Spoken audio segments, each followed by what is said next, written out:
Girl has equipped, since the damage numbers were red and much higher than the other damage numbers. One thing that was mentioned in the developer commentary is that as the player increases in power and ability, their foes keep pace, so confronting an enemy like Mr. Freeze can be a very different proposition at level 5 or level 15, and not just in terms of stats, but also in terms of the kinds of attacks and defenses they bring. All of this seems to point towards Gotham Knights leaning in a much more RPG-driven direction than previous games. A couple of things that were missing from the gameplay demo that have been intrinsic to the series in the past: a combo meter tied to your ability to use special moves in combat, and ground takedowns that would be used to finish off an opponent that has been knocked to the ground. In any case, we're getting something familiar but very, very different in Gotham Knights. We'll see how this all plays out when it finally comes out sometime next year. Thanks for watching, and for more Gotham Knights and everything else DC fandom, keep it here on IGN.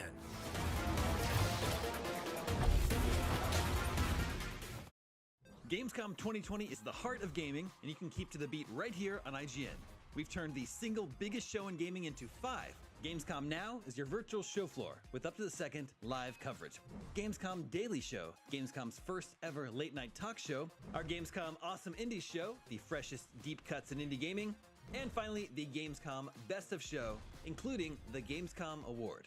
Gamescom 2020 is available on IGN and wherever you stream Gamescom Now.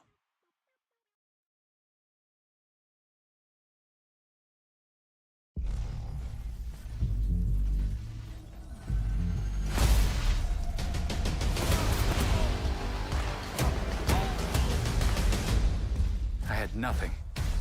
And then this city became my home. Its people became my family. Gotham gave me everything. It deserves to feel safe.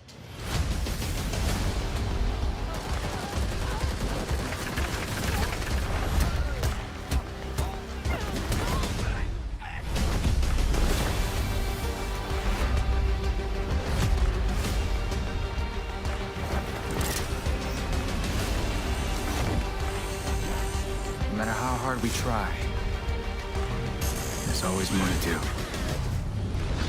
And now, it's up to me.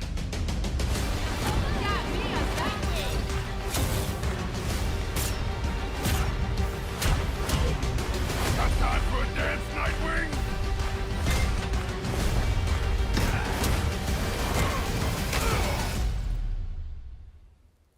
I got this, Bruce.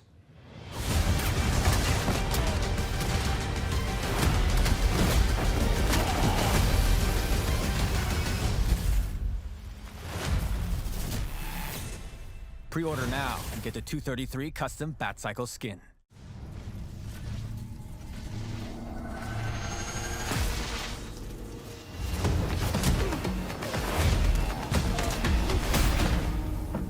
Gotham City likes to keep you guessing. It's hard to imagine a Robin without a Batman, but I guess it's up to me to figure that out. You've got this, Robin.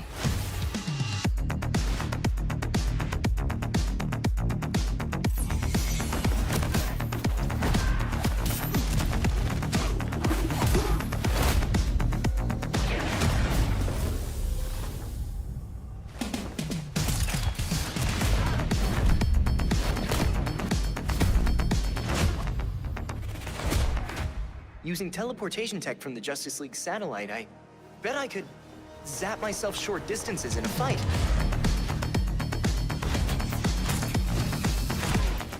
Bruce always told me to believe in myself, that I had what it takes.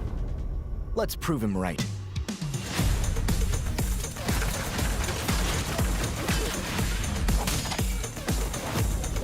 This is it. This is how Robin wins.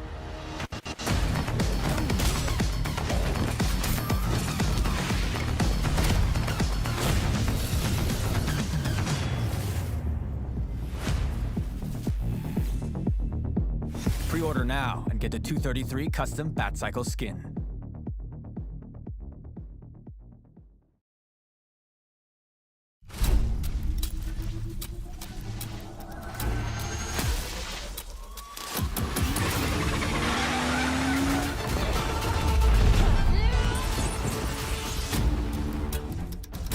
there's one thing I've learned about Gotham City, it's that people need symbols. Something to believe in.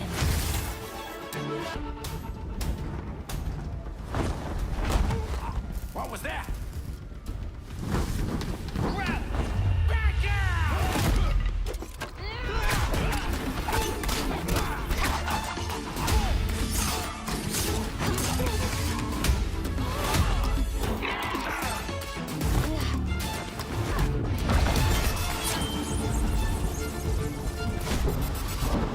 Protecting people runs in my veins.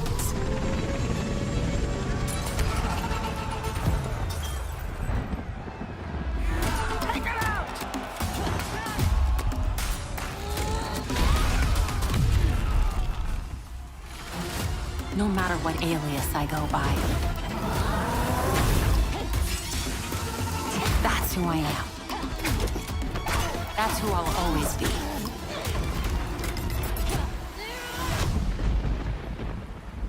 Gotham has called, and I have answered.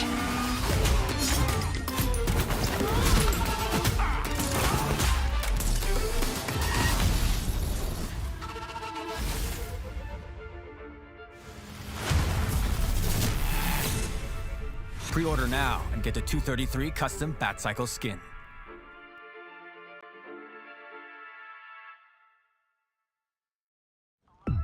Gotham Knights may have 4 characters to choose from, but in truth, there are dozens of ways to make them fit your chosen playstyle. In this video, we're going to show you just this, with gameplay of 2 completely different high-level Red Hood builds.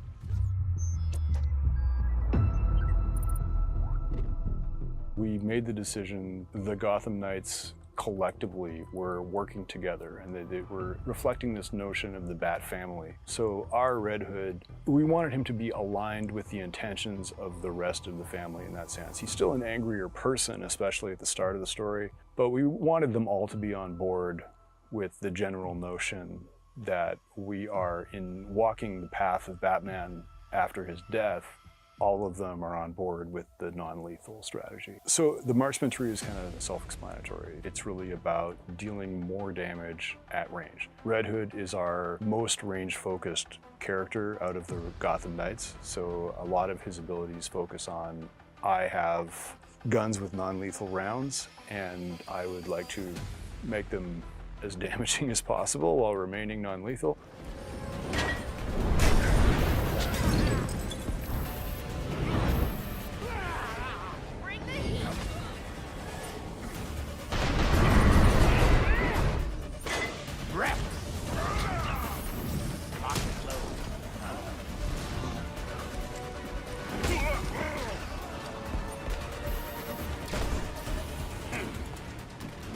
Heads up.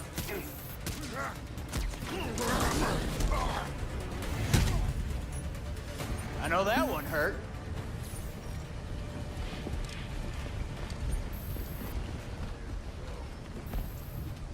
There. That's it. This is it. That's how that works. Bet they wish they never got out of bed today.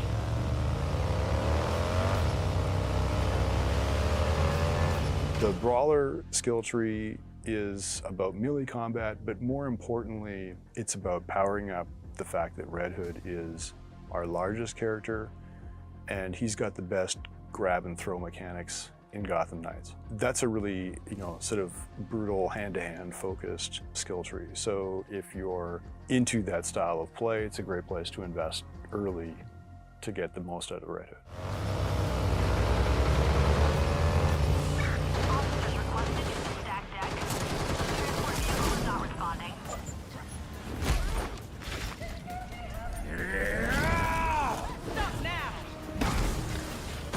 Taking your business elsewhere.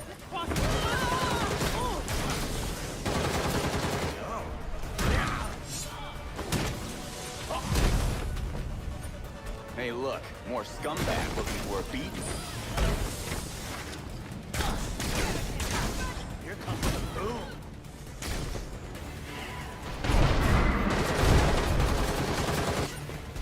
Guess I really pissed them off.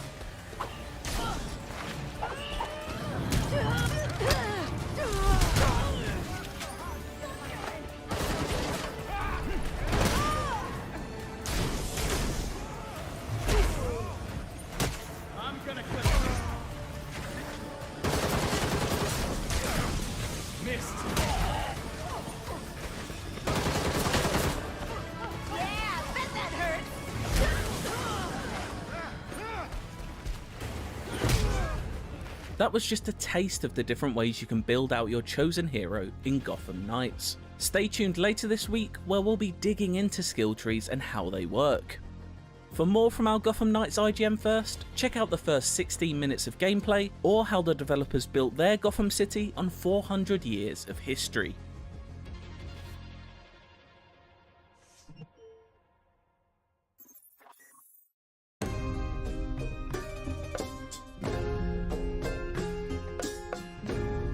Pentiment is a narrative adventure game set in 16th century Bavaria, which is part of the Holy Roman Empire. You play a character named Andreas Mahler, who is an artist working at a Benedictine abbey. He gets involved in a series of murders and scandals and tries to unravel them over a period of about 25 years.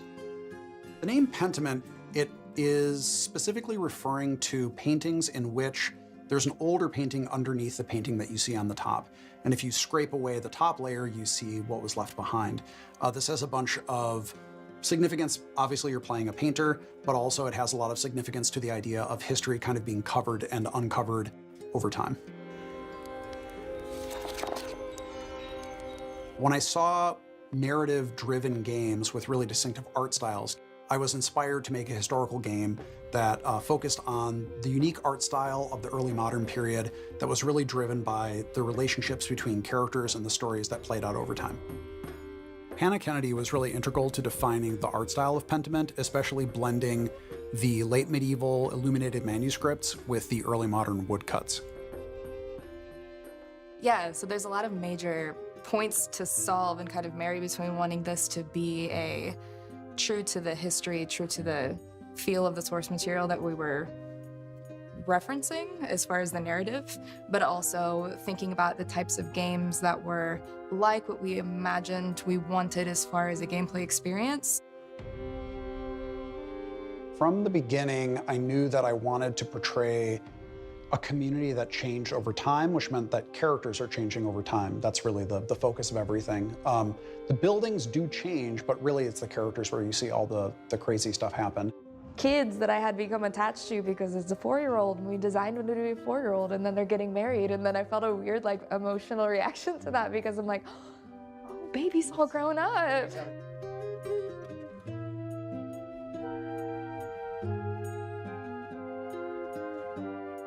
I think the 16th century has always been really interesting to me because it was a time of such social upheaval in Europe. I think when we look at social change in the past, it seems like it's a thing that always happens outside of our time. But right now, I think we're maybe more aware than ever that social change is happening constantly, and people are always struggling with it. It's always a difficult process. And so I hope that by looking at people from the past, we can see that even though the setting might be different and the specific issues might be different, ultimately we always struggle with social change.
Age of Empires 4 is a base-building, sword-clashing, village-pillaging RTS of the classic style inside and out. Jumping into a match as the tenacious English squaring off against the chivalrous French feels like being transported back, not only to its setting of the high and late Middle Ages, but to a different era of strategy games entirely. And there are some things that feel really nice about that, like comfort food for gamers of a certain age. But it's the few spots where Relic has taken risks here and there that this Battlefield shows us its best and feels modern. Outside of that, it often just seems too careful and safe in a world where Age of Empires 2 Definitive Edition already exists.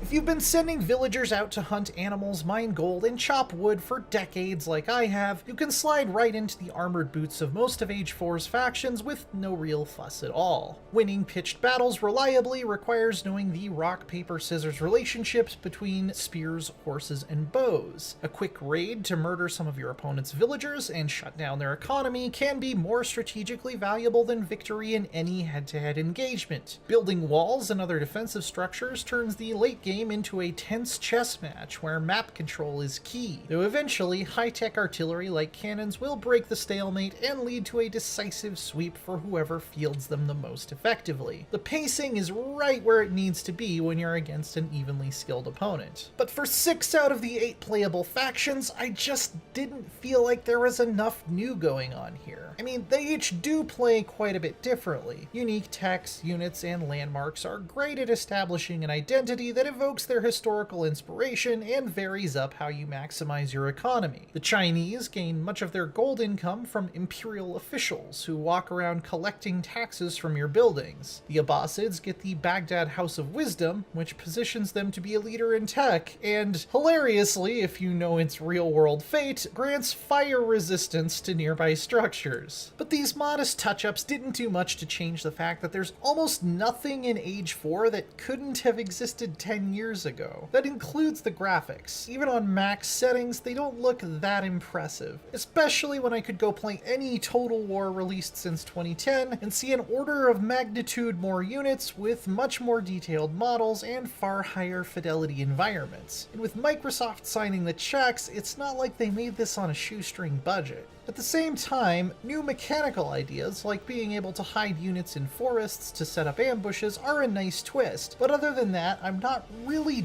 doing anything that I couldn't in the definitive editions of Age of Empires 2 and 3 that have been released recently. Unless, wait for it, you are the Mongols. With fully mobile bases, no population buildings, and an economy heavily focused on burning down other people's stuff to get money, the Mongol faction breaks with tradition and convention and shows what Relic can do when it's really trying to bring something new to the table. The Mongols took me from feeling kind of lukewarm about Age 4 to excited to explore new tactics almost immediately, and I've spent the majority of my multiplayer time since then throat singing and microing horse archers. The Rus are a nice breath of fresh air as well, though they're not nearly as unconventional. They focus on dominating the wilds with smaller outposts rather than having a dense, heavily defended urban core. Unfortunately, not even Genghis Khan could save me from the generally terrible unit pathfinding and targeting. It's not quite StarCraft Brood War bad, but it's pretty bad, with cavalry commonly getting stuck on rubble and dancing back and forth nonsensically, scouts trying to ride through a forest instead of around it, my knights attempting to surround and gang up on one spearman instead of breaking off so some of them can hit the siege weapons behind him, and archers stopping to plink away ineffectually at a tower when there's a pivotal battle going on just a short jog up the road. You are going to need to babysit your armies constantly, on a very fine tactical level to get the best out of them, and that's even true when you're not playing a super micro-heavy faction like the Mongols. But there's one area where Age 4's old school sensibilities brought me nothing but delight. It features a full 40 missions of single-player campaign goodness. The first 2 campaigns, featuring the English versus the French in the Norman invasions, and then the French versus the English in the 100 Years' War, are a bit samey due to the fact that they focus on the 2 most boring factions. It could almost be mistaken at times for mirrors of each other. But the Mongol Empire and Rise of Moscow campaigns feature tons of interesting objectives that put you in the middle of thrilling flashpoints from history. You'll unlock live-action mini-documentaries for each scenario on things like how to build a composite bow or traditional Mongol folk music, which are pretty neat, though I would have killed for basic pause and rewind buttons as they played. On the other hand, maybe my biggest disappointment so far is the lack of a map editor. One of my favorite activities in older Age of Empires games has always been designing my own scenarios and sharing them with friends, and right now you can't do it here. Fortunately, Relic says mod tools are on the way, I just hope they don't take too long to get here.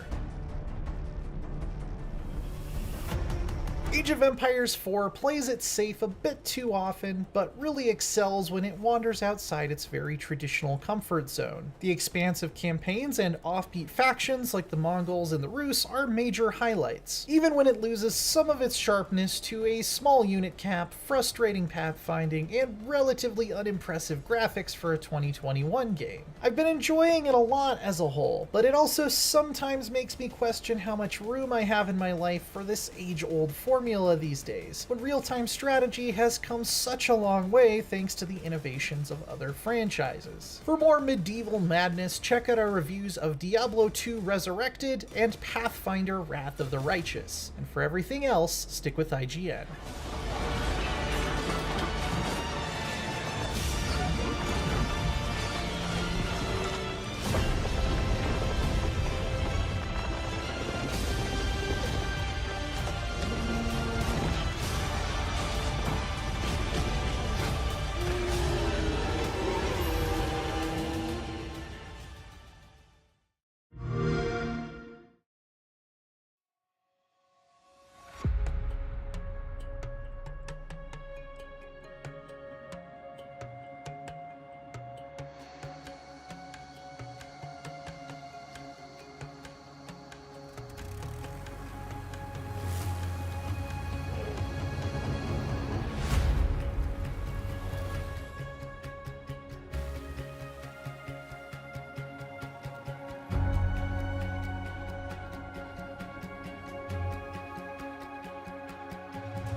Microsoft Flight Simulator is the most incredible experience I've ever had on a computer. The realism, the depth, the almost limitless replayability, it's like nothing I've ever played before. It does so much to recreate the feeling of actual flight at a level of accuracy never before seen.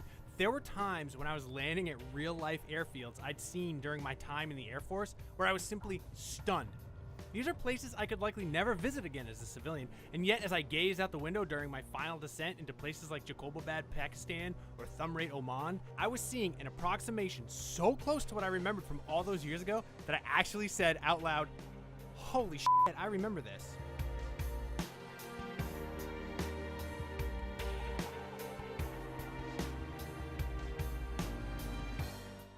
The base version of Microsoft Flight Simulator comes with 20 planes and 30 handcrafted airports. That may not sound like a ton of places to land, but the remaining 37,000 plus airports are generated using technology sufficiently advanced enough that, to my eye, it is indistinguishable from magic. The handcrafted airports, built from scans and real-world blueprints, are even more technically awe-inspiring. I've never seen anything close to this level of accuracy in a flight simulation before. What I really like is developer Asobo Studios expanded the selection of handcrafted recreations beyond just the major airports to include smaller, more remote airstrips. Inside the cockpits, the level of detail in the airplanes is also astounding. You could snap a screenshot and share it online as a photo and easily fool a lot of people. I know this because I did exactly that. Not only does it look picture perfect, it's completely accurate in functionality too. This is also the first game I've ever played where I downloaded a PDF manual from a real-world piece of equipment to reference during play, and it worked. It excites the absolute nerdiest parts of my core.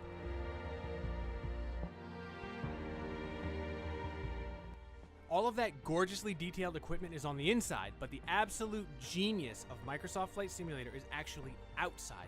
All 2 petabytes of satellite and high altitude photography from Bing Maps is available to stream to your computer, and the effect is absolutely mind-blowing. You can go almost literally anywhere, and not only that, you can fly in real-world weather conditions with live air traffic. As unbelievably realistic as the flight simulation is, it's also as accessible to just about anyone's level of flight experience. As someone without a real-world pilot's license, my personal preference is playing it halfway between the full simulation and the most automated settings, because it still creates a very challenging experience, but removes some of the mundane steps. Better still, since Flight Simulator is coming to Xbox Series X, it controls well with just an Xbox One controller. I still prefer my flight stick though. The variety in the standard $60 version is excellent. Although, as an Air Force vet, I was a little disappointed that there are no military aircraft available, even in the $120 Premium Deluxe Edition, which, by the way, has 30 planes and 40 hand-built airports. If you want to fly a jet aircraft, the only option right now are passenger planes, and that's a bit of a bummer. But it's certainly not a deal breaker. I'm not trying to knock the impressive selection here either. I'm just being greedy. With that said, I've been perfectly content with the 20 planes included with just the base game.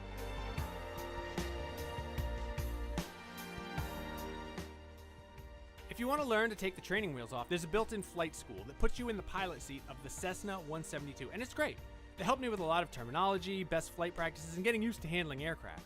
I wish there was more aircraft-specific training available for the other planes in the fleet, but there is a pretty smart AI you can hand the controls to at any time during your flight, and it knows its stuff. I was able to learn a lot about the proper approach angle and landing speeds just from watching my AI pilot take over. The act of flying free and exploring some far-flung corner of the Earth is more than enough to keep me entertained, but Flight Simulator adds some competitive elements like landing challenges. Your score is recorded and uploaded to the leaderboards, which really stokes the fires of my inner competitor. Will I ever top the leaderboards on these challenges? No. God, no, but by God, I'll try.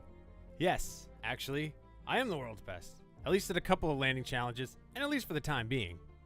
Performance-wise, Flight Simulator looks great on my PC, which is no slouch, but it's a few years old at this point. I'm running an i7 7700K with a GeForce GTX 1080 and 32GB of RAM, and the only time it slowed down significantly was right after loading into a major city airport. Even then, it always cleared up after a few moments. Those load times, on the other hand, are a bummer. A big airport like Chicago O'Hare can take close to 4 minutes to appear when I set it as my departure location. Personally, I don't mind the wait because it's barely a blip compared to how long I was just cruising in the air, but it's impossible to ignore. Also, heads up, streaming all this map data can take a chunk out of your data cap if you've got one, so that's one more instrument to keep an eye on.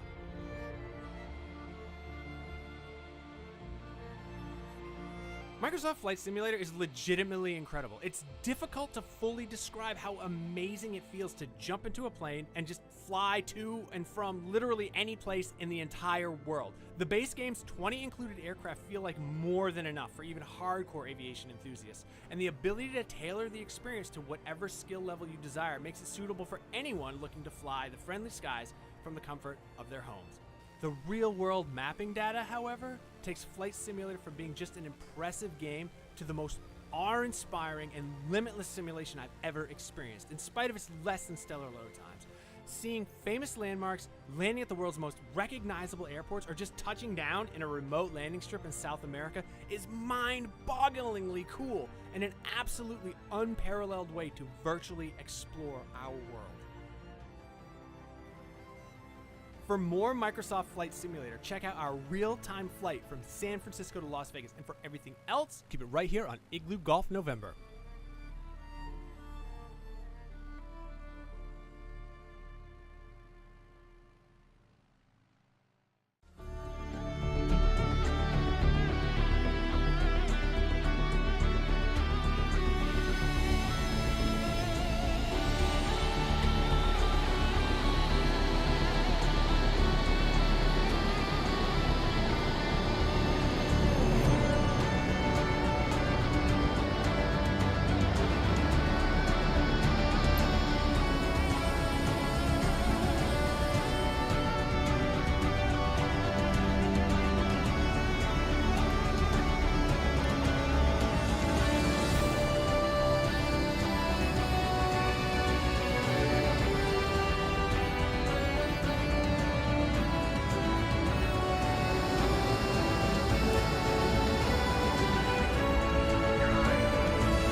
Hello, my little friend.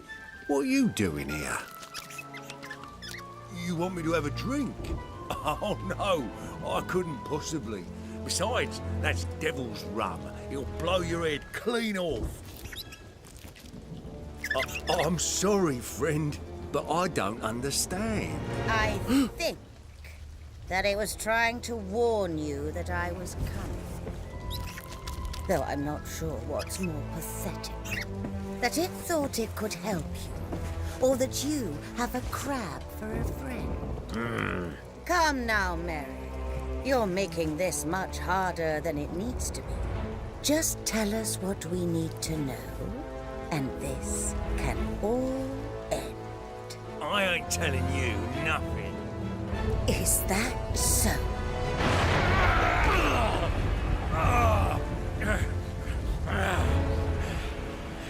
You think just because you wear that mask that I can't see what you really are?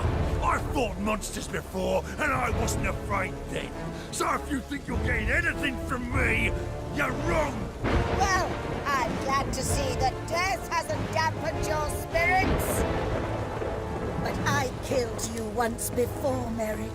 And believe me when I say that I have no problem with tearing your soul apart, piece by piece.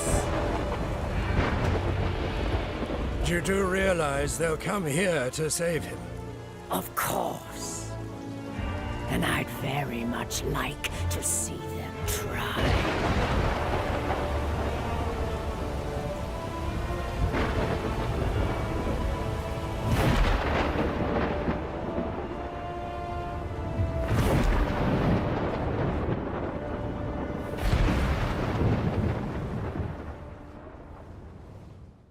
Captaincy has come to the Sea of Thieves. Own your own ship, unlock deeper levels of customization, and earn new rewards through an all-new progression system. So get ready to set sail as a captain of adventure in Sea of Thieves, Season 7.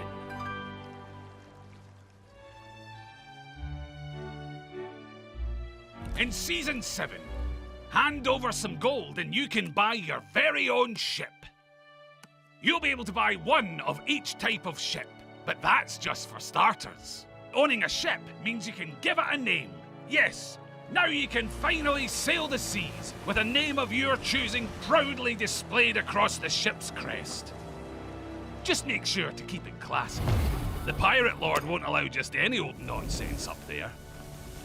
Oh, maybe he will. You can also now customize the captain's cabin across all ship types. Change up the chair, table, the rug, and much more to better reflect your individual tastes. You can take it a step further with trinkets too. Hang pictures on the wall, or place trophies on the shelf. Trinkets are a new way for you to show off your style and accomplishments. A brutal battle or rough storm might knock them out of place, so for the pirate perfectionists, you'll want to give them a nudge to keep them looking ship-shape. First impressions are everything, you know. For a small amount of gold, any changes to the customizations across your ship can now be saved between sessions, so your ship will be just as you left it last time you sailed. That includes things like the scars of battles too, so if you had a rough journey last time, that'll be visible on your ship. If holes and scratches aren't your thing, you can of course get a fresh lick of paint from the shipwright.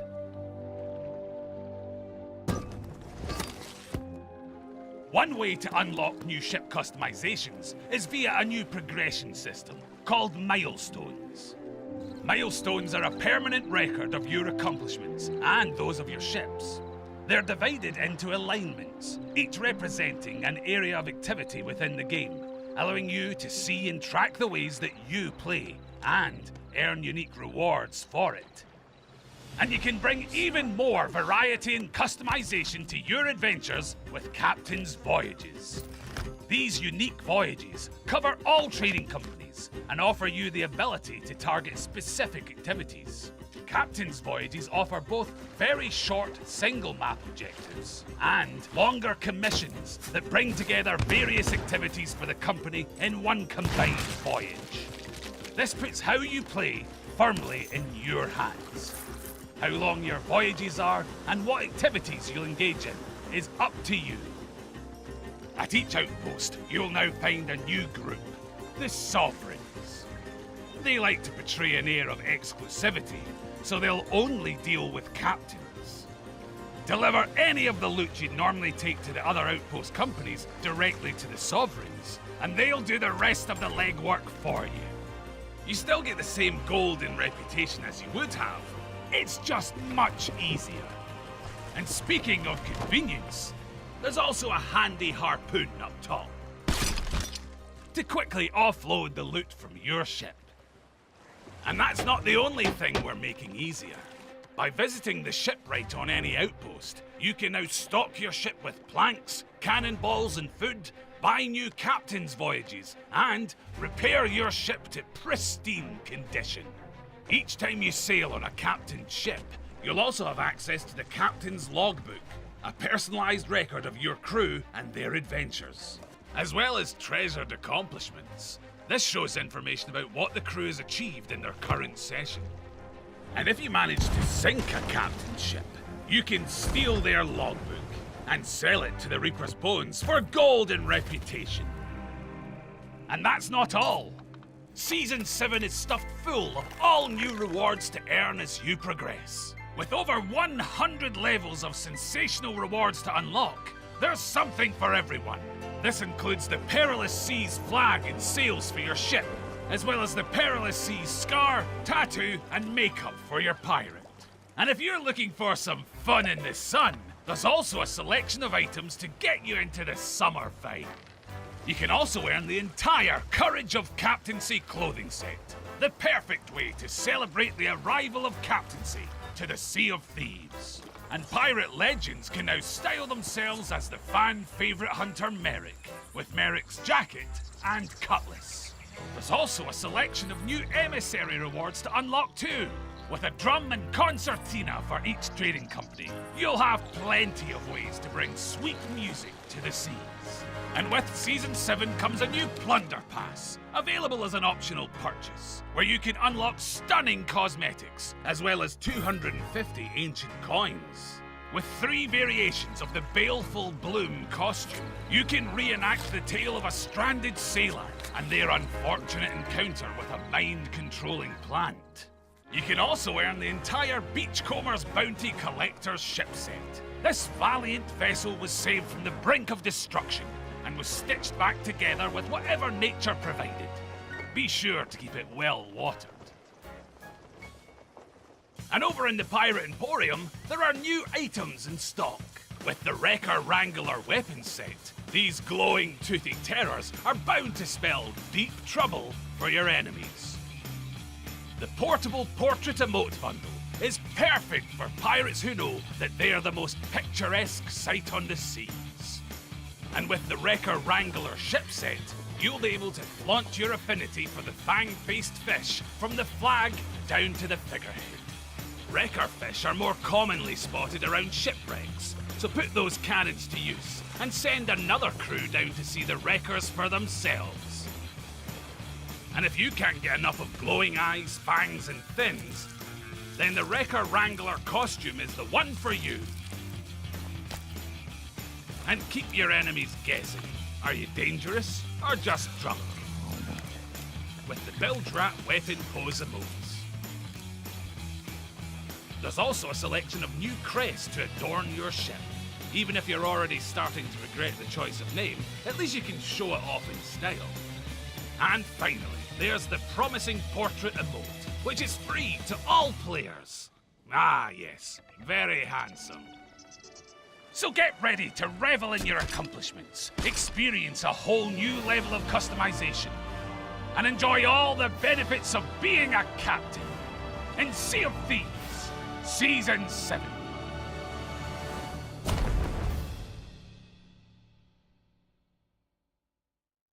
Thank you very much for watching. If you liked what you just saw and want to stay up to date with all the latest Sea of Thieves news, then hit subscribe and click that little ship's bell for all those notifications. Cheers.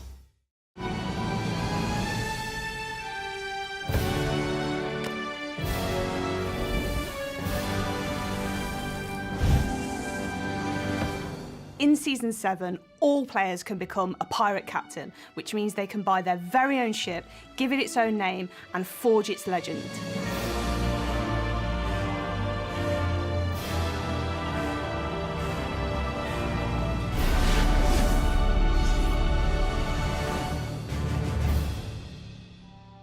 The ship is the heart of the crew, so being able to own your own ship and give it its own name means you can represent yourselves how you want to on the waves. Well, I think the first part of owning your ship is giving it a name. And that's your first chance to put your mark on the ship. And I think when you think about the names that players can give their ships, it can be inspirational, it can be funny, and it can say something about who they are and the crew that sail on that ship. So players can own more than one ship. You can buy one of each ship size, and then when a ship becomes legendary, you unlock the ability to buy another ship of that size. So we're looking forward to seeing players owning multiple ships of different types, and those ships being a reflection of different aspects of their personality and who they play with. So with captaincy, you can customise your captain's cabin, so you can change things like the table, the chair, the curtains, even the rugs and the chandeliers. There's a variety of furniture sets that should match anyone's taste. You've got anything from really sort of like regal, ornate sets all the way down to the sort of burnt, ashen sets and things like that. You can mix and match if you like as well. But beyond that, you can add pictures on the walls, ornaments on the walls, have trophies around your ship that really reflect the things that you've uniquely done in the game. It's going to have that sense of almost like you're coming home, or you're coming into your room where everything is familiar to you and your environment feels almost like a cozy kind of feeling.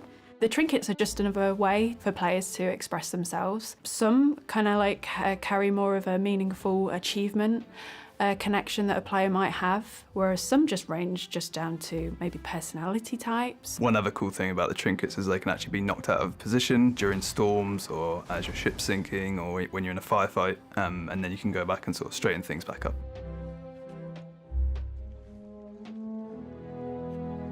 Another new thing as part of the captaincy, and the fact that you now actually own the ship, is that its features become persistent. We actually can save a lot of the ship and load it for your next session.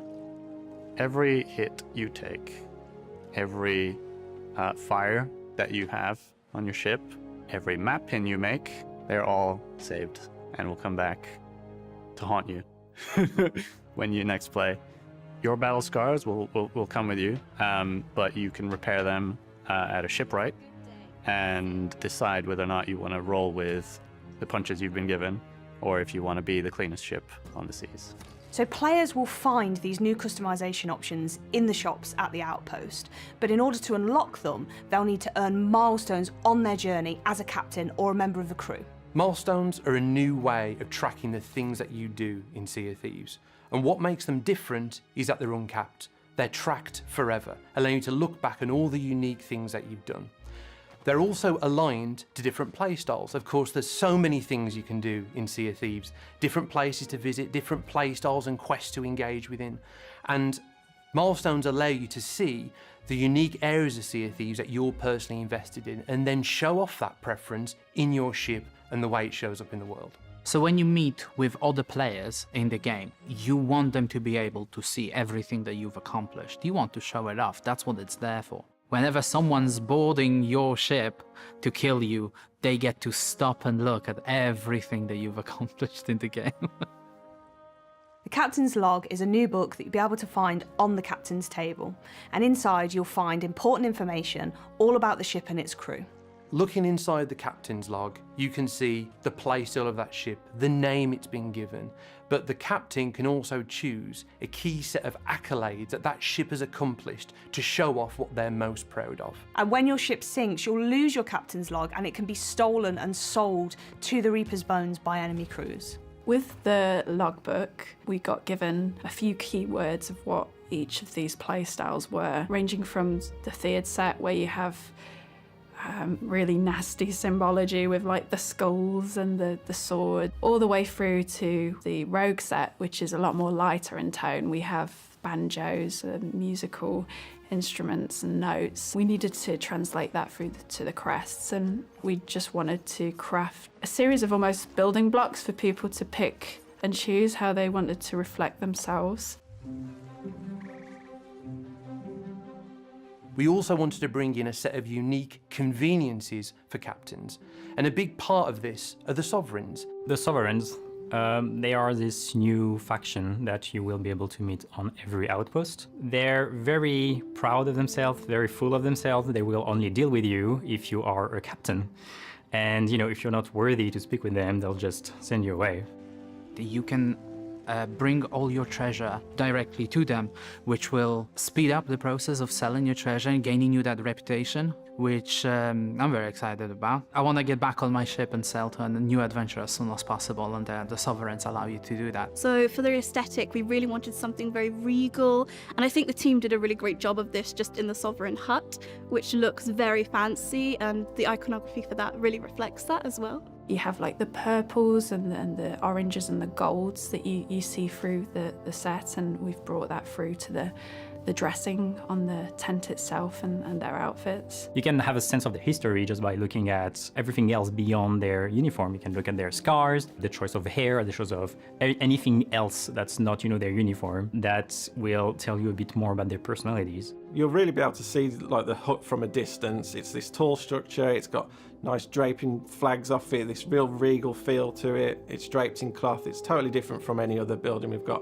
And on the hut, you'll notice these new mechanisms that we've been able to integrate. So we've got the lift mechanism that will be able to get your loot up and down from within the Sovereign Hut. We've got the harpoon to unload your loot from your rowboat and your ship, and just make it a whole new experience for the players and get your loot on and off as quickly as possible. So another big part of the conveniences that we're bringing in with Captaincy is to get your ship shipshape and ready for the adventure you're going to embark upon. So rather than scouring the outpost for extra supplies at the start of the session, you can spend some extra in-game gold to get your ship ready for the voyage you want to embark upon. So having your barrels stocked, having voyages waiting for you in the captain's cabin, this is all part of enriching your experience through you being a ship captain. The captain's voyages are stored directly on the ship, and you'll be able to embark on a voyage for any of the trading companies, and there are a variety of activities and durations to choose from. You often think about a captain in their cabin, surrounded by charts of all the adventures they've yet to embark upon, and these are specific experiences that allow you to target what you want to do, how long you want to play for, the types of play styles you want to engage in, and it allows you direct access to them as a captain.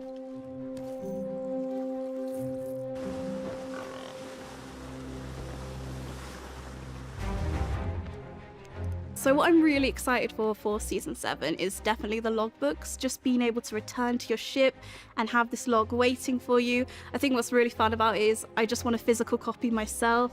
I think it's just an awesome concept where you will be able to see and reflect just on your adventures in the Sea of Thieves. I'm excited just to see everyone decorating their ship how they like. It's going to be really interesting to see who likes to keep everything matching and in order, or if you just like a mishmash of stuff. Yeah, it's going to be fun. But there's another aspect to being part of the crew that has its own name. It's their infamy, I suppose. People can look through a spyglass, spot your ship, and maybe they already know you. So I think Captaincy is one of those features that was always going to come to Sea of Thieves. And beyond all the little conveniences and the features that we're adding, I just can't wait to see how players uniquely express themselves, and that ship truly being their home and a reflection of who they are and their journey. We know that players have been eager to become a captain in Sea of Thieves for a long time, and they finally can as part of Sea of Thieves Season 7.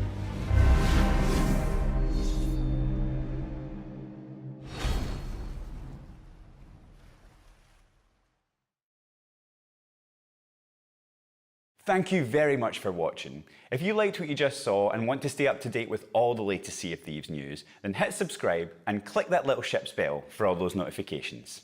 Cheers.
PlayStation.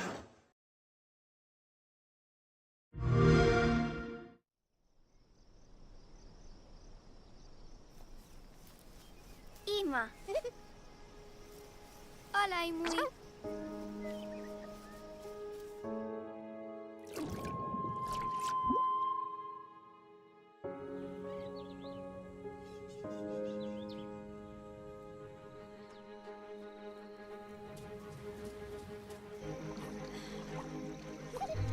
Toma aqui, Imui. Hello.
The emergence of medieval books, a testimony to how we misunderstood the Middle Ages.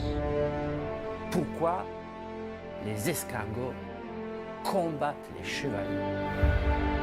Why do rabbits have swords and fight against dogs? The thing is, these illuminations are not decorations. Ce sont des vestiges d'un ancien rituel, le rituel que nous ne connaissons pas, mais qui existait à l'époque.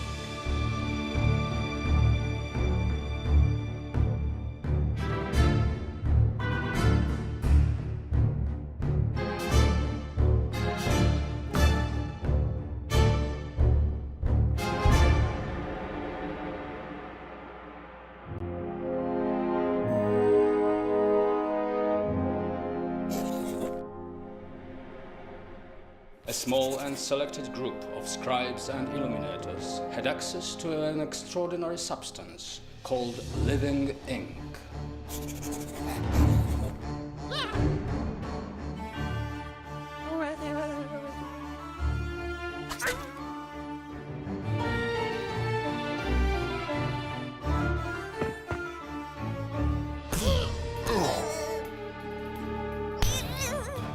Qui sont les Inculinati?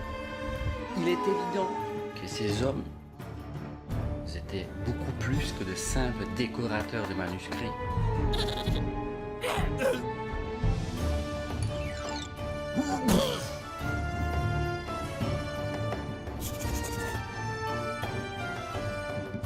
If you find anything strange on the margins of medieval manuscripts, then you can safely assume that you are looking at the remnants of Inquinati battles.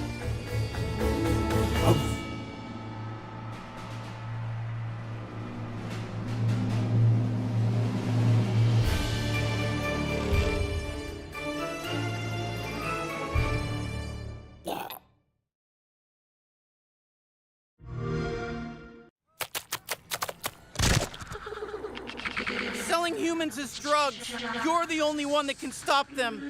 You realize we're gonna have to take out the entire alien drug cartel.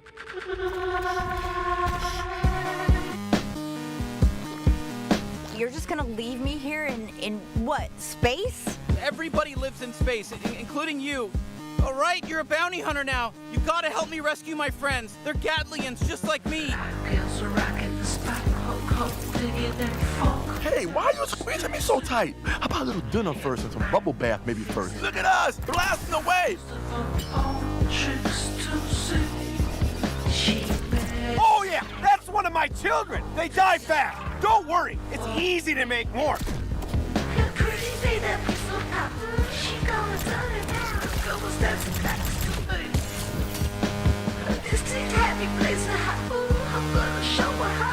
Hey there, I'm knifey. Stab, stab. Yes, more. I need more stabbing.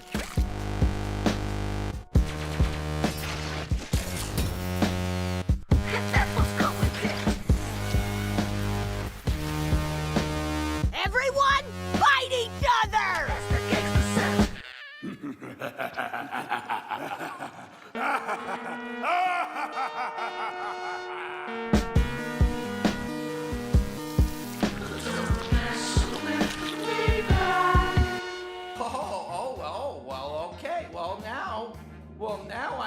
Now I can.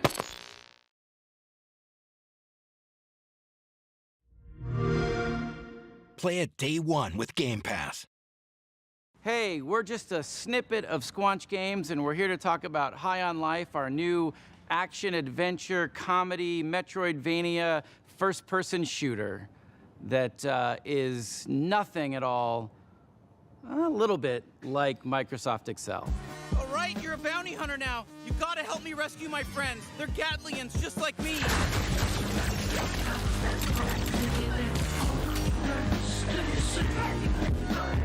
That's our game, High on Life. Pretty insane. There's a lot to talk about. Let's dive in. So Justin, you're typically known for working in animation.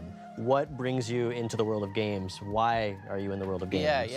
I'm obsessed with games, have been my whole life. Always had ideas, always had, things I would love to make, but just never thought I could ever step into that arena because I lack all the skills needed. You don't know how games work. Other than like creative direction, creative ideas, like other than that, I lack all the skills to execute. But that's why, like, that's part of why you want to start Squanch, right? Is like to be able to have an idea like that and let it grow to something amazing. And to be able to be creatively free. I wanted to make games that I wanted to play. And that was sort of the spark that just lit the fire of Squanch Games. And then we shipped Trover and we shipped Accounting Plus, and now we're on this absolutely dream game. This is like our real legit swing at like a proper, you know, like we're indie, but like this is like our AAA, like, or is it triple I for indie? Yeah. We're triple I. Yeah, this is a triple I game. So the story of our game mostly follows like Earth being invaded by this evil criminal cartel of aliens who come in and kidnap humans and start selling them on the black market like they're drugs. And you're the one human who has to team up with a talking gun and stop them. And when you select a cartel leader that you're gonna go after, like, it opens the portal door to that world that they're in. Eric, can you tell us a little bit about the worlds of the game, the art style of the game, the visuals? Yeah. So we spent a lot of time kind of constructing and creating these awesome alien worlds. Myself and Mikey Spano, who is our art director, him and I worked like a ton on the sort of art direction of the game. He really kind of landed in this space, which was kind of Blade Runner meets the Muppets. So we're trying to capture that feeling with all of our characters, especially our aliens. And then each world is its own kind of unique flavor, right? I think some of the ideas came from very kind of core thoughts. Like we want to have an awesome alien, like drug-dense spa on an asteroid. And yeah, what makes me really excited is the sort of really clear and like, it's almost deceivingly simple narrative, right? Save the Earth, human to drugs, talking guns. Ta-da. So Alec, who are the guns? What's their deal? The guns are these talking alien Gatlians. They're all shaped somewhat like a gun you'd find on Earth, but they've evolved to be just gun-like in their own way. And so this race of Gatlians each has their own unique personality, their unique set of abilities, and you're gonna be rescuing them from this evil alien cartel, and together, you gotta stop the bad guys. And get more Gatlians. Yeah, collect more Gatlians. Yeah, a lot of players are gonna have very different experiences depending on what gun they favor.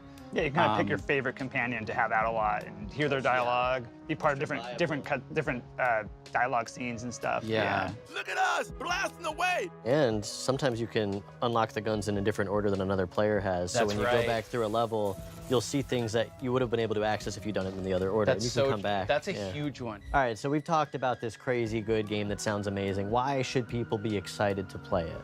As a studio, we are attempting to bring A-level adult comedy into video games. Something I love about Squanch is we would put a lot of effort into things that a lot of other studios wouldn't even bother with, like a single small joke that 5 players might find. Well, okay, now I can. I love that stuff. I love like edge casing and like what makes you remember a game. Yeah, like if a player's trying to break the game in a certain way and then you have an answer for that for them, that is like such a memorable and amazing moment.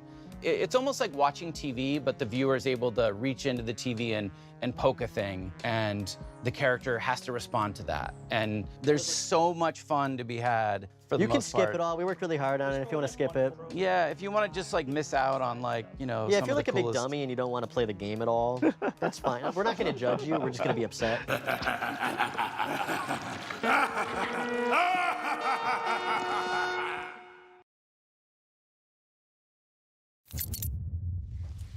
Just close your eyes and imagine you're flying.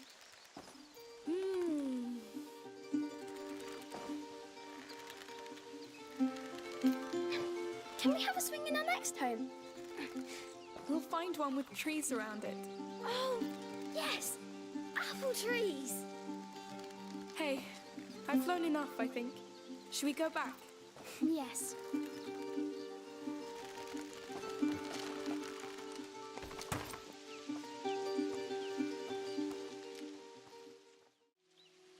Hello. Oh, hello. And welcome. You're new here. Yes. Well, actually, we're a bit lost. And where are you going? Not to Rome, I would assume. No, we're looking for an island. It has 2 teeth, and there's a bird, and a small lake, and flowers. It's probably an island with 2 large mountains. We were told you could help us find it.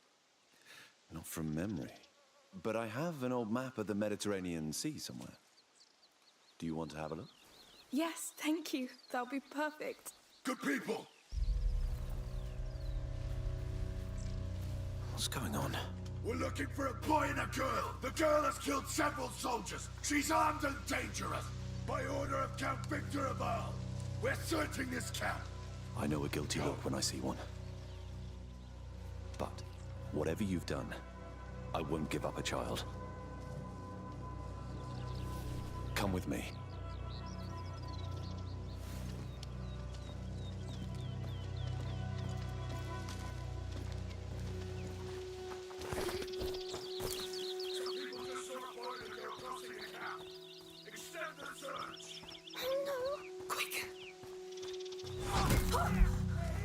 Run, Hugo, straight on!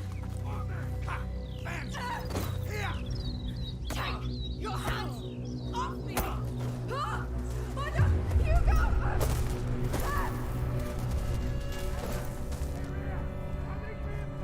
Amicia! My head. Get up! You must leave! Yes, yes. I'm dizzy. Your hand. You're bleeding again! Lord. Oh. Amicia! We must leave! Yes. We have to keep moving. Where are we? Looks like a quarry. We're going in there? It's dark. I don't know if there's another way. Where are they? Let's push inside. We must not stay in the open.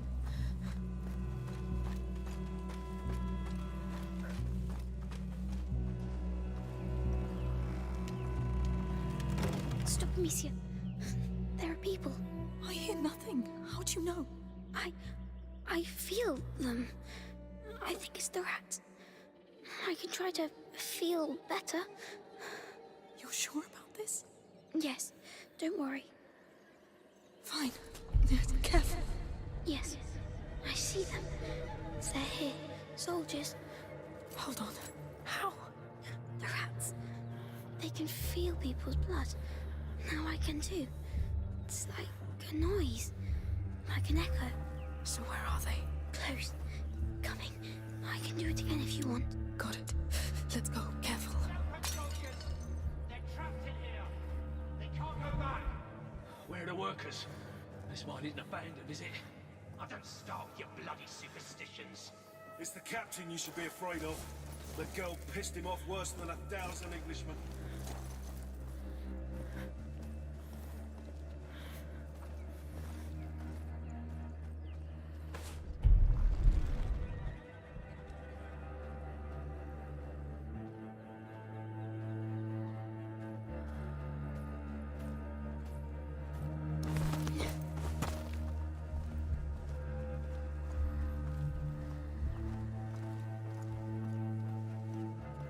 A door up there. Your head looks bad. I'm fine. The rats, you. Are they a threat? Are they coming out? No. They're deep. For now. Stay focused on them. That girl. She took down I see more of them. You're doing well. one of the wall's dogs of war. The wall doesn't use women or children. They're here too. How do we get out of here? She's possessed. We'll have to burn her body.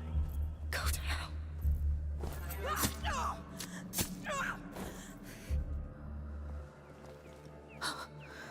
Let's move on.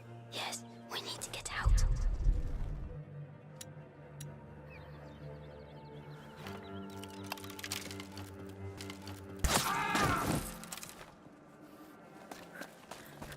Came from that way.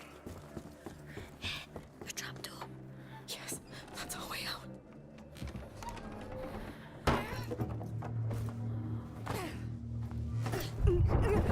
Oh, not now. Amicia. Let me breathe. We should wait, Amicia. Oh, no, they'll find us. We have to reach that building. Is it a church? Don't know, but we're too exposed. We'll try in there, maybe safer.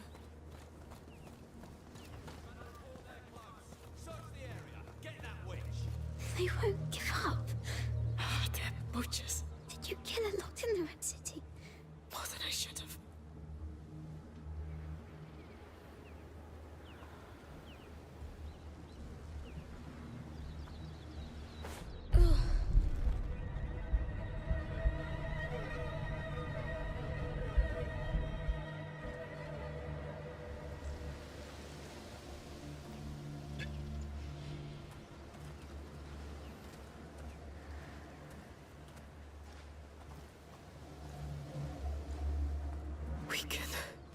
We can make it. Yes, then you'll rest.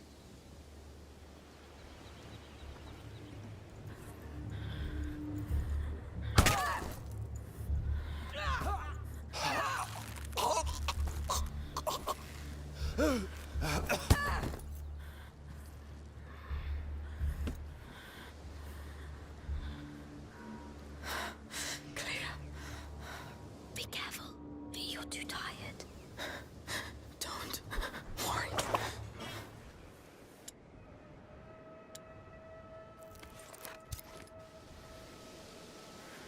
That sound. What's happening?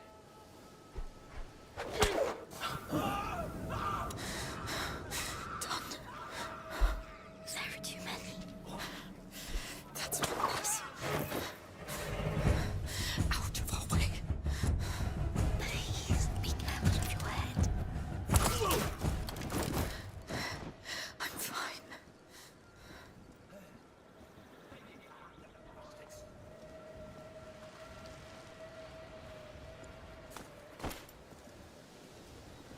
Absolutely dead soldier. Who did this?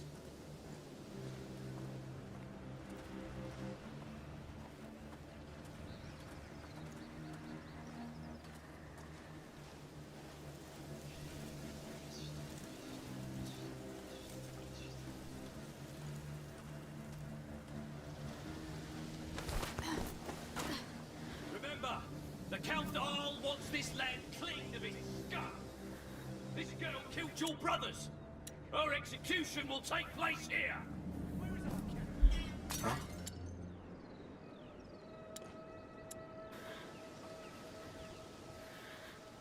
What's making that noise?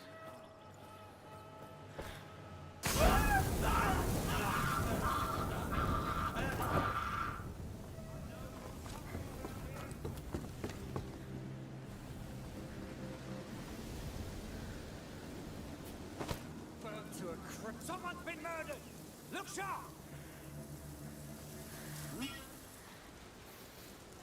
It's them! They did this! I'd better have a look over there.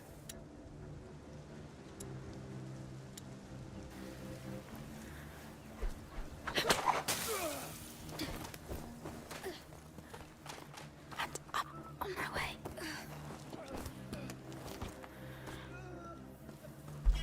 Over there! Hurry!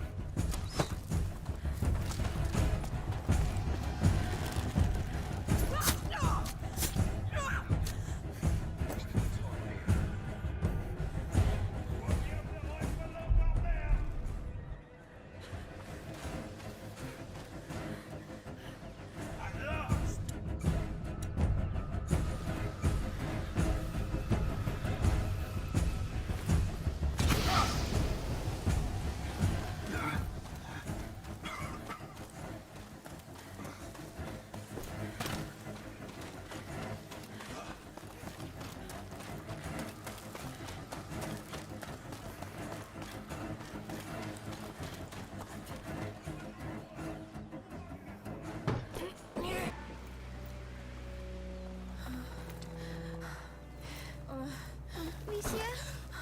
Amicia! No. It's bleeding a lot.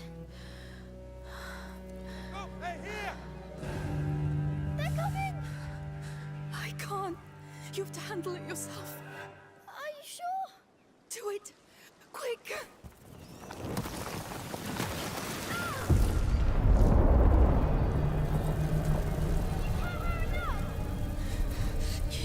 control. Hugo.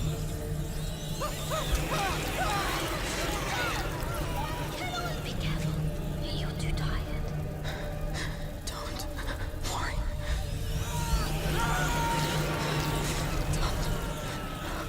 There are too many. That's one less.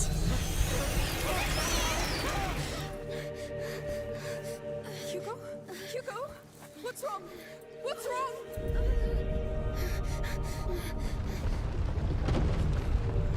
Hugo! No!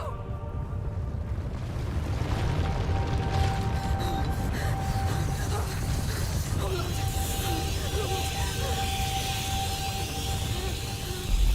We have to get out of here!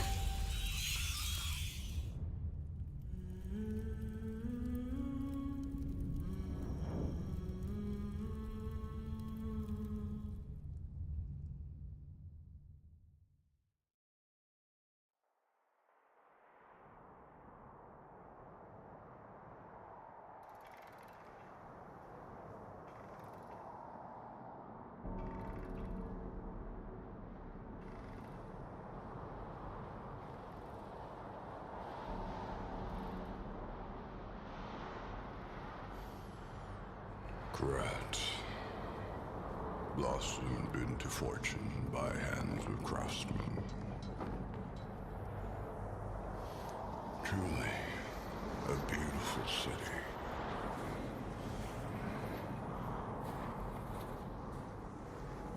But what use is prosperity against the impending doom that is the plague?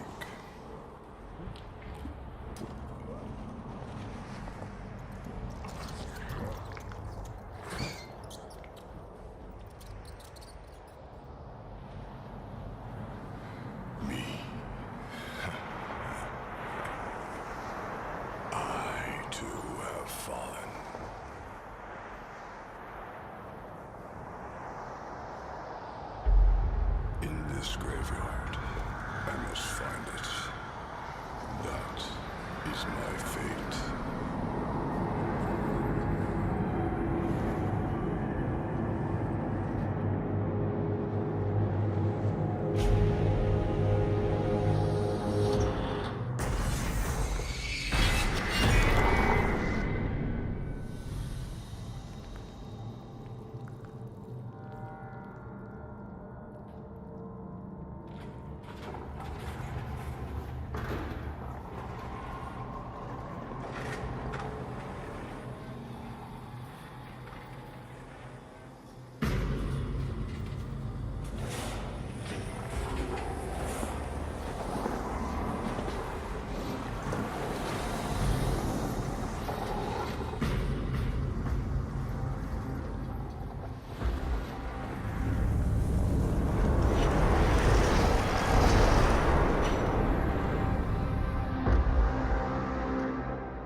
Wake up, son.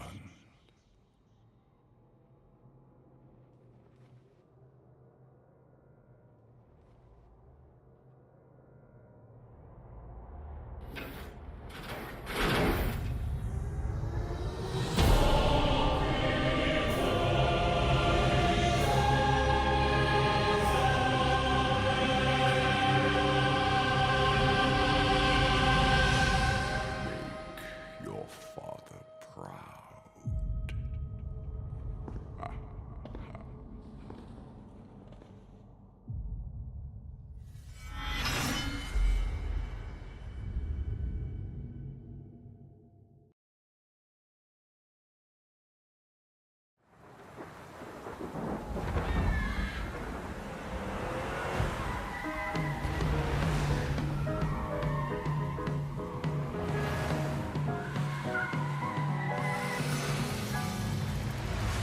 Hello? Anyone here? Only anguish fills this residence, Benedict. I got a bad feeling about this. Since I found the first piece, there must be more. That's him.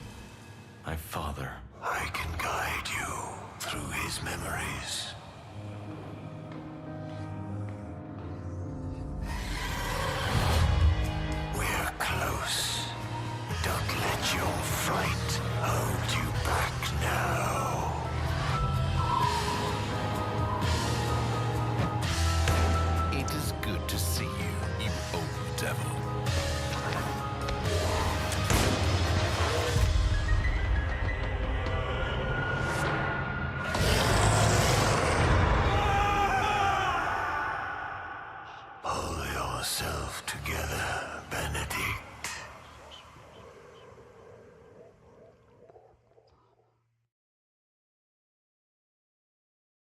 Hi, I'm Bartek, creative director at Plot Twist. Today we want to show you a glimpse of our latest game, The Last Case of Benedict Fox. In this Lovecraftian Metroidvania, you will need to uncover the dark secret of an abandoned mansion, a mansion that hides the truth of your own past. Hello? Anyone here?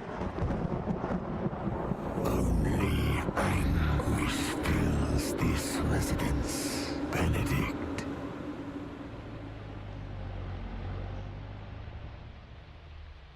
You're saying there's no one here?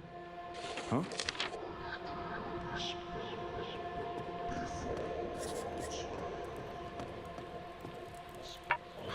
These runes look like the ancient writing of the Old Ones. This could be a fragment of what I'm seeking. The forgotten ritual. We're close.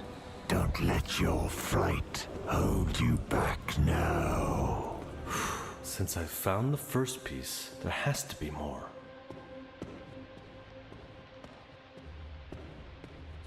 As you roam and explore the mansion in search for clues, you will not be alone. Benedict is merged with a demon companion from another dimension. The demon has its own agenda and the relationship is somehow complex.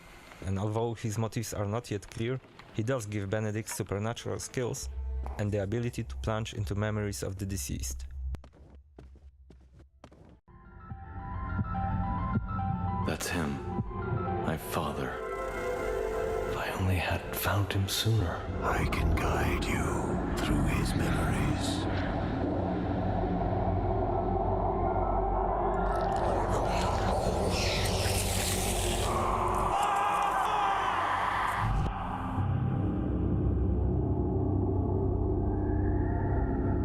The limbo Benedict descends into is a mysterious and twisted world created by emotions and memories of the deceased person.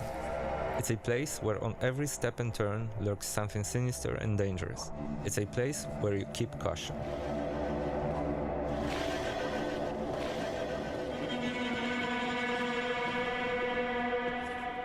With your trustworthy demon companion by your side, as Benedict you will need to fight other demons that will cross your path.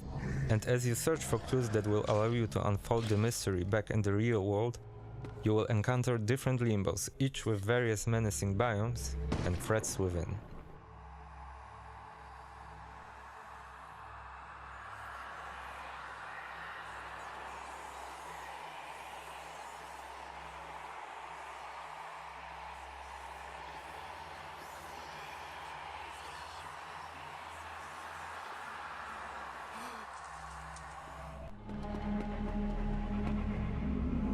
Beware the foe ahead. Reflection. As much as a mirror feeds on the image, the demons feed off of people's emotions. Here Benedict is taking on two demons at the same time while trying to avoid being cornered. Remember, stay calm and always control the situation. In the demon realm, Benedict will encounter other factions, each with their own agendas.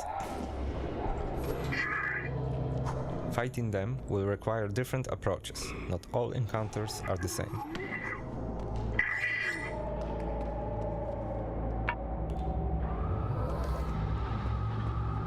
Exploring the limbo can be dangerous, but rewarding. With the gathered loot, you can get back to the mansion in the real world and replenish your stock with the help of some trusted old friends. In this case, it's Harry Houdini, the legendary illusionist. Harry, long time no see. It is good to see you, you old devil. In trouble again, I presume? I feel Harry knows you better than you do yourself. You got that thing? The old one got lost in the mail, if you know what I mean. Got it right here. The Amplificator. A hideous, but extremely useful item. There are several items that can help you during your stay in the limbo. Every item has a different use and purpose. However, with Harry, nothing comes for free.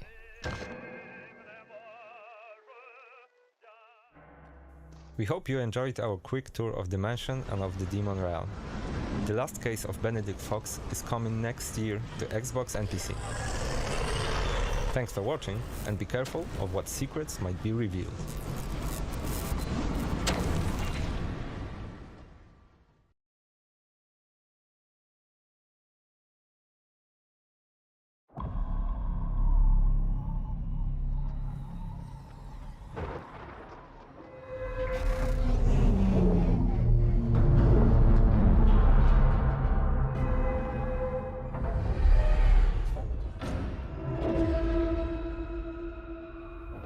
Take a look outside.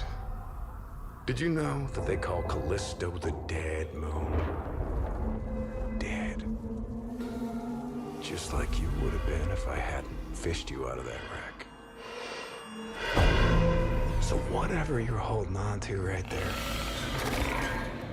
that's your old life. You gotta let that go. Because your new life is entirely in my hands. I'm just trying to give you a chance at rebirth.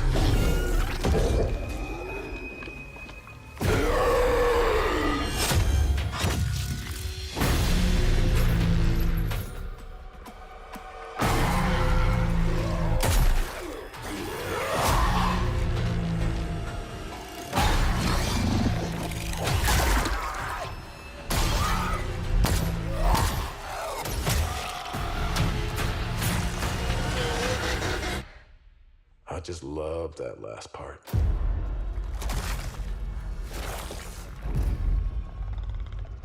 Gives me chills every time.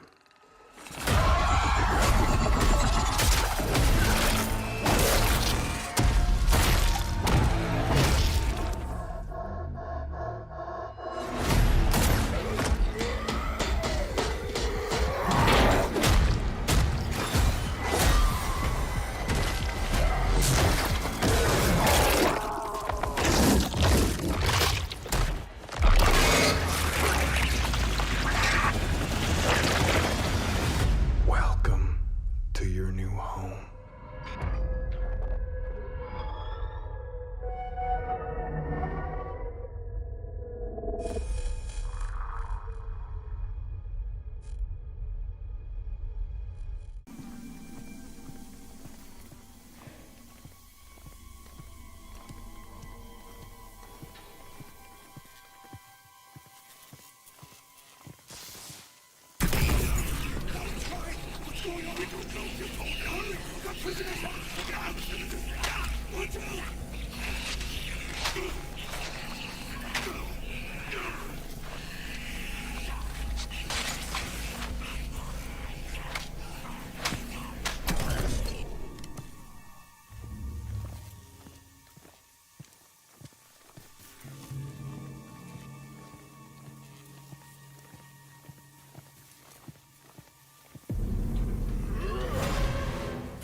I feel great. I think that the reveal went like better than we could possibly imagine.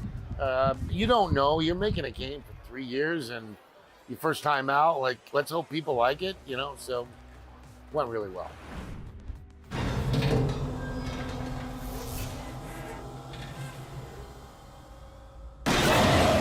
We were very conscious that the environments would look different.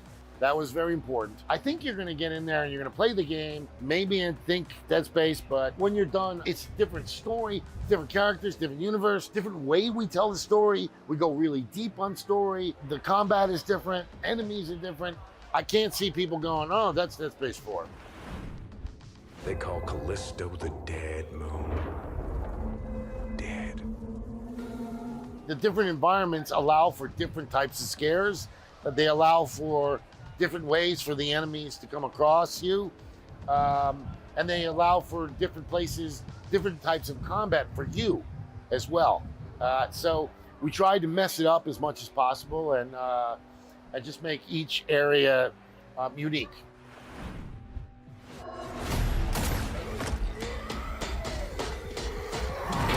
They're called the biophage. I think it means something like starting from virus. It has something to do with that. You know, when you see a trailer, you usually see them when they're out already and they're fighting you and all that. But it's the how do they get to you that's pretty scary.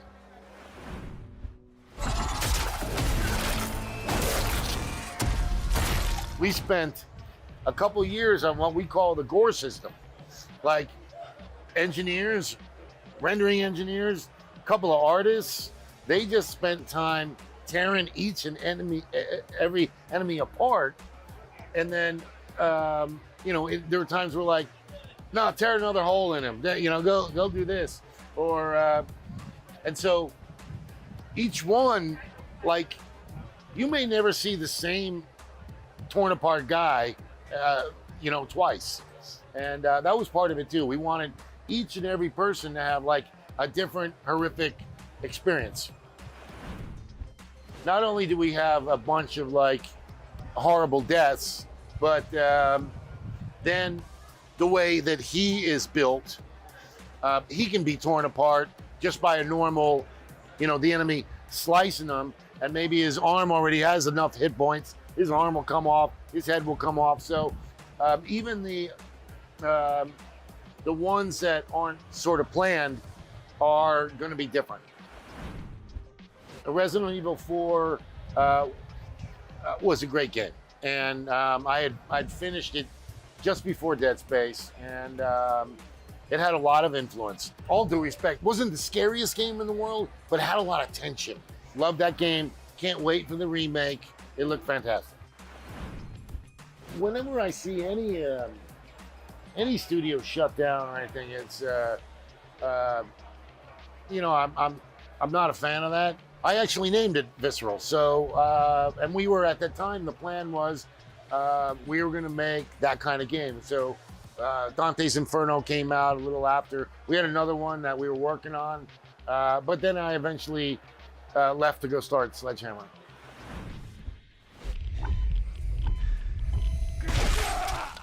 We're not doing the eye scene, but I think we got some really horrible things.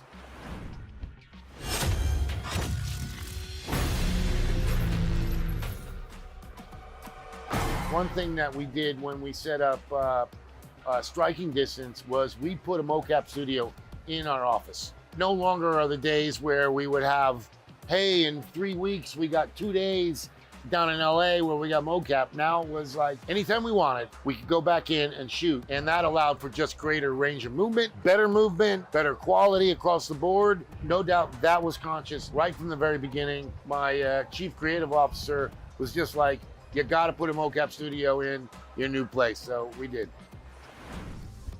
I think they can succeed because there's less of them. And so, you know, hopefully more people will gravitate towards, hey, you know, I've been playing multiplayer for like, you know, last 3 months.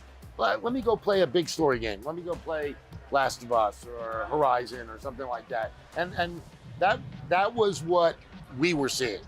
We're seeing that people were going and they were taking 2 weeks and saying, I'm going to finish this game. Every game I've ever made has had one that you worry about, right? And Modern Warfare 3 had Battlefield 3, right? Came out a month apart. I stopped worrying about it years ago because I'm like, it's something happens or just, I'm not going to worry about it. I'm not going to worry about it. I'm hoping that they do well, you know, because they're fellow devs.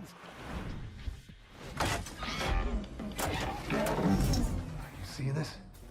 When I got in there, they were like, hey, we've been working on this story and this lore and this timeline, and we think that you can actually put the game in the timeline, right? And I'm like, yeah, why not? I mean, PUBG's giant, like, will it help?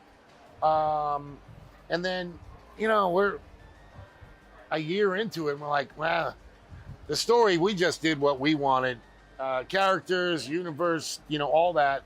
And so we were late to announcing it because it really happened a while ago. But we just didn't want people getting confused, so we came out with the announcement. It's no more in there. These new systems, they do not come with instructions, right? You're like, you got millions of dollars worth of engineers who got to figure this darn thing out. So in the beginning, it's hard, right? The easiest thing to get in the very beginning is graphics. Then comes audio. Then comes special effects. Then comes, like, our main character is awesome. Just looks like Josh. And that came with a team of 10 rendering people on it. I think they're getting better and better.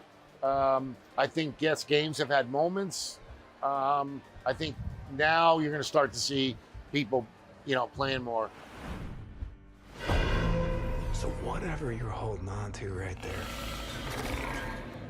that's your old life.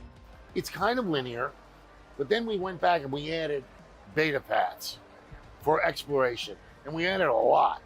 And you don't have to do them if you don't want, but there is a lot of hidden stuff in the game. You'll learn more about the story. I do want you going, oh shoot, I was here. And then like, I gotta follow my way back and get back. Crafton wants to have a bigger spot in the world, and I think they're motivated and they have the right attitude, and so hopefully we'll be seeing, this will be one of the companies that does expand more. You got to let the first one come out, got to see how it goes, and then the other stuff follows.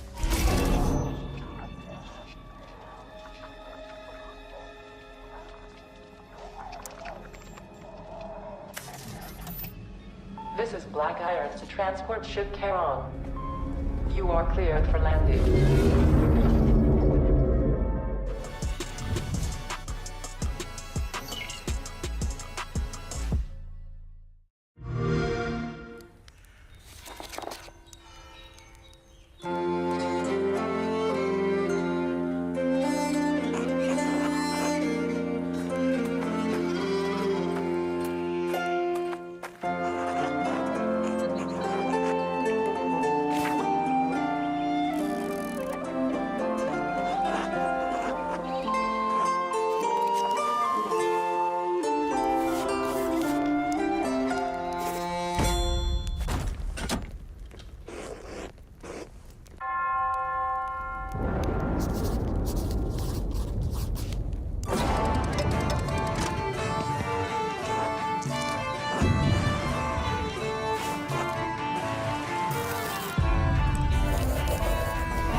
Play it day one with Game.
Please welcome to the stage the creator of the Game Awards, Jeff Keighley.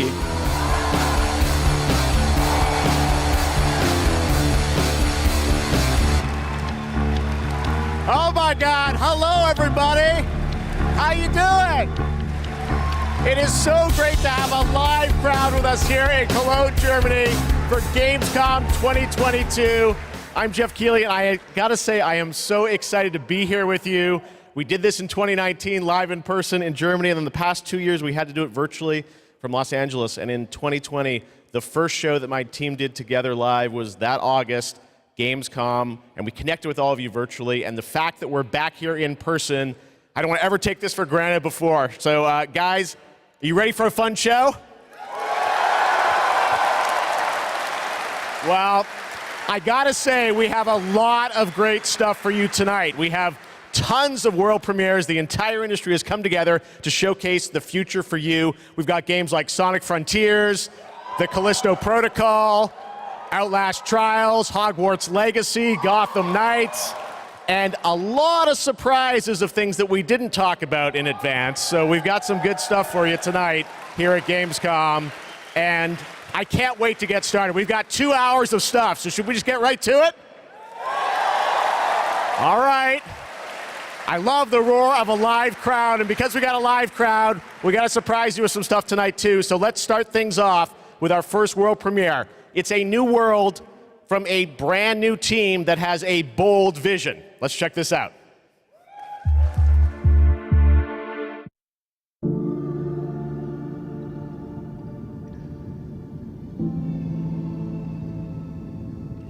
We want the community to build this. We want it to be their worlds. We want them to tell their stories in their game.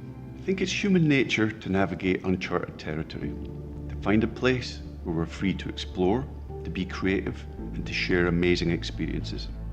The goals are to make an experience that's unlike any other, which is such an exciting thing to be part of. I think ultimately, that's kind of been the big ambition, is to create this kind of open world that can be built out in every direction. I think it's every day is a new discoveries and it's constantly growing. We've put a lot of focus, I think, on the current zeitgeist and what it means to represent yourself digitally.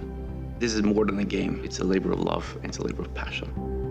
The dream is to create a whole new world for the next generation of gamers, and I think that we've kind of captured that.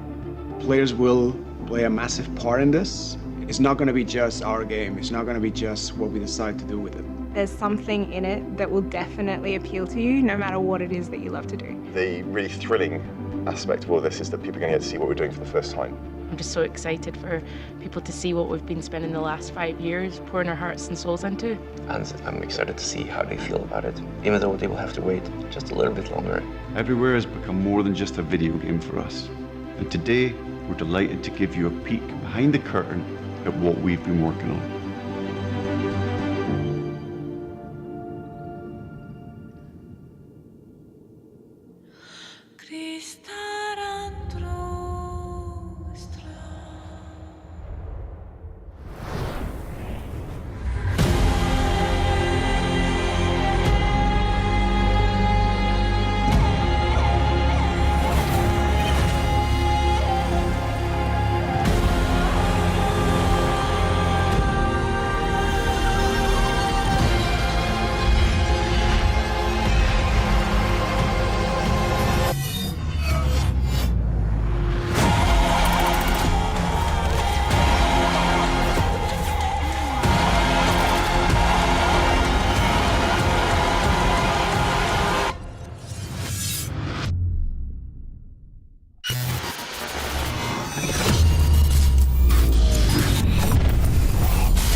There you go, everywhere, and I'm sure you've got a ton of questions. And joining me now from Build a Rocket Boy is Adam Whiting to hopefully answer some of those, because we're a little confused, but we want to know a lot about this. So tell us, everywhere, what kind of game is this? What can you tell us, Adam? Well, firstly, can I just say it's really exciting to just be here, and we've been looking forward to coming out of stealth mode and really delighted to start the conversation today here at Gamescom. Now, I won't be able to reveal everything, but what I can say is that really we're not trying to make a normal game. I think the scope and ambition of this project are quite unlike anything else. We want to build a whole new world for gamers, and not just a place to play, but watch, share, create, hang out with your friends, and so much more. Well, I got to say, the end of the trailer, I think we all were taken aback by, whoa, change art style, this seems totally different. Is that part of Everywhere? What can you tell us? Well, Jeff, that's one of the many surprises we've got in store for players. I mean, we are passionate about making games and telling stories, but ultimately we made Everywhere to be a place where players can make their own experiences, be who they want to be and tell their own stories. But we're still passionate about making immersive and cinematic experiences that players can just get lost in and enjoy. I guess you could say we want people to have their cake and eat it, and Everywhere is the place that can happen. All right, well, definitely a bold vision for what you're doing here. The other question I'm sure we're all wondering is, we didn't say a date on the trailer. Any sense of when we're going to get to play this thing? Where are you at in development? Well, I'm delighted to say that we aim to have Everywhere in the hands of players in 2023, but we've got many more things to show and tell over the coming months. And we're really excited for you to sign up on our website, everywhere.game. But really, today was just a sneak peek behind the curtain to see what the team has been so hard at work on. And we're really excited to get this in the hands of players as soon as possible. Amazing. Well, Adam, thank you for sharing the reveal here at Gamescom. It's awesome to have so many European studios on stage. And tonight, we've got a lot of European studios that are going to reveal their games for the first time. And right now, we're going to move to another world premiere announcement.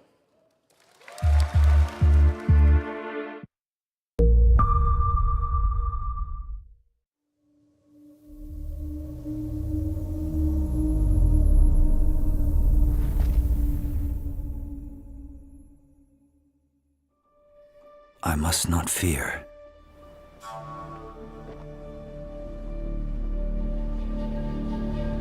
Fear is the mind killer.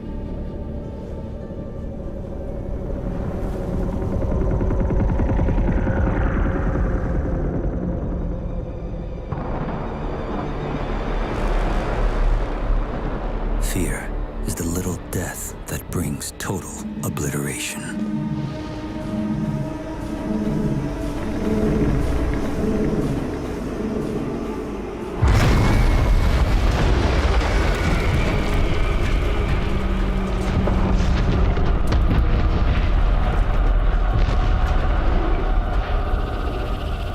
Face my fear. I will permit it to pass over and through me. And when it has gone past, I will turn the inner eye to see its path. Where the fear is gone, there will be nothing.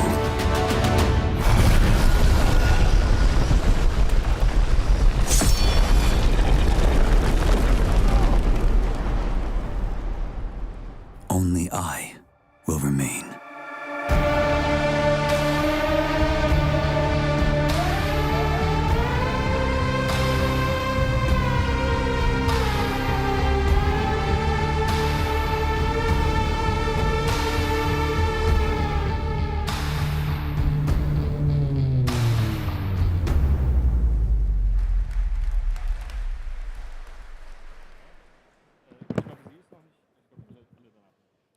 Trust me, the fun is just beginning tonight. All right, how many of you out there are fans of PlayStation?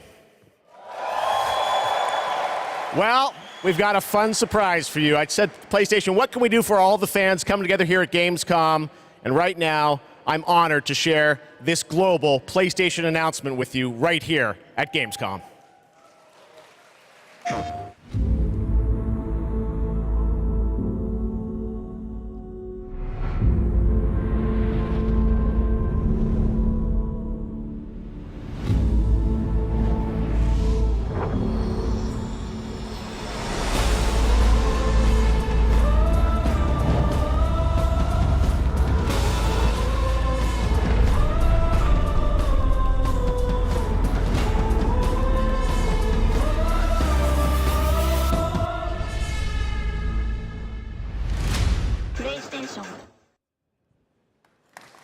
There you go. the DualSense Edge. It's a high-performance, ultra-customizable wireless PlayStation 5 controller designed by PlayStation. And you see there you can have your own custom control profiles customized to your play style. And if you guys want to learn more about the brand new controller, you can head to PlayStation blog. And thanks to PlayStation for sharing that announcement with us here at Gamescom. All right, next up, the Callisto Protocol. You guys hyped for that game? Thank you. Well, joining me now is Glenn Schofield from Striking Distance. Glenn, we are so excited about this game coming out in December. You came all the way over in the middle of development to Gamescom. We really appreciate it. How has the response been to Callisto so far? Man, Jeff, the response has been fantastic for a new IP. I couldn't ask for anything more. So I want to thank the fans, and I want to thank my team for just really killing it. And it's great to be back at Gamescom, man. You know. Well, you got some good stuff for the fans, and we're going to get to that in a second. You brought some gameplay. We saw some great stuff at Summer Game Fest. You brought more now. What are we going to see today, Glenn? Yeah, you've got some live gameplay. We've got 2 sections. The first one is going to show some crazy combat. And the second one is something new from the game, a little different than what we've shown, with a pretty crazy ending. Yes, it is. You guys are going to love this. One thing I wanted to ask you about was you're known certainly in the team for your work on Dead Space. And that game, we love the strategic dismemberment. I understand you're kind of one-upping things for this game? Well, we got dismemberment, and we've shown the gore system. And today we're going to show a couple new things, including one that we're showcasing called mutations. So the enemies may sometimes have these tentacles that come out. And if you don't shoot them, take them out on time, this guy in real time is going to mutate in front of you into something bigger, badder, faster, meaner, and he's going to be taking you out. It's pretty cool. Well, this is one of my most anticipated games. It's coming out this December. Glenn, thanks to you and the team for putting this together. Let's take a look at brand new gameplay from the Callisto Protocol. Thank you.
Pressure check complete. Releasing gate valve. Releasing gate valve.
All right, that was pretty good, right? We got lots more coming for you, but right now I want to introduce my co-host for ONL, Melly. Melly, welcome to ONL. Thanks, Jeff. I'm so excited to be here at Gamescom. Hello, everybody. I'm your guide for tonight for all the happenings around Gamescom, and I'm really, really excited to be here because the heart of gaming is beating once again, and game devs and publishers from all around the world are making their way to Cologne to show you hundreds of new games. So if you're not here yet, and still can come by, make sure to drop by. And if you can't, make sure to drop by next year, because it is definitely worth a visit. And one of the highlights we have this year is we actually have the largest indie area ever, bringing visitors and devs closer together than anywhere else in the world. And you can meet the makers of the most original and fantastic and creative games here. And if you're not here, and if you can't make it here, do not worry. You can also check out the Indie Arena booth online at gamescom.global. Jeff, it's back to you. Thank you, Melly, and you'll be with us all night. We've got Gamescom awards to come and other things too. But let's get right back to the world premieres. This next one is one you've been waiting for a long time to see. Let's take a look at this brand new world premiere. After an age of the cruelest tyranny, man finally defeated its overlord. But gods do not fall forever. The champions of war united and began the eternal watch over their tyrant's colossal remains. For some forces, even death cannot end. But now, eons later, the fallen god's influence pervades the world again, corrupting even sworn enemies.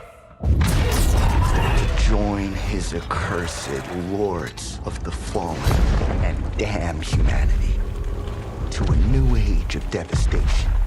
Though from these darkest days, new heroes arise. To defy the gods, one must embrace the darkness. And so lies our only hope.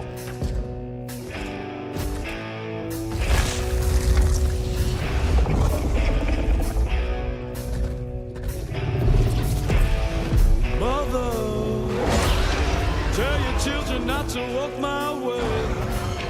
Tell your children not to hear my words. What they mean, what they say. Mother.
Wishlist now.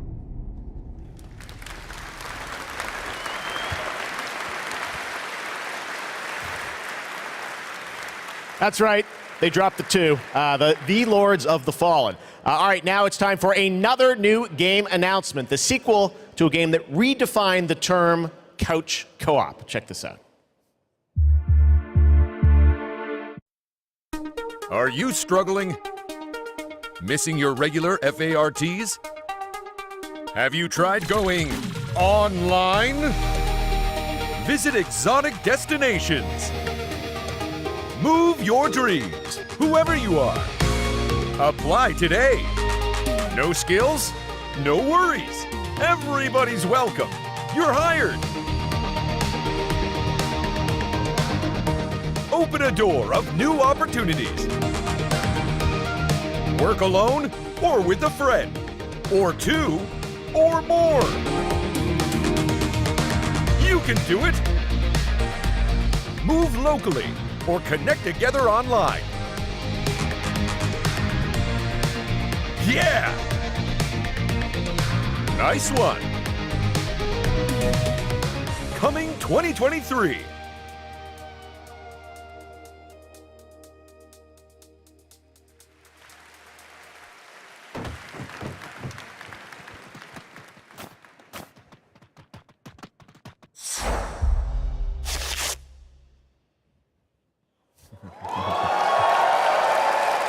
Yes, it's time to step into the Potterverse. You guys excited for Hogwarts Legacy?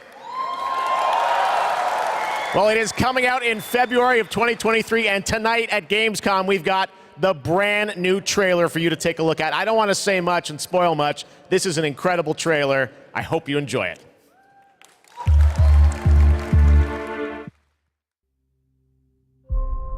The more we know about Salazar Slytherin and the dark arts, the better prepared we'll be.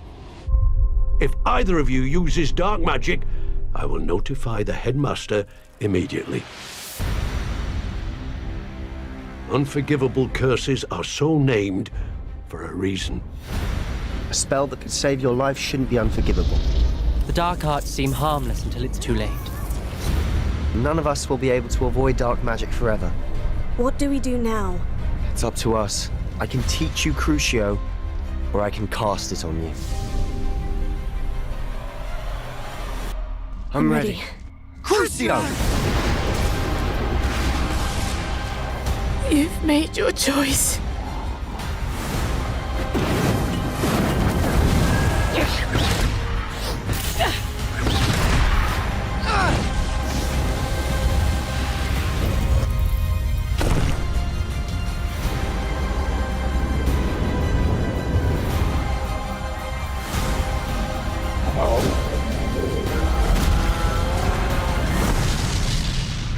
What have the two of you done?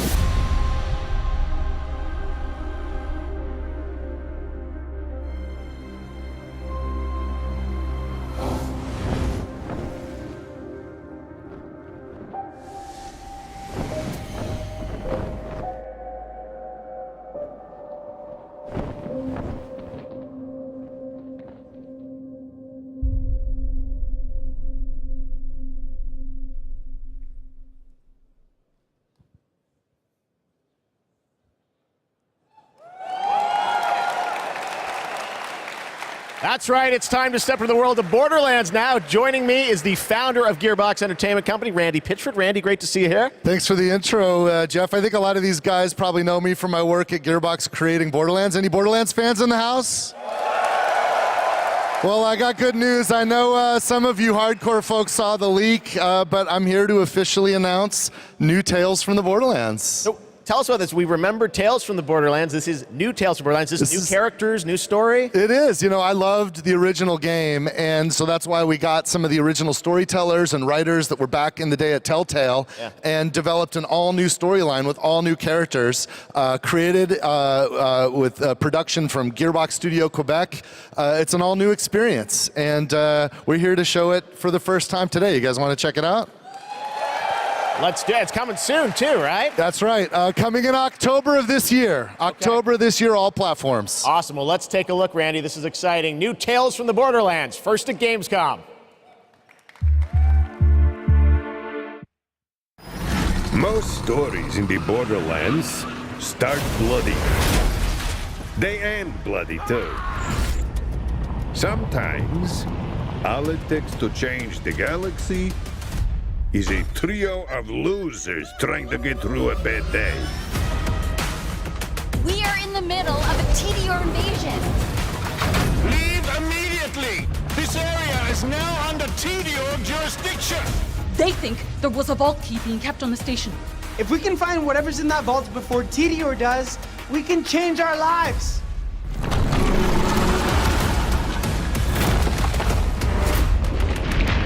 We're bad at this, like really bad. TDR has many guns, talking guns, Guns with legs! I'm gonna blast you so freaking bad! Yeah! Shut up, Richard!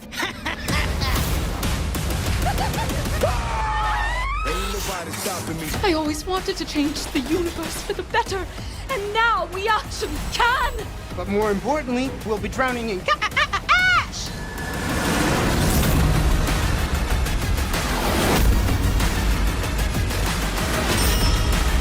Why are you people like this?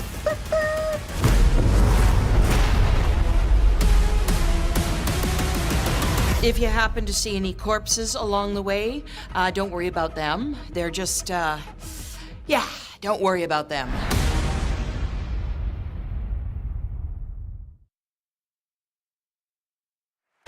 Come back to the city and join the deadliest spectacle of this season. I'm gonna tell you a story about a species that survived millennia. Homo neanderthalensis, Homo rhodesiensis, Homo erectus, all of them wiped out by the deadliest species of all. Us. I am Astrid. This is the new arena. And my advice for you, stay alive. Let out the beast. Let out the beast. Let out the beast.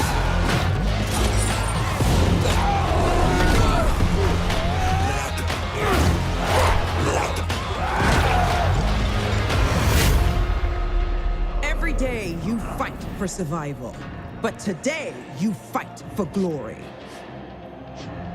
Anyone can be a warrior. What makes you different is the spirit of a champion. Let out the beast. Let out the beast. Let out the beast. Let out the beast. Let out the beast.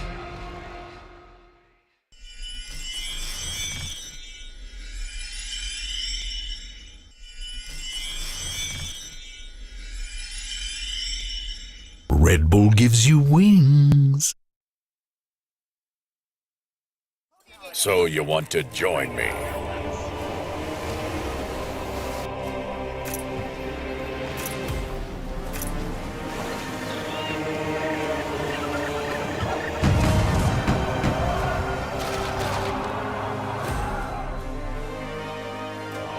Sign up and be a part of my crew in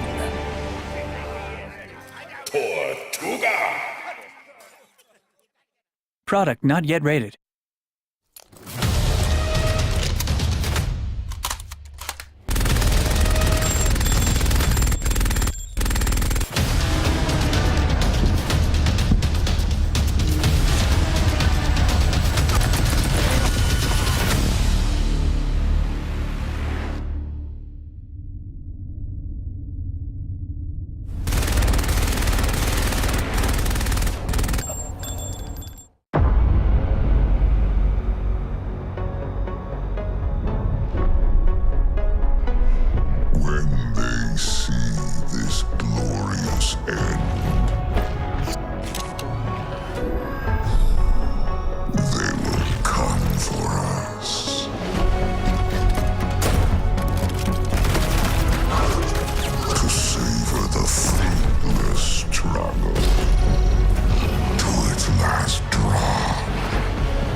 Hello again! This Saturday, the Gamescom Awards will be handed out to the winners of the best games on the show floor.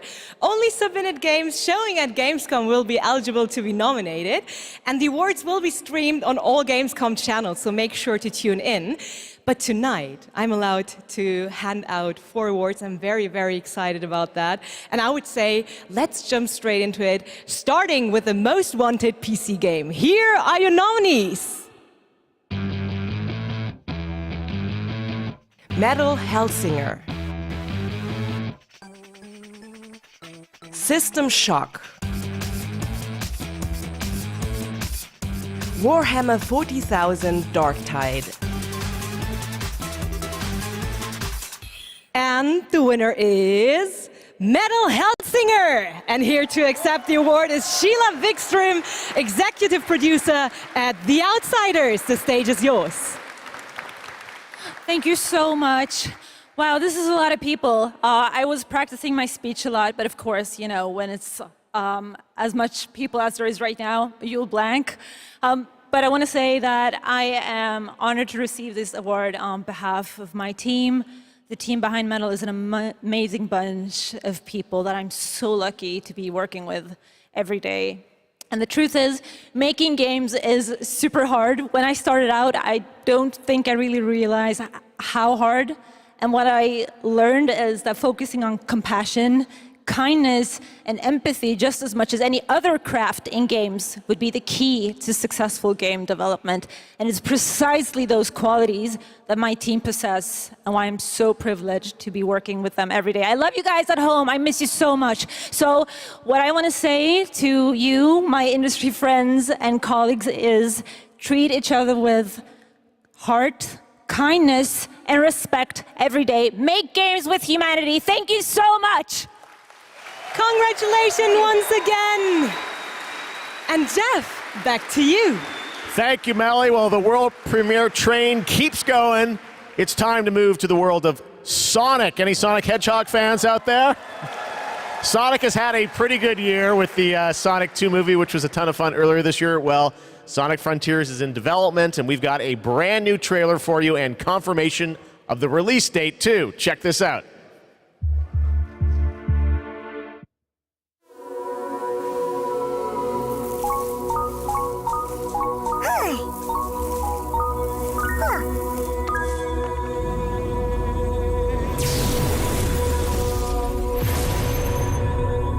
Submit. Your reckless actions endanger the world.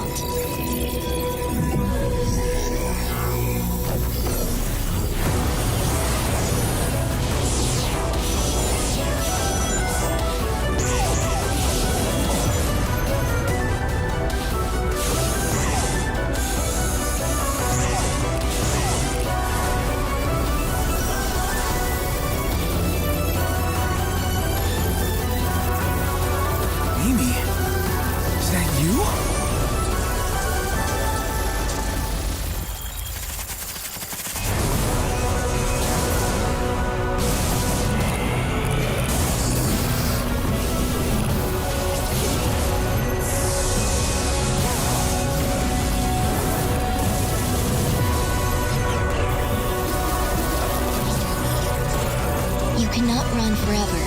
Leave immediately.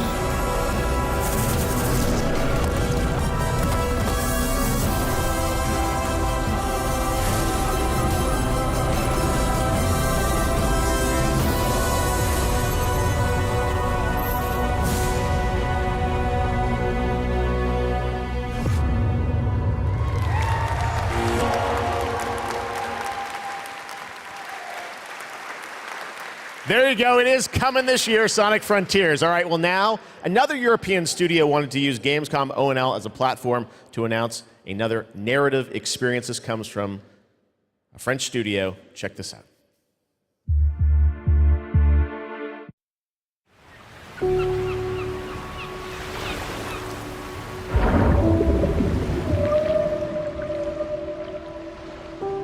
We leave so many things behind us. Objects, memories, mistakes.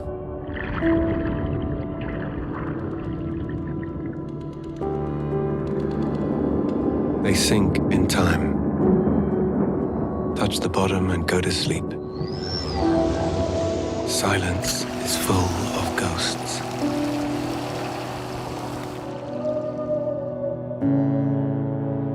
And here, voices can only come from the deep. Deep under the waves.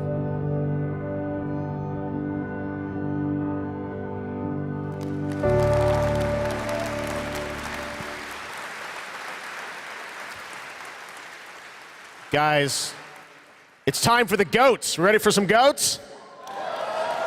No live goats today, but we are here to talk about Goat Simulator 3. We got to announce this back at Summer Game Fest.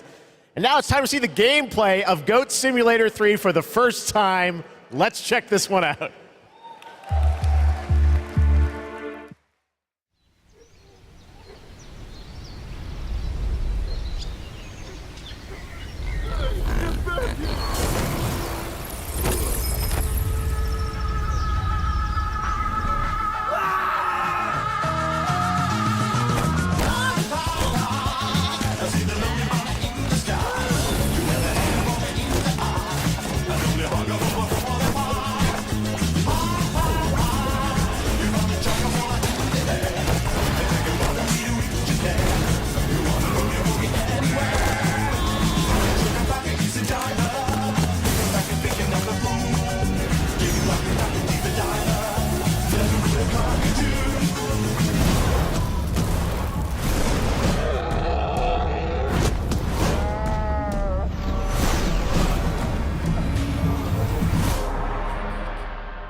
November 17th, that has literally about everything you could imagine in it. Goat Simulator 3. All right. A lot of people ask me how I got started in the industry, and what I loved doing when I was a kid with my brother, we would play PC adventure games, and I grew up playing classic LucasArts and Sierra adventure games. You guys remember Monkey Island by chance? Well, I am so excited because there is a new Monkey Island in development right now. Ron Gilbert, the series creator, is back. You may have heard about it. Return to Monkey Island. And tonight at Gamescom, I am so excited that we get to announce the release date. Or actually, I don't. We get to go to Stan to tell us the release date. Check this out.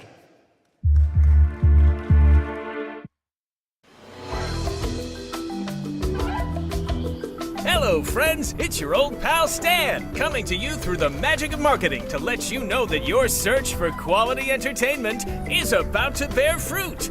But I wouldn't be doing my job if I just dropped the details on you without a little build-up. I want you to see the kind of fine dining establishments you'll be visiting, like this one. Get lost. And if escapism is your cup of flavor, you can't do much better than this exotic and extremely remote island. Stay back! How did you find me? Return to Monkey Island launches September 19th, which happens to be International Talk Like a Pirate Day. But you don't have to wait. You can order it right now, before it's even out. Something we in the marketing industry call a pre-order. As a bonus, I'm ready to unload this shipment of beautiful horse armor to anyone who pre-orders Return to Monkey Island. It'll look fantastic in your inventory. Oi, you missed a spot. I've got to go now. I've got a lot of irons and a lot of fires. You know how it is. But I'll be back to steal every scene I'm in Return to Monkey Island. I'll see you there. All pre-order customers will receive the exclusive horse armor item in their inventory. Please note that the horse armor has no practical use in-game and in no way will contribute to the gameplay, puzzles, or narrative of Return to Monkey Island. Oh my God. A month away, and I love the horse armor does absolutely nothing. It just sits in your inventory.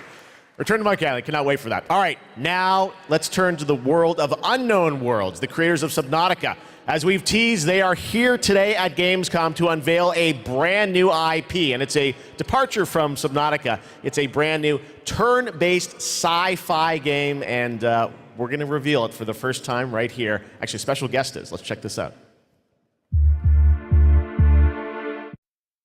Hi, I'm Brandon Sanderson. You might know me as the author of the Mistborn series, the Stormlight Archive, or as the guy who finished Robert Jordan's Wheel of Time. Over the last few years, I've been working closely with my friends at Unknown Worlds on the exciting project we're revealing today. You, of course, know Unknown Worlds for creating immersive and fantastical worlds like the incredible Subnautica series. When they reached out to me, I was absolutely thrilled to help craft the expansive sci-fi universe in which their next game is set.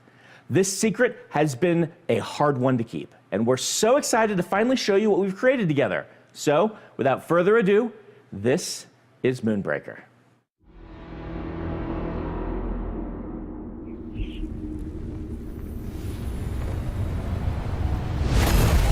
Let us keep this civilized. Welcome to the party. With you till the end. Needles up.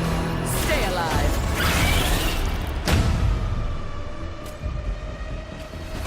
This will be over real quick.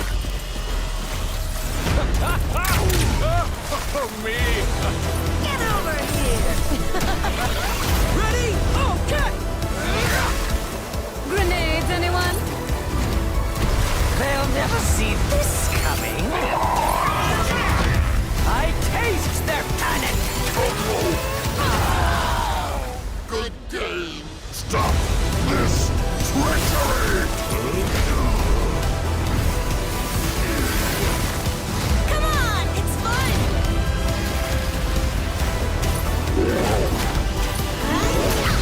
The crowd goes wild.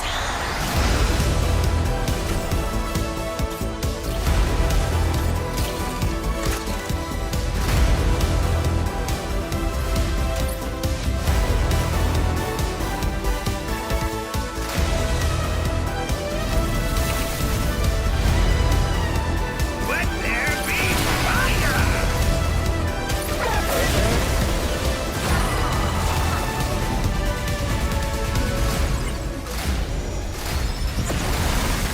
Well, it's been a blast. Or it will be.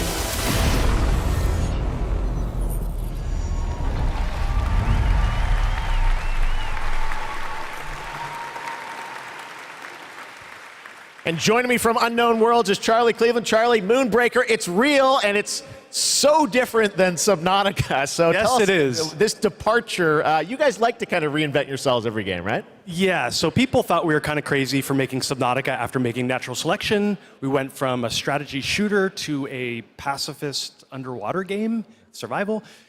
So I feel like we've done this before. We love changing genres, but I'm hoping our Subnautica fans will still come along for playing a digital miniatures game. I hope. Well, it's so cool, a digital miniatures game. Everyone loves miniatures, but how do you translate that into gameplay? What is the gameplay of this game? So we're kind of channeling like a Guardians of the Galaxy or Firefly kind of feel. So you can see that from the colorful art style we have. So you choose a captain and 10 crew, and you build a roster, kind of like a traditional miniatures game. And every unit in the game is really like strange and special and kind of game-breaking. So yeah, you deploy units and you move them around on the battlefield, and you get all these crazy game-changing powers, kind of like Hearthstone meets XCOM, kinda. Well, I mean, you see the gameplay here, it looks great, and it's coming soon, as we said, end of September, so you're not early access, you're not going to wait long. But the thing I want to get to is the painting of miniatures, which we saw a tease of in the trailer, and I know you actually, painting was cathartic for you sort of during the pandemic, right? Yeah, so the painting, I mean, you can't have a miniatures game without painting. And during the lockdown, I just found myself like learning to draw and just zoning out and feeling really relaxed when the world was basically falling apart around us. And we really tried to capture that feeling. It's not like Photoshop or like special technical tools or anything like that. We just simulate washes, dry brushing. We've got decals. this feels like you're actually painting a real miniature. And I have to say, because everyone is surprised by it, like all the miniatures you see painted in the game are all painted with the tool. Wow. So it's like actually pretty powerful.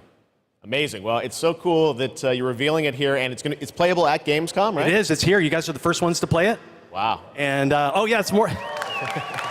We're over in the Crafton booth. Okay. Crafton booth. And for everyone else around the world, they're not going to wait long, right? Yes, we'll be on Steam playtest in September. Okay. We have a couple open weekends, and then we're going to be launching into Steam Early Access September 29th. So it's really close. Only a month away, Moonbreaker. Charlie, thank you so much for coming all the way out here. Thank you. I know you had a tough time. My pleasure. Here, but thank you, everyone. All right, Charlie Cleveland with Unknown Worlds. Thank you so much, Charlie. And now it's time to reveal another game with a very catchy tune in the trailer. Check this out. Let me tell you about the friends that invested all they had on a shady site that looked like a scam. It said buy this magic cards to play the coolest game and fight against your friends with no consequence.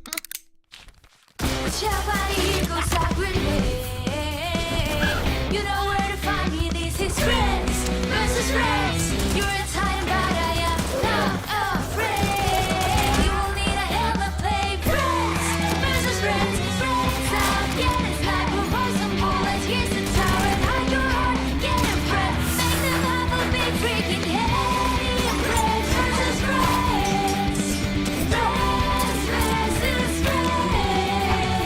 Friends versus friends.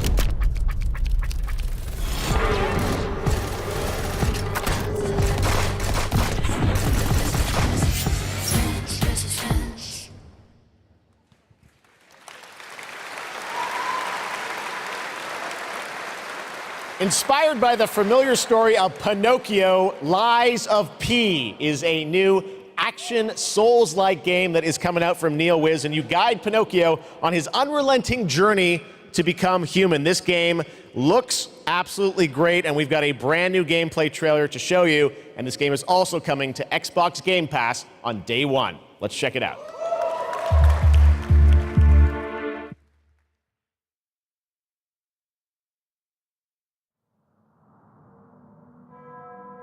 Can you hear me? I hope this reaches you. This city is falling apart. Chaos, madness, death. And there might be no going back. But you can change that. It depends on the choice you make. Truth or lie.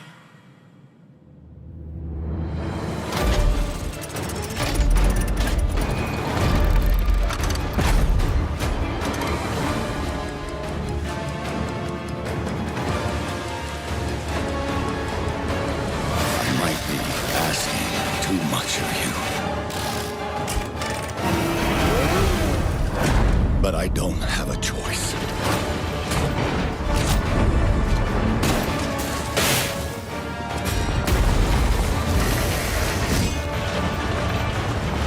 Only you can do this. Please, help me.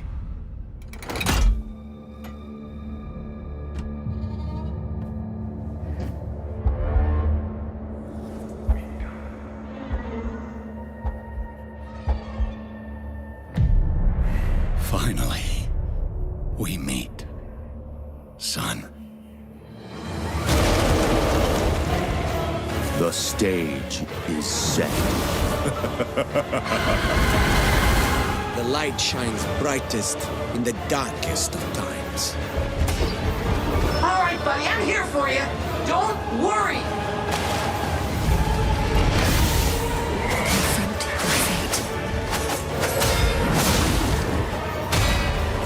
Don't give up.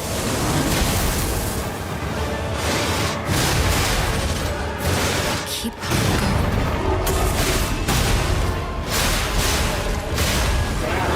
You can lean on me if you want.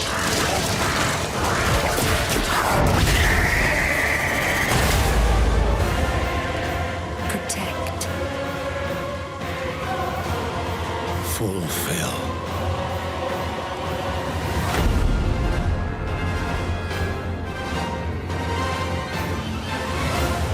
your destiny.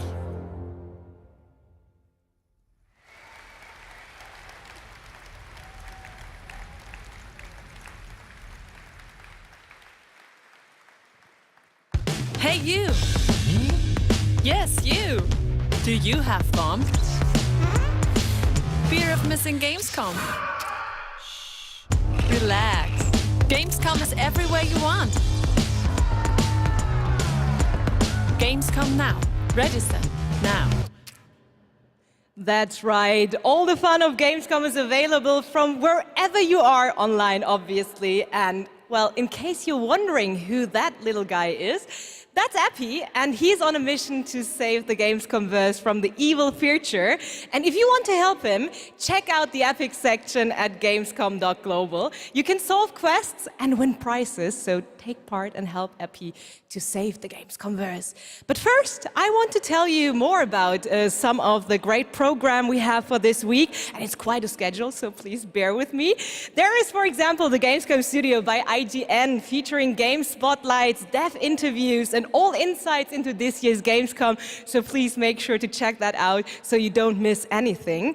And also, the awesome Indie Showcase is back, featuring the newest, most original, crazy indie games here on Friday afternoon at 5:30 p.m.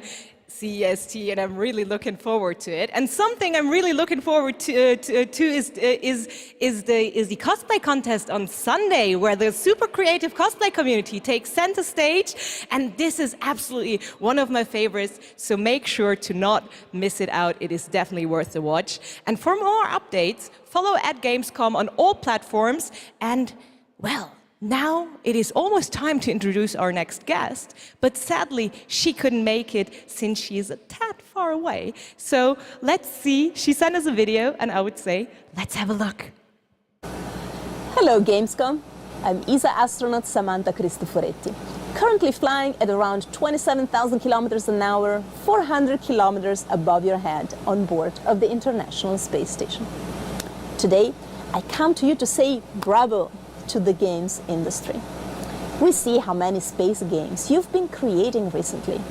Those missions you send your players on aren't just great fun. They create curiosity, interest, and the love of space exploration in gamers around the world. As we look towards returning to the moon and on to Mars with our ambitious Terra Nova program, humanity's spaceflight capabilities will be in part thanks to the games industry. And who knows, perhaps even you will be among us here at ESA for the journey. Exploring space virtually isn't just great fun. It's having real-world impacts that lead us all closer to the stars. So on behalf of everyone at ESA, bravo. Keep creating, keep innovating, and keep playing. This is ESA astronaut Samantha Cristoforetti, wishing everyone a wonderful Gamescom from the International Space Station.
When we were looking at games for Gamescom Opening Night Live, one of the things I was most impressed with this year is there are a lot of European studios that want to debut games here, and also a lot of brand new IP, brand new worlds, and we're going to introduce one of those to you right now, and I think you're going to get pretty excited about it. Check out this world premiere.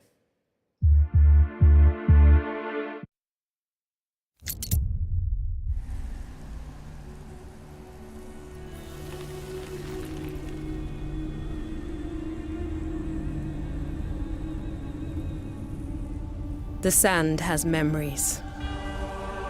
Memories of our past, when gods walked this world, and our heroes stood amongst them.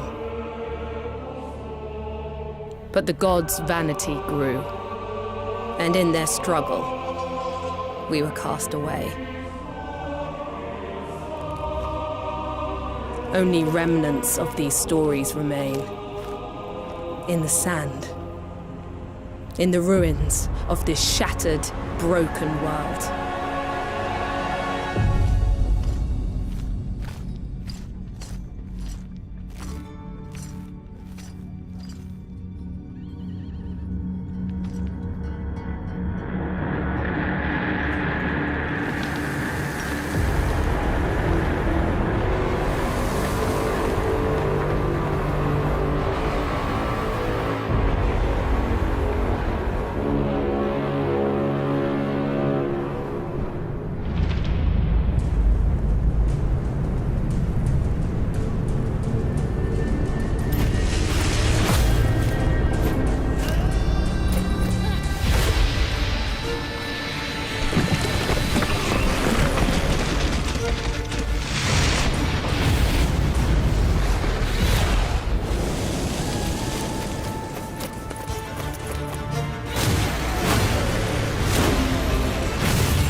Even in ruins, we endure. We won't let go. For now, we can stand for ourselves.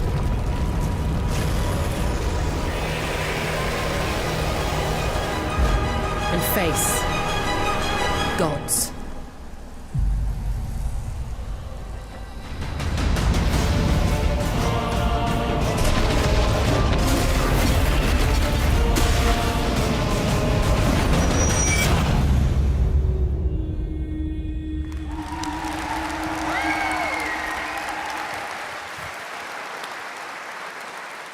Atlas Fallen coming in 2023.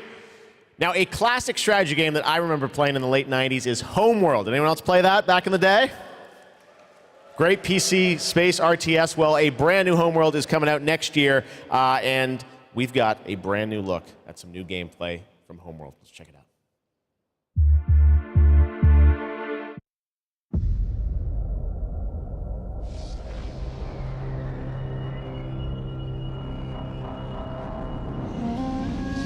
It was a simple perimeter scan, escorting resources. But we were ambushed by Kalan raiders.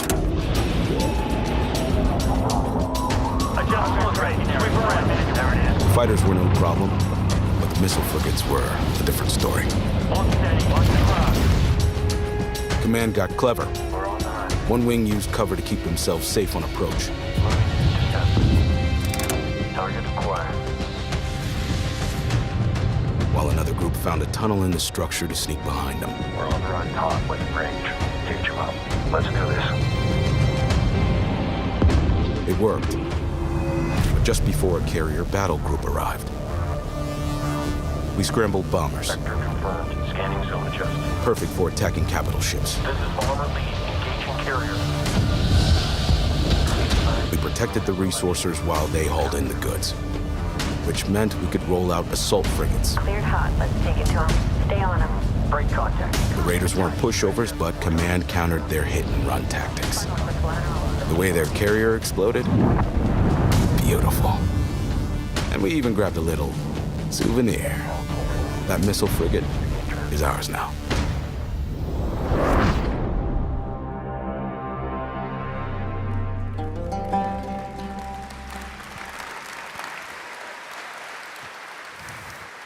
Homeworld 3 in the first half of 2023.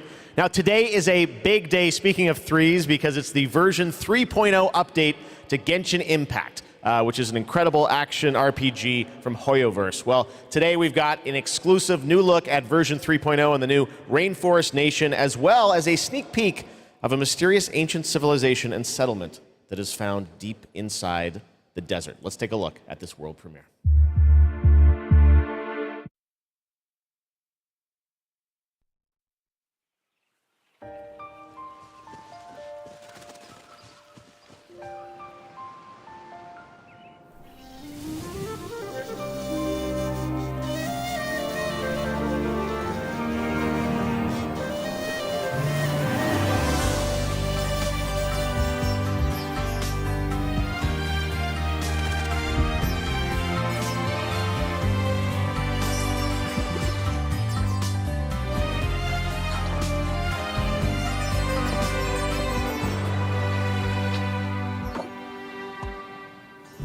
Can't see?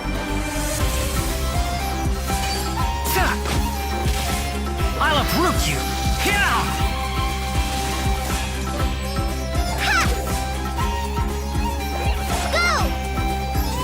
Come on, let's go! There's a fortune to be made! Your more is mine! Let's sweeten the deal! Scatter! Germinate!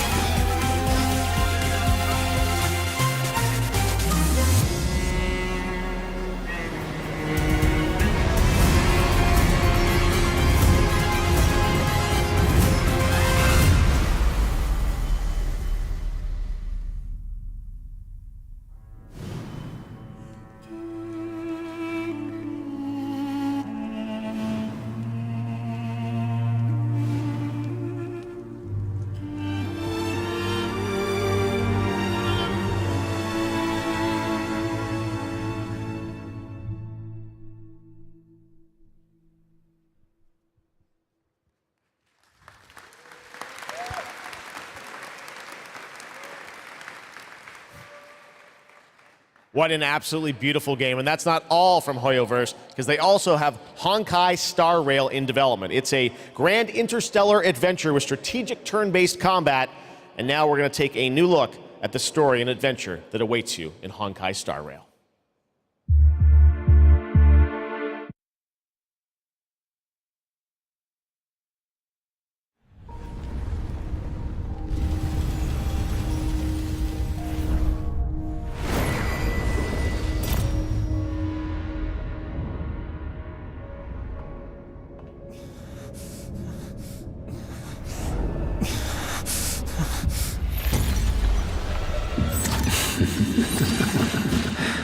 Of 5 people, 3 must pay a price. You are not one of them, Jin Yuan.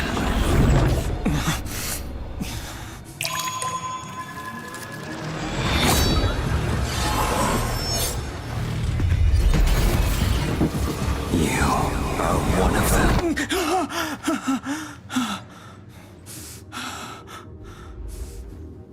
The Xianzhou is in danger.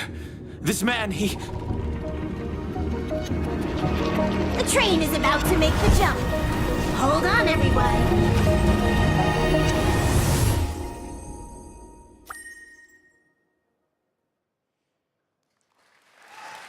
Hello again! It is now time for our next Gamescom award, and here are your nominees for the most wanted Microsoft Xbox game. The Dark Pictures, The Devil in Me. The Last Case of Benedict Fox. Manuel Helsinger.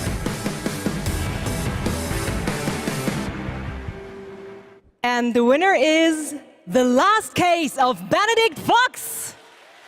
And here to accept the award is Bartek Leszczakowski, Creative Director at Plot Twist. Congratulations. Thank you. It's quite of a shocker for us. We just love good Metroidvania games, and we are working hard on making Benedict Fox just that. And I would like to thank Xbox team for their support, and Rogue team for being the best publisher ever. And especially I would like to thank my team in Krakow. They are crazy talented, and my hands hold the award, but their hands make the game. Dziękuję wam bardzo. Thank you. Congratulations once again, the last case of Benedict Fox. And Jeff, back to you. Thank you very much, Melly. Anyone here a fan of Justin Roiland? Rick and Morty? Well, he's got a brand new game, which you may have seen at Xbox's show in June, called High on Life. It is coming to Xbox and Game Pass in December, and they wanted to send us just a great gameplay clip. You're going to enjoy this. Talking guns in a boss fight, and that's all I'm going to say to set this up. I think you're going to really... This is a trip. Check this out. World premiere of High on Life.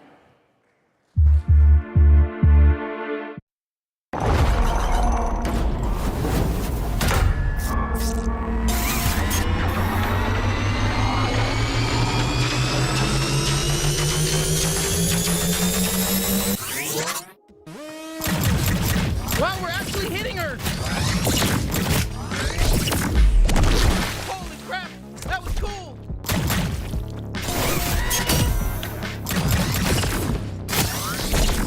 Come on, admit it! We're hurting you! No! Fuck you! Are you even a real bounty hunter? Jesus, it's so gross you even went in there!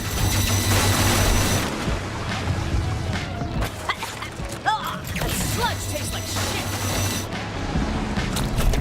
Yeah, so stop diving into it! Shit, she's filling the place with sludge! Stay in the air! Better not fall in! Hey, I'm still here. You can still use me if you want. I can deflect attacks. Did you know that? I'm not just all about stabbing. Well, I'm mostly all about stabbing and tethering, but I can also deflect attacks. I'll slice them to fucking death. I'll cut their fucking heads off. I'll rip their limbs. I'll fucking do everything. Oh, I'm gonna fucking cut right into them. I'll cut their fucking asshole off and eat it. You know, this sludge matches your toxic personality. Fuck off! That wasn't even a good one. Surprise! Clutch bag! Hey, it's me, Five-Tor! Kill my shitty clone! I'm rooting for you! Ooh, incoming laser! Laser just for you. Bet you're just as nice and squishy on the inside as the rest of them. Let me at her, bounty hunter. Wow, we're having our first real boss fight together.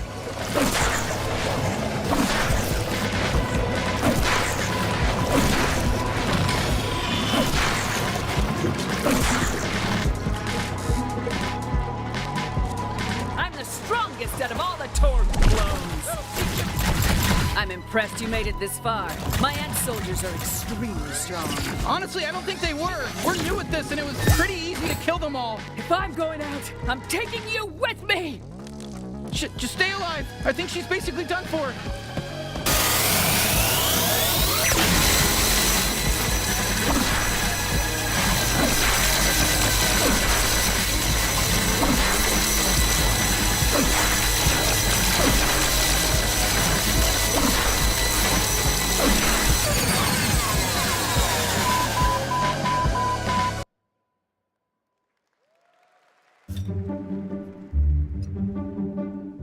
Do you see that?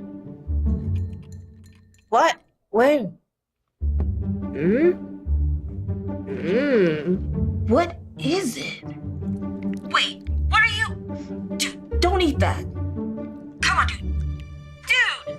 You know she's gonna eat it. What? Yep. No! No! Told ya. Gross.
You've been selected from among thousands of candidates Hey, Cutter. to join the Lynx family. You're from Earth, right? This is more than just a job. It's An opportunity. You ever miss it? Caution. Oh, shit. Lynx. Making the world A better place.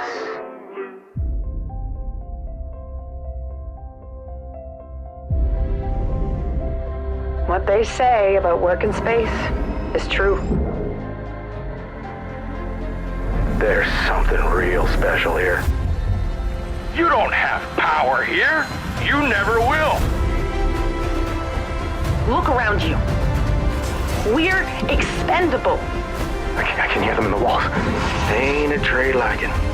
Dancing between the ribs of a ship, gaze out at the rest of the human race, buzzing in the distance.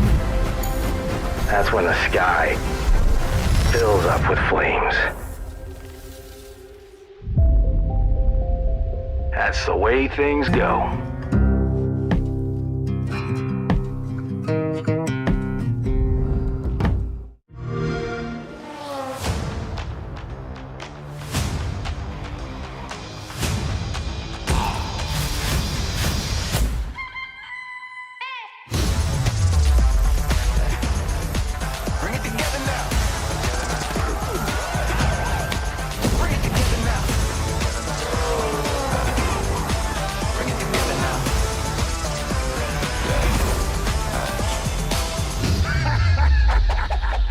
Now we're talking. All that you need, know we got it all. Infinity goes on and on. Bring the truth to the lie, the depths to the highs, left, right to the center now. Our different designs, we bridge the divide and we bring it all together now. You gotta help me rescue my friends. Bring it together now. Bring it together now. All that you need, know we got it all. Infinity goes on and on. Don't got no limits now. We got it and we give it all. Get it and you good to go. Hey, bring it together now. Bring it together now. Bring it together now. Bring it together now.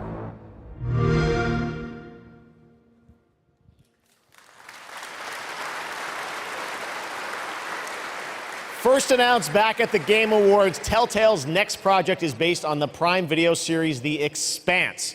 Well, we showed you a little bit of the trailer at the Game Awards to set up the world. Now you're going to get a first glimpse at the gameplay with this behind-the-scenes clip. Enjoy.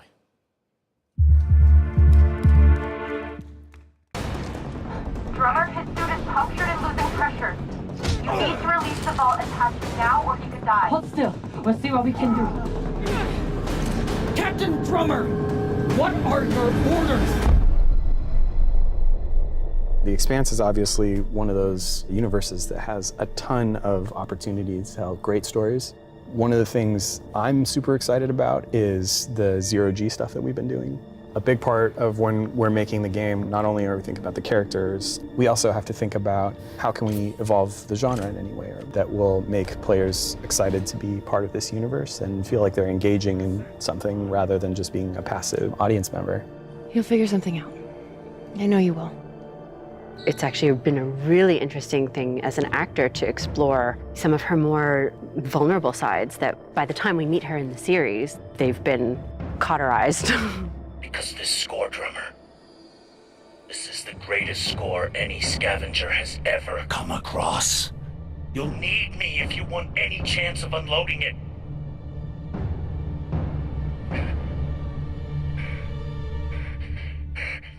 The craziness of an exploded ship that now constitutes several parts in a mass that you can move among, and balancing that out against almost like you're excavating the story. That's a personal story. Those are people, those are characters, and you are now among their ghosts. Whatever they were doing right before they died, being a scavenger, it's a pretty dark job. We're really excited about how it feels to both play and experience the story in the game.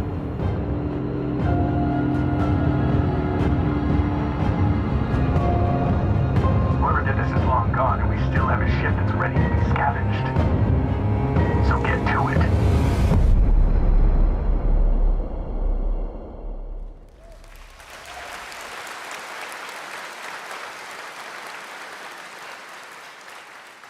Speaking of adapting things from one medium to another, here's a film adaptation that into a game which I don't think you would have ever expected. Check this out.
Goats, killer clowns, we got it all tonight at Opening Night Live. Now we've got another brand new game announcement from a European publisher for a sci-fi action adventure. Here we go.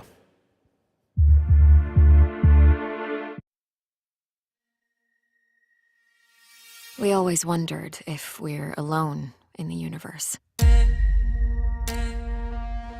We observed and explored, but found nothing. Until now. It has been 6 months since the alien object known as the Metahedron suddenly appeared above Earth's atmosphere. Personal log, sentient contact assessment and response team. Kate, we have an issue.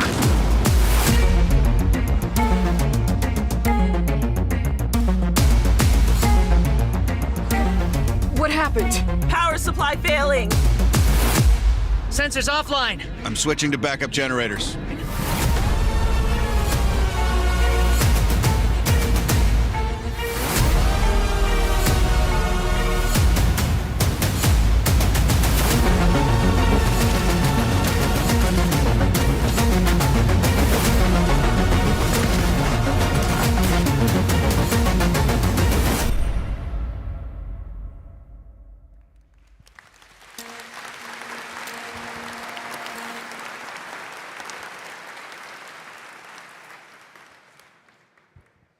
Now we're going to talk about Gamescom Goes Green, which is an initiative that has made Gamescom the first climate-friendly gaming event in the world. The core event and this show, Opening Night Live, I'm happy to say, are 100% climate neutral for the first time, and that's something we all should be very proud of.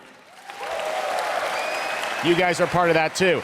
Now, as part of this initiative, Gamescom, along with the United Nations Environmental Program Initiative Playing for the Planet, are going to give out the first ever Gamescom Goes Green Award to the best sustainability concept from an exhibitor here at Gamescom. And the nominees are Microsoft Xbox, Yuki, and the Indie Arena booth. And to find out the winner, let's turn it over to Melly. Thank you, Jeff. And yes, the winner of this year's Gamescom Goes Green Award is Yuki. And here to accept the award is Dr. Joe Twist, CEO of Yuki. Congratulations. Thank you so much. Thank you, Gamescom, for this wonderful award. It's brilliant to be recognized. Thank you to the Yuki team who works so hard every day to be greener. And thank you to the UN's Playing for the Planet Alliance for inspiring us to change. You know, it's so fantastic to see these amazing game worlds that we're going to play in over the next year. But you know, we only have one planet to live on. And we only have one lifetime to make a change and to protect that planet so that we can continue to play our games. So everybody, whether you're a player or a business, can make one small change starting tomorrow, and together we can play more games together and save the planet. Thank you very much. Thank you, Joe, and congratulations once again to Yuki. And remember, it is not only the organizers or exhibitors that can go green. All of you can also make a change by donating to the Gamescom Forest. So plant your Gamescom tree today. Jeff, back to you. Awesome. Thank you very much, Melly. Congratulations to Yuki. Now it's time to announce a brand new game from a new studio of industry veterans working on an ambitious new RPG. Here's the first tease.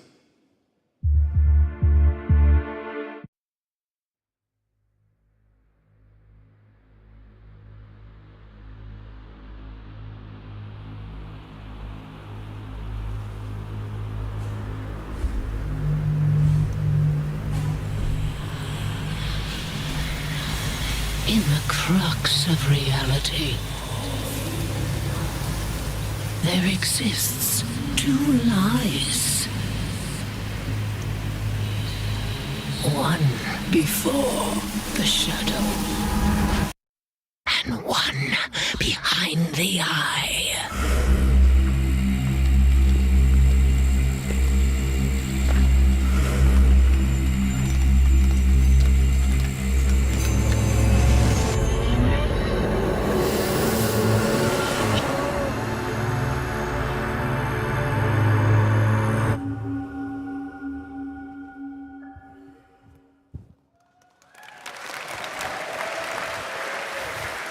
Lots of news here at Gamescom. All right, let's talk about Xbox and Age of Empires 4 that continues to expand. Now we have news on the next civilizations joining the battle as free DLC. If you want to learn more about what's happening with Age of Empires 4, tune into the Xbox booth stream for developer interviews on Thursday. But right now, here's that announcement from Age of Empires 4.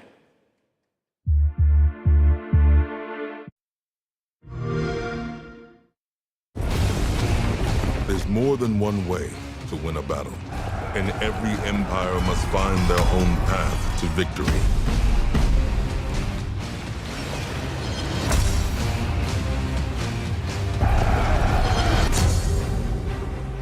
Whether you strike from afar or ambush up close, the Malians will use wit and strategy to outmaneuver their opponents and gain the advantage on the battlefield.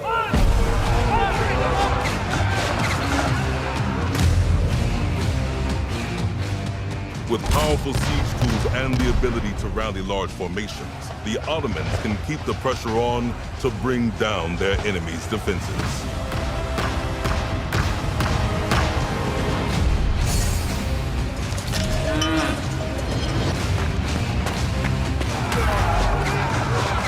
When the drums of war beat, how will you emerge victorious?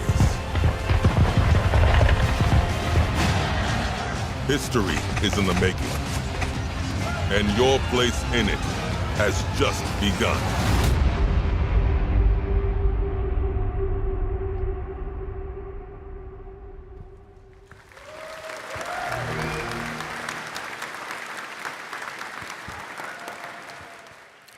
Time to head to Gotham. You guys excited for Gotham Knights? Well, you don't have to wait long. It is coming this October, and Batgirl, Nightwing, Robin, and Red Hood are going to take over in Gotham Knights. You're probably wondering about the story. Who are the villains? Well, we've got a lot to share in this brand new trailer, and also some exciting news. The release date is going to be a little earlier than you expected. Check this out.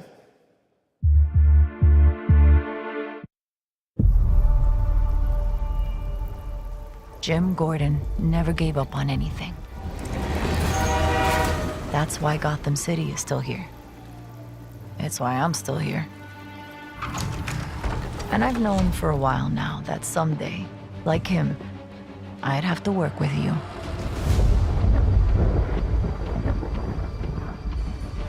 I've seen plenty of criminals in my career, but nothing could have prepared me for this.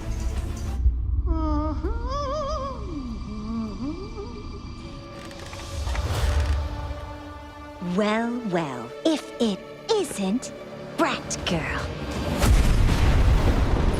Gotham City is at her weakest.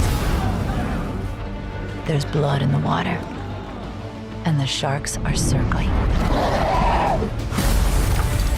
They're all making their move. Play nice. But we aren't going to give up. A storm has risen over Gotham. Nothing can stop it.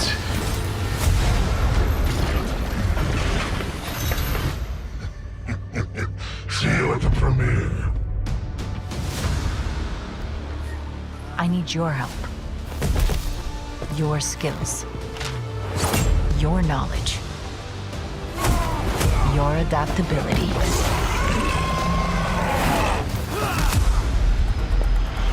You got my back? Oh, boys! This biopic is based on a true story. My story. Soon, the world will feel the cold as I do. I got one last little surprise for you.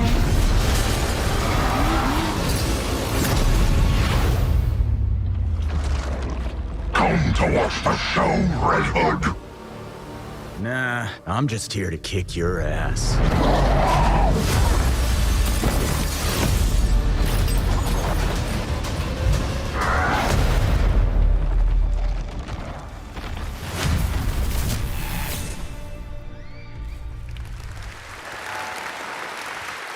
Pretty good trailer, right? October 21st now for Gotham Knights. All right, now it's time to announce a brand new game from a new studio, the global announcement of the ambitious new adventure game developed by Everstone Games. It's called Where Winds Meet, and it's an interactive open-world RPG featuring action, adventure, and martial arts set in a turbulent time in the Northern Song Dynasty. The combat looks really cool. Check out this announcement of Where Winds Meet.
Where winds meet. Again, so much new IP tonight. It's really cool. All right. Back when we started ONL in 2019, a very special guest joined me here in person to close the show. And this year, when I told him that we were going to be back here live in person, he said, well, I got to take part in some way. So please say hello to my good friend, Hideo Kojima. Mr. Kojima? Thank you, Jeff. ゲームズコムの皆さん、こんにちは。小島秀夫です。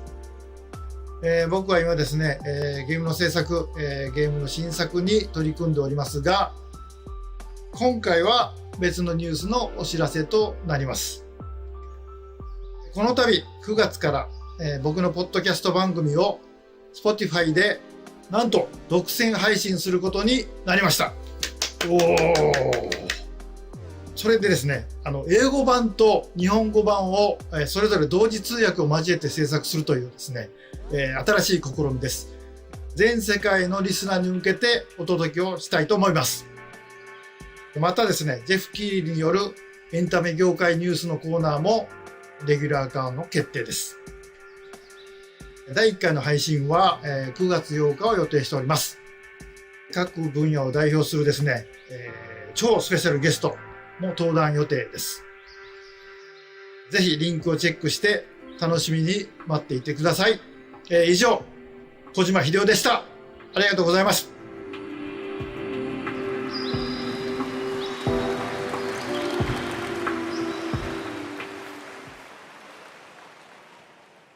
Last year, opening night live, we announced Park Beyond from Limbic Entertainment and Bandai Namco. And this year, they've got an awesome booth experience for those of you here in person. And for those of you at home, we've got a brand new trailer that shows you more of this incredible amusement park simulation game.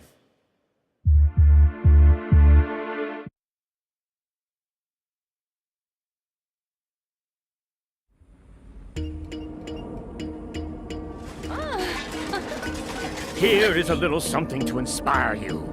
Be creative!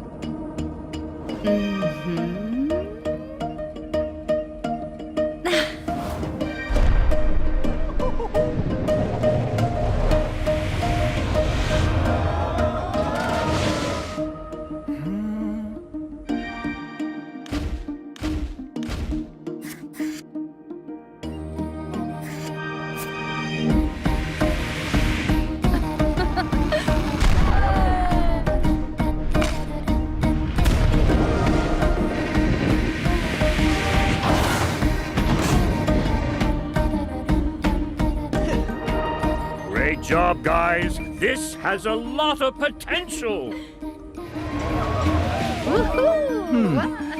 Couldn't we go a step beyond? Ta-da!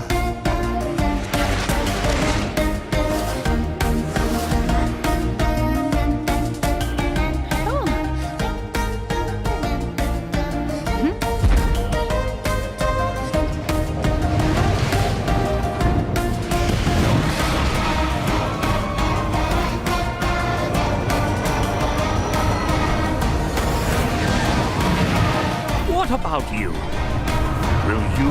go beyond your imagination? Talk Beyond, coming soon.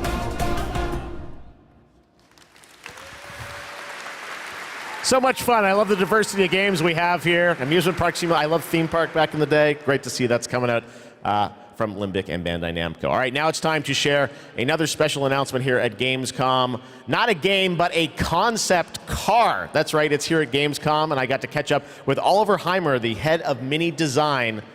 Let's check it out. All right, I'm over here at the Mini booth with Oliver. This is the Mini Concept Aceman reveal. This looks so cool.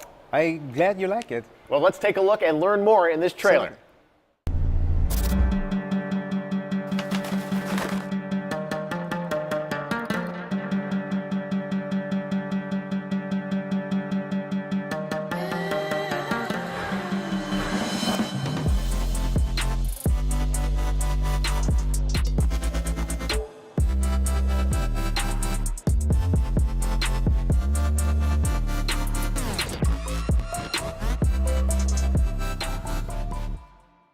Oh, this looks so cool. I have so many questions for you, Oliver. First of all, I want to ask you about this partnership, a car with gaming features and Pokemon. How did this come together? Yeah, first of all, let's talk about Gamescom. You know, Gamescom is one of the core events of fandom pop culture. And as we ourselves are a part of that pop culture, we don't want to miss out such a great event. And the Pokemon Company International and we have a lot in common. We're both iconic brands. And Mini is more than a car. It's a character. You partner to explore the world. And the world of Pokemon is full of unique characters with special powers. So we share a love for distinctive design and strong values. I'm going to ask you your favorite Pokemon in a minute, but first, I want to ask about the gaming features. We saw a little bit in the trailer. Tell us, break it down. Why does this appeal to gamers? So, first of all, it's all about the Aceman's gaming features. It's designed to be playful, as the brand is. The Pokemon mode welcomes you inside of the car, and then you can connect your gaming console to your Mini. And all you notice is a lot of details referencing Pikachu in particular. Yeah. The Aceman is fully electric, just like Pikachu is an electric type. So they're a perfect match. Is there an overarching motto to this partnership? So indeed there it is. We asked ourselves the question, what is if a car could connect it with your gaming console, just like it does with your smartphone? So we are promoting a playful mindset, just like our brand in Pokemon. So our Gamescom claim is play on, never stop playing. Well, speaking of never stop playing, will we see you next year at Gamescom as well? Yeah, we plan to stay in the game and play on for sure, like we always have from the get-go. So stay tuned. Awesome. All right, Oliver, thank you so much. And we've got much more O&L still to come.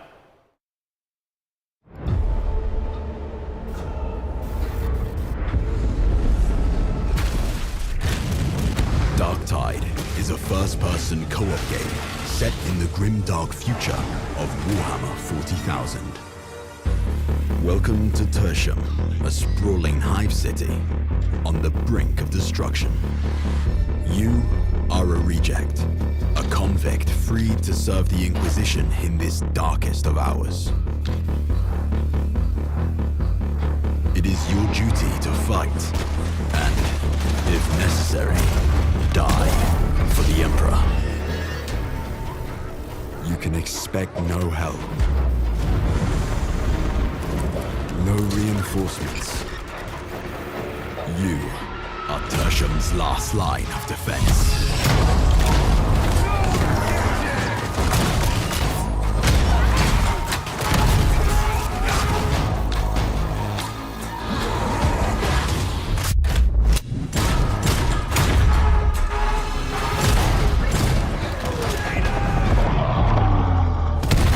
The battle for Tertium is about to begin.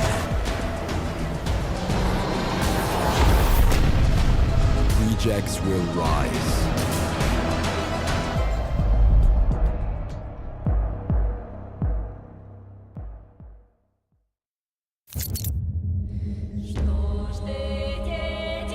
Once upon a time, there were two twin sisters, Zora and Yaga.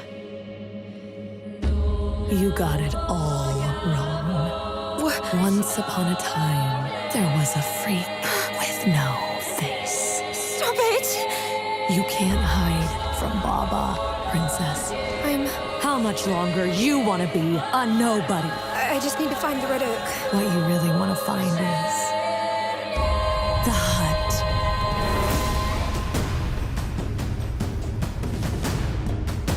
What the hell is wrong with this forest?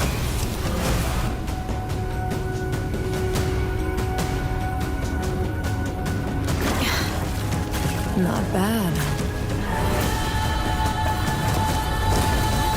You killed. You killed it again.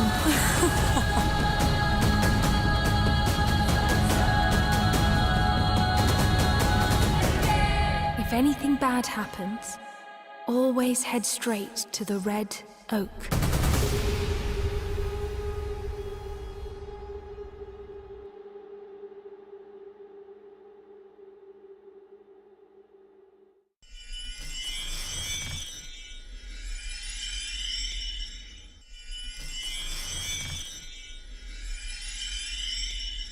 Red Bull gives you wings.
And now it is time for a final award. But don't worry, there is more on Saturday, so make sure to not miss our award show on Saturday. But here are your nominees for the most wanted Sony PlayStation game. The Dark Pictures, The Devil in Me. Lies of P. One Piece Odyssey.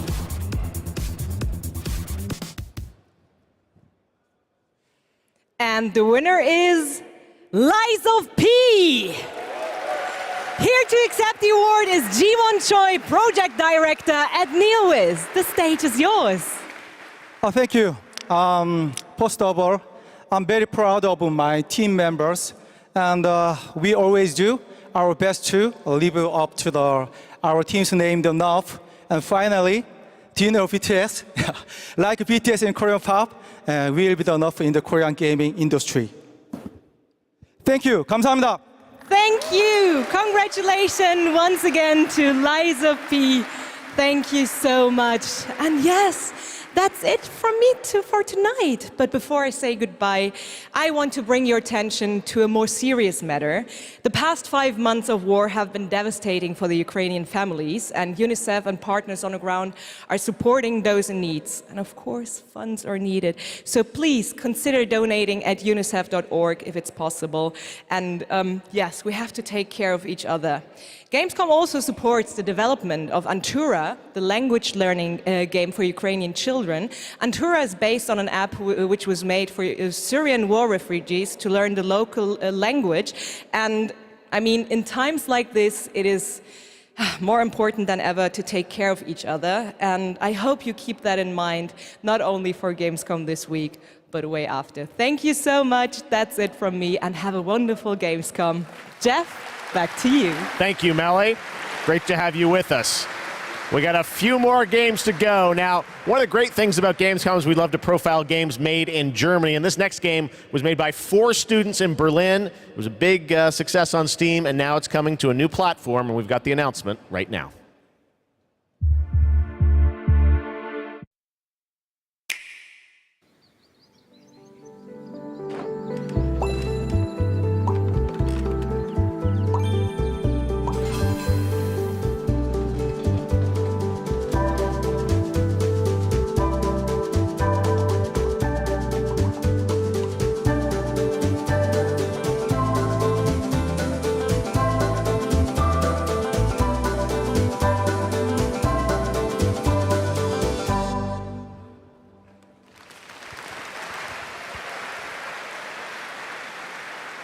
Cute, beautiful, now we're gonna get dark.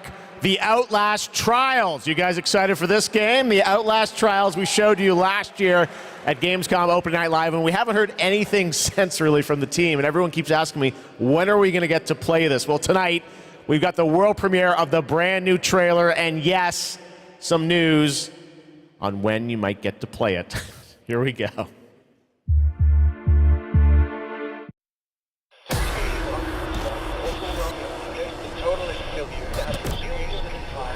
Dispensing of existence.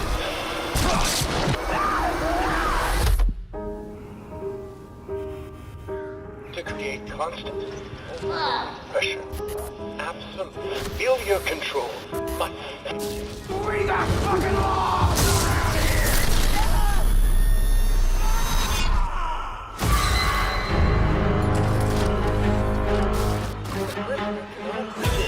An assault upon identity.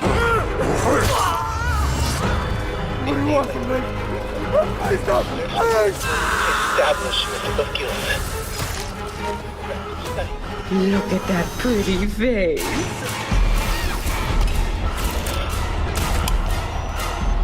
Progress and harmony.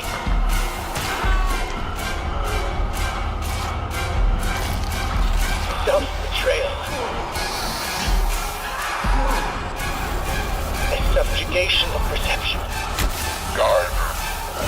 Chemical encouragement. Doctrine over person. This is for your own good. The final confession. Elaborate and inclusive, rather than terse, for an even greater emphasis upon the experience of personal rebirth.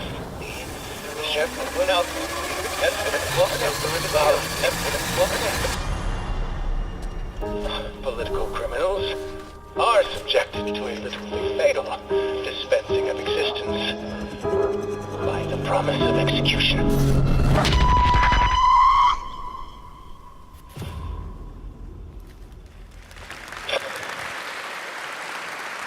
That's right. Some people will get to play something this year, the Outlast Trials. All right.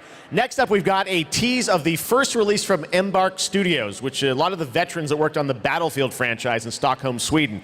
They've got a shooter wrapped in a game show format where destruction is going to play a key role. What we've got here is a short tease with some actual gameplay in it. The full reveal is coming later in September. You can sign up starting now to get in to start playtests of this.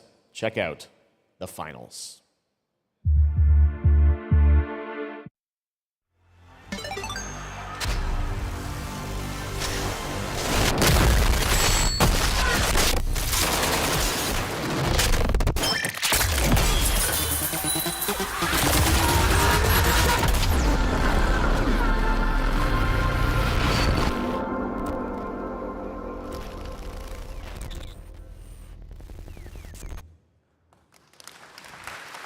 All right, we got one more game for you tonight at Gamescom Opening Night Live, and this is one we've all been waiting a long time for. Here we go.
It's true, Dead Island 2 coming next February, and joining me now to tell us about this long-awaited game is Khan. Khan, great to have you with us. First of all, let's explain a little context to that trailer we saw. Who is that character that we meet? Thank you, Jeff. It's great to be here. So you just met Jacob, and he is just one of our 6 playable characters. Our zombie slayers have larger-than-life personalities and unique dialogue, which fits in with a very pulpy and irreverent tone, as you could tell. I see the tagline there, see you in Hell A, so it looks like we're heading to Los Angeles in this game? Well, our pulpy tone is kind of a love letter to classic cult Hollywood horror B-movies, so where better to set it than in Los Angeles, sort of a modern paradise gone to hell. Well, yeah, it looks cool. It's obviously over the top. I know you're working on the narrative for it. This game has been, long awaited for many, many years. You guys have been working on it for a few? Yeah, I'm sure some fans would agree with you. It has been long awaited, but Deep Silver Dambuster Studios started work on it about 4 years ago. We were really lucky. We got to build it from the ground up. We got to focus on what we love about the franchise, the over-the-topness, and we think we've got a really great action RPG out of that. So let's talk about the gameplay. We saw the CG piece, obviously, but what can we expect from the gameplay when you show it? So Dead Island 2's gameplay is all about experimenting with your preferred zombie slaying methods, just kind of going nuts. It's a combat toy box of close quarters melee brutality with a few guns for fun. Okay, well, can't wait to learn more. When are we going to get to see more, see some gameplay of it? You want to see some gameplay? I think we want to see some gameplay. You guys want to see the gameplay? Can we do it now? How about now? Okay, let's do it. Here's your first look at the gameplay of Dead Island 2. Thanks, Con.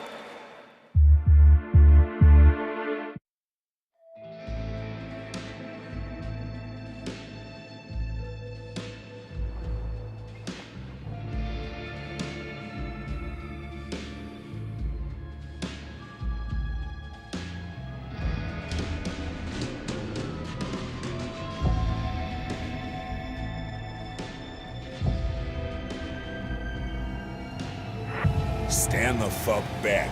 It's hammer time.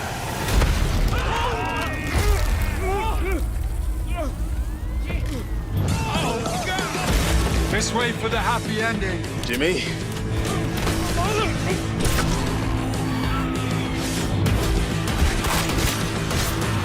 Humanity's survival depends on the red gold pumping through my veins. Well, sounds like you're the star of the show now. This motherfucker!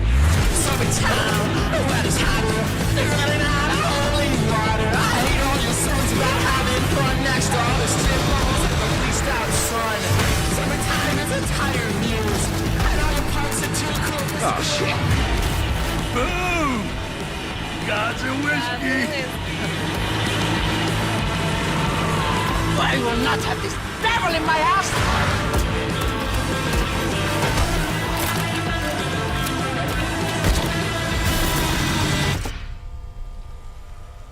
Gosh, this is beyond insane.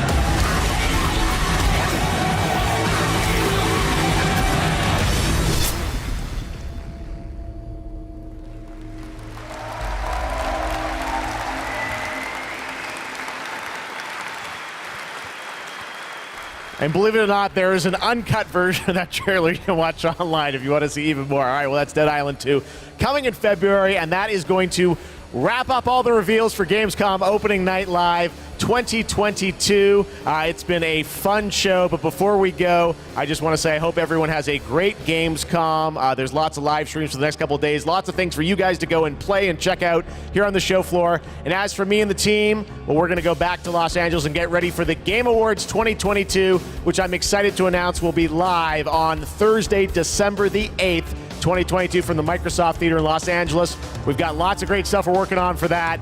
But until then, hope you guys have a great Gamescom. Thanks so much for being a part of Opening Night Live. We'll see you soon.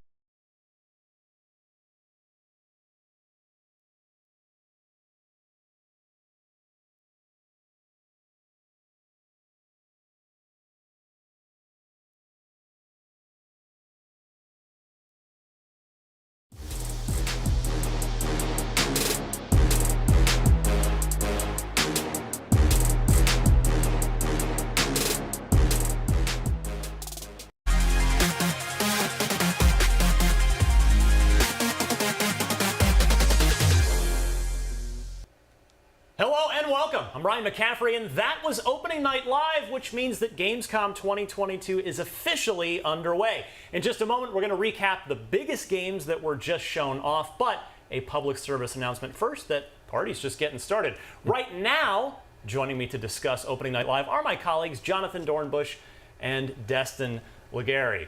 I promise we're going to talk Dead Island 2. We have some time set aside for that because that's probably what everybody's still buzzing about for the moment after such a long delay of waiting to see more of that game. But let's start, Jonathan. We saw a lot. Yeah. There were plenty of video games in there, a lot of new stuff. What jumped out at you? Quite a bit of stuff there. I think one of the things that jumped out for me, biggest reveals wise, was more gameplay, at least another look at Lies of P. Yeah. I've been really excited about that one. I know the IGN audiences as well. I'm a recent convert to sort of the Soulsborne genre. And seeing something that is a dark twist on Pinocchio, I think someone, when we were all watching, called it like American McGee meets Pinocchio. Right. And that Yeah. feels very fitting. I thought that one looked really cool. Yeah, it seemed like a game where the developers had an idea of just like a crazy idea in a meeting room, like, what if we made a Pinocchio game based on the myth of Pinocchio, but made it a Souls-like? And then they started like thinking about it more, and it's like, no, actually, this could totally work.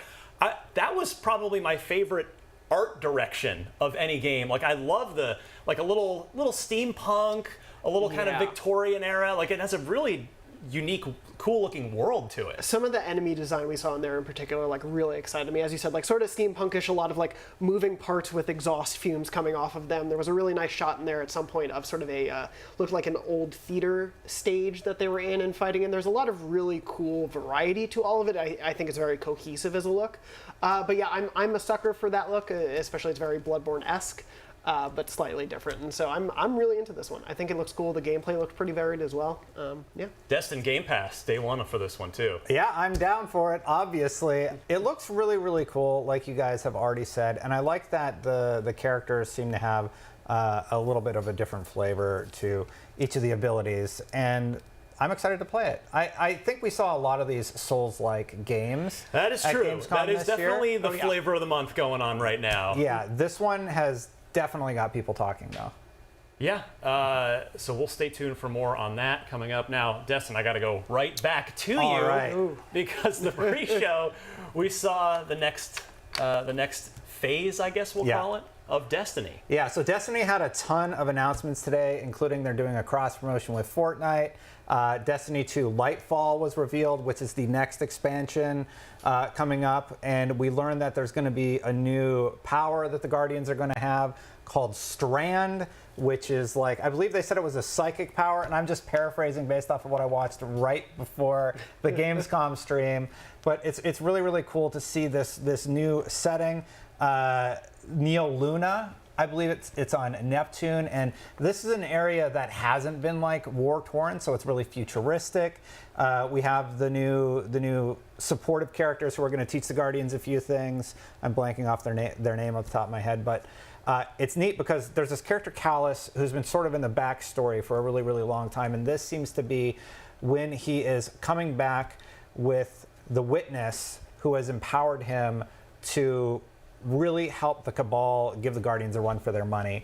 And I'm really, really excited about this. And today actually is the new Season of Plunder, where the Arc abilities were reworked. And I could talk about Destiny for the rest of the show. Yeah, why don't you? I mean, you have your time in Destiny 1 and 2 just since 2013. It's like 2,000 hours. Yeah, it's in the thousands of hours. So, but what you saw clearly, I mean, you had a big smile on your face the whole time you were talking about that. So this is clearly going to be of interest to Destiny players. This is hitting the right note for you? Yeah, absolutely. But Lightfall is something that people have been looking forward to for a long time. And even today we found out that they're bringing back the Kingsfall raid, that they're not going to do content sunsetting. So it's not just Lightfall, it's also all of the other announcements that sort of came along with it. And it's all happening today, not only like literally today because they're launching the content, but we're also getting a look at what's going to be taking place over the next year in the world of Destiny 2. Jonathan, I want to go next to Everywhere. Yes, yeah. No, I mean, we're here in the studio, but I want to talk about the game. Together. Yeah, the game Everywhere. Yeah, we can plan a course for ourselves. So this is significant because of who's involved. It's a gentleman by the name of Leslie Benzies, and no doubt a talented team working with him. But Leslie was one of the primary creative forces of Grand Theft Auto since GTA 3. Yeah. He was at Rockstar for 20 years. There was a somewhat public, wound up in court, some ugliness in the divorce there. But now Leslie's got a new studio working on a new game called Everywhere that was a little tough to pin down, but I think purposefully. Yeah. We see some elements of gun combat, of jumping around, of driving, but then they talked extensively in this sort of behind the scenes first look at it about social elements. It seemed like hints of user generated content. Like, what do you make of this in the early going here? I mean, it definitely seems like an ambitious project. I don't know the extent of it. Things like metaverse were not said, but it feels like it could exist in that sort of space, so we'll see what happens there. But yeah, I was really thrown because originally the concept art they were showing before they went to gameplay was like, oh, this looks like a cool, maybe fantasy, bright, colorful world. And then they showed so many different genres or ideas, and then especially at the end of the trailer, we see a much more realistic and darker art style to it. I'm curious what it is, if it's going to be sort of a like game creation engine in the hands of players, similar to something like Dreams, where everyone's going to be able to share what they create, or if there's going to be more authored stuff that the devs work on that then you can kind of mess around with to a certain extent. Now there's a word, there's a little allergy to this that gamers could end up having. Yeah. Nothing confirmed, but you were digging around. The internet was digging around, as the internet does. Yeah, there were some after this announcements and what was unearthed in the job listings. Unconfirmed reports, but I saw some talk going around of sort of like blockchain listings of job listings and interest there, and obviously, you know, stuff like that can be very controversial for certain players. So it might not be the game for everyone, even though it goes everywhere. But, you know, a lot really unconfirmed about this game, a lot still to see what it actually is, but I imagine we'll get more in the days and weeks to come. If there's any truth to that, I'm out. Like, nobody has proven that NFTs or anything like that works really well in games. Most of the people who have implemented them haven't seen a ton of success. But it's not for me, no. Let's pretend I don't have that negativity towards it, and just looking at the concept itself for a second, I think it reminds me of Fortnite. I think they're trying to do like the metaverse style thing. That has been a buzzword. It seems like there's co-op, and it is really interesting to think about a game world where the players are able to create different experiences during that time. So yeah, I mean, for me, it's Leslie Benzies automatically earns this attention and interest on my part, because this is a person who's one of the most decorated. You know, I mean, the resume is unparalleled. So the big question I have is, you know, Leslie, while clearly talented, has had access to effectively unlimited budgets for the last 20 years, because, you know, Rockstar North particularly is able to, they've done whatever they want, and they've raised the bar with every new Grand Theft Auto release. So do his new corporate partners have a big enough bank account to match whatever this is? Because this is clearly an ambitious game, if nothing else. We'll see how it turns out. But yeah, that's one to keep an eye on for sure. Now, let me go back to Mr. Jonathan Dornbush, because the early portion of this opening night live presentation, we unexpectedly heard from Sony. We didn't think Sony was going to show up, but they showed up in a rather unique way, and something that PlayStation fans have been looking for some time. They did, yeah. I think, you know, there's a lot of maybe hope we'd see something of God of War. I think we'll get there a little bit after The Last of Us Part 1 comes out. But yeah, we saw the DualSense Edge controller, which is essentially their Pro controller, the elite controller for Xbox fans, sort of like thing that a lot of people have been wanting from PlayStation for a long time. It's really interesting. Back at the end of the PS4 life cycle, very shortly before the PS5, they released a back paddle attachment for the DualShock 4, and everyone was like, oh, the DualSense must come with these then, and they're just training people to get used to it, and then it didn't. Obviously, it seemed like a testing ground for what would come with the Edge. We're seeing, you know, customizable pieces here, changes to the analog sticks, not what some people may obviously want. They're very much keeping it to the PlayStation style, so it doesn't seem you can change the D-pad and the left control stick. Those are going to stay, you know, connected. But you can swap pieces out. You can reassign buttons pretty well. There seems to be a lot of customizability to it in that sense, going along with the trend of other things that we've seen from controllers like this. Also, very small note, I really like the way the light bars, lights kind of go along the edge. I think the design of it is really cool. But we didn't get a release date or a price. I think the PlayStation blog post about it said, coming in the months ahead, we're excited to reveal more. So I wouldn't be surprised if this was like early 2023. It'd be cool if it was before Black Friday. If they could get it out for the holidays, that would be really cool. But I would see either before the holidays or after the holidays, sort of thing. They made it a point to confirm that it was designed by Sony, which is great to hear. Like, there's not a third party designing it. And honestly, I've been really excited for PlayStation to announce a new controller for the PlayStation 5. One, because like we've had the Elite, they're on the third, rumored to be doing the third generation of the Elite, right? Over on the Xbox side of things. We talk about it on Unlocked a lot.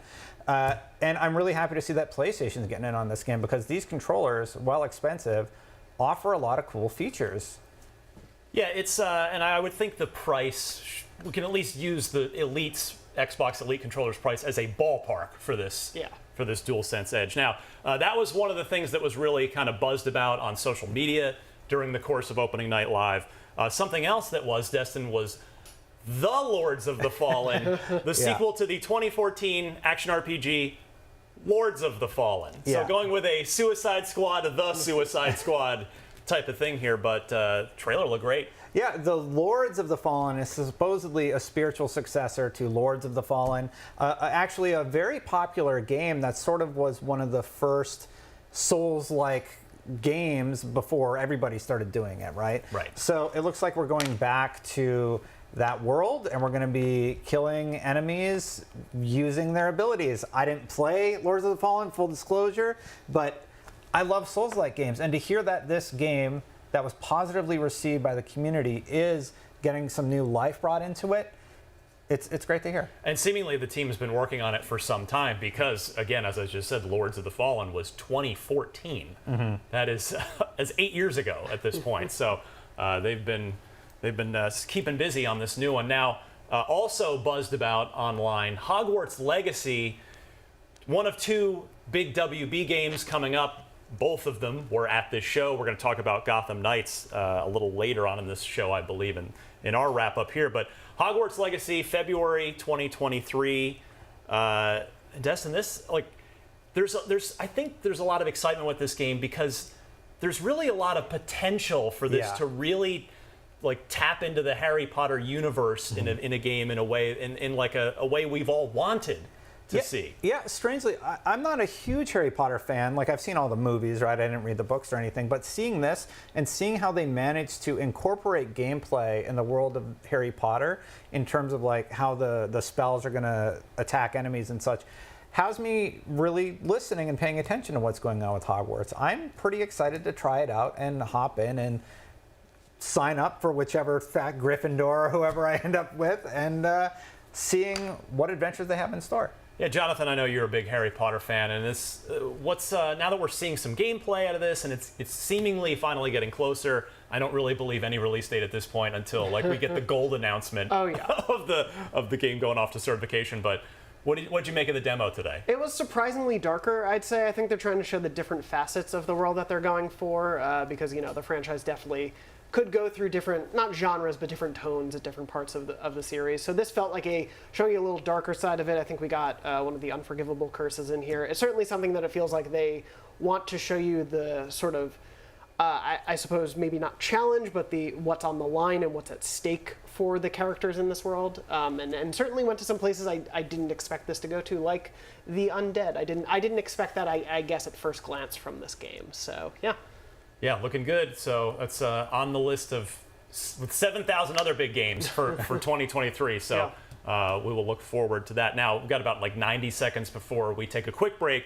And in that time, there was one other game buzzed about. This is a word from our team on site that was actually attending in the audience for Opening Night Live. We're told the biggest cheer in the room today came for Killer Clowns from Outer Space. So, tapping into that B-movie fun from, I think, early, mid-90s, if memory serves. And, Destin, this game, this is an interesting premise for a game, though. It could totally work. Yeah, absolutely. And all the games that have been done by this team have gone on to see quite big success. Yeah. So I'm really excited to see what they do with this sort of kooky horror genre movie franchise and incorporating it into the style of games that they've been making. Yeah, Jonathan, if you had Killer Clowns from Outer Space turning into a video game on your list of dormant IPs that would be adapted into a video game, I think if you had that on your bingo card, well, congratulations. Yeah, it worked out real well for you this Gamescom. Of course I did, but I've never seen these movies, so but like you said, there's obviously a lot of love for taking these classic horror franchises and turning them into multiplayer games. So yeah, I mean, we're watching the gameplay now, obviously, and there's enough. It's goofy enough inherently, and nobody will come into this taking it seriously as a as a real horror game. It'll be what you're in for here. I'm in it for the story, I think. Yes. Yeah, so we'll keep a close eye on this one as well. All right, well. There are other games that we are excited for that we'll be taking a closer look at later on. I talked about Dead Island 2. Also, new Tales from the Borderlands, that's tops on my list, as well as Where Winds Meet. And when we come back again, that's Dead Island 2 time. So don't go anywhere because we'll be right back to talk about that right after this. Gamescom 2022 is presented by Samsung SSD, essential for gaming. The only thing better than listening to IGN podcasts is watching them. Luckily, all your favorite weekly shows are here on IGN One. Whether you're chasing the latest Xbox releases with Unlocked, looking for your PlayStation fix with Beyond, tracking everything coming to Switch with Nintendo Voice Chat, or catching up on this week's gaming news with GameScoop, we've got you covered. Check it out. Tune in every weekday at 5 p.m. for the best gaming coverage right here on IGN One. If you're not following IGN on social media, what are you waiting for? We're constantly updating our feeds to bring you the latest news, gameplay, custom original content, memes, the best user-generated videos and art, and a whole lot more. Be part of the conversation throughout the year. Follow IGN on Instagram, Twitter, Facebook, TikTok, and Snapchat. Everybody loves watching a speedrun of their favorite game, but what if you got a chance to peek into the mind of the developers behind those games as they watch their hard work get completely destroyed right in front of them? What is happening right now? That's exactly what happens on every episode of Devs React to Speedruns. We invite you to ride along with the developers as they watch, react, and enjoy some of the craziest gameplay by the most skilled speedrunners on the planet. Tune in every Saturday for a brand new episode.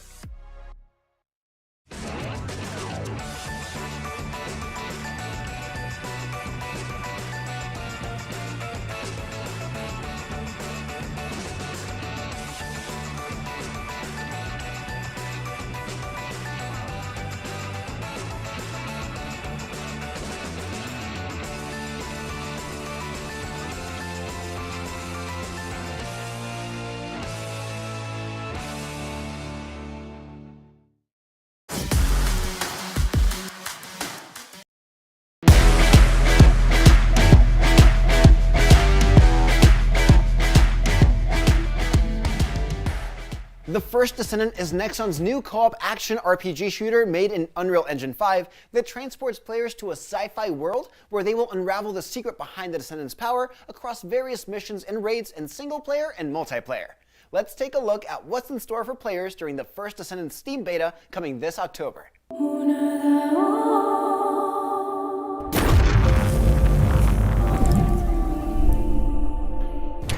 We always ask questions.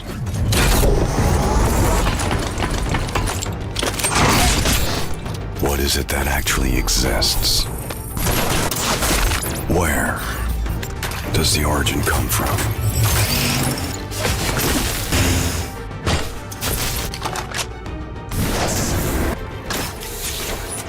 Where are we headed to in the end?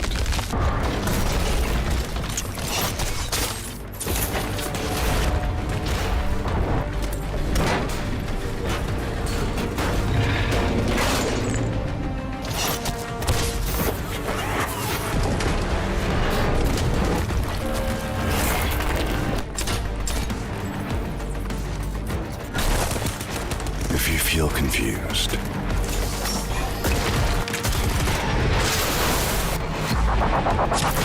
just reload your gun.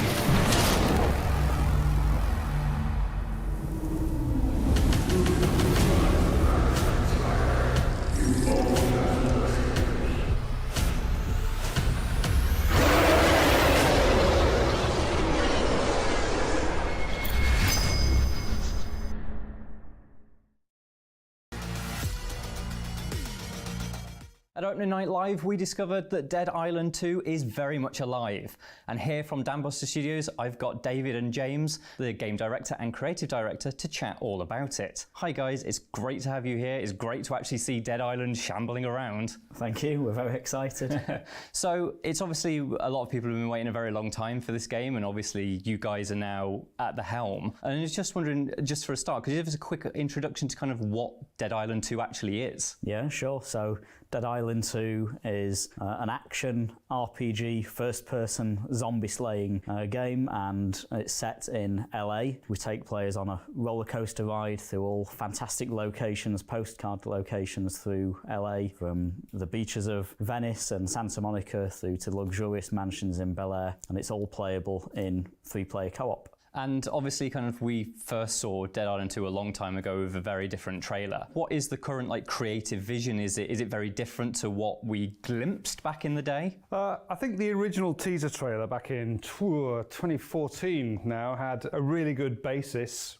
The idea that Paradise Gone to Hell is a Los Angeles. I think that's a great basis for lots of iconic locations that people know the world over, and a lot of opportunity for some good characterization, some interesting NPCs and some interesting story. But from our point of view, we took on the game in 2018, that's Deep Silver Dam Buster Studios, and we wanted to start with a clean sheet. We wanted to absolutely drill down and focus on zombie combat at the core, get everything up in your face and really personal and visceral, and make that sort of street level personal struggle. We also wanted to shy away from the more survivor based, the grim and the gritty. You know, our heroes aren't survivors, they're thrivers. You know, they run towards the horde and they absolutely thrill in zombie slaughter. And we also have a very distinct pulp tone as well. So, you know, we don't sort of, this isn't a dirge about the ills of humanity. This is a story about heroes surviving and fighting against zombies. You know, the zombies are very much the bad guys,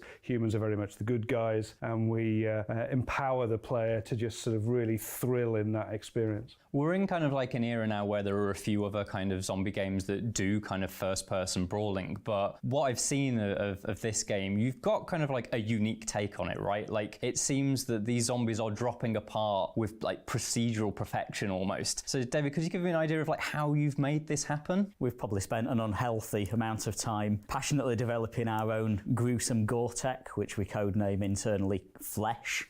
And that's short for fully locational evisceration system for humanoids, and that allows players to slice, dice, chop, dismember, melt, bludgeon, break zombies in all kinds of spectacular and stylish ways, and it's all fully procedural as well. So one of the most fun things you can do in the game is melt a zombie, and you can see it burn through the clothes and all the soft tissue and down through the organs and into the bones. So yeah, we've put a lot of effort into the core combat and the gore that goes along with that. Mm-hmm. Yeah, it seems just delightfully like grotesque. It's some of the things I've seen in this game are worse than anything I've seen before, but that pulpy nature kind of makes it so fun. What other kind of things are you bringing to the combat? Obviously, it's almost seems very, very kinetic, very fast-paced. What have you got going on there? We've got a whole series of different tiers, really, of sort of contributed elements to the combat. We've just got the core moves, you know, dodging, blocking, dash striking, all kinds of different skills that you can do, kicking, drop kicking, those kind of things. Then we've got what we call curveballs that you throw into the mix. So these are throwable items like shurikens and Molotov cocktails and timed bait bombs, meat bait bombs that attract the zombies in and then explode. On top of that, we've got the combat sandbox itself. So the world is very physicalized. So we do quite a lot with fluids in the game, fuel and water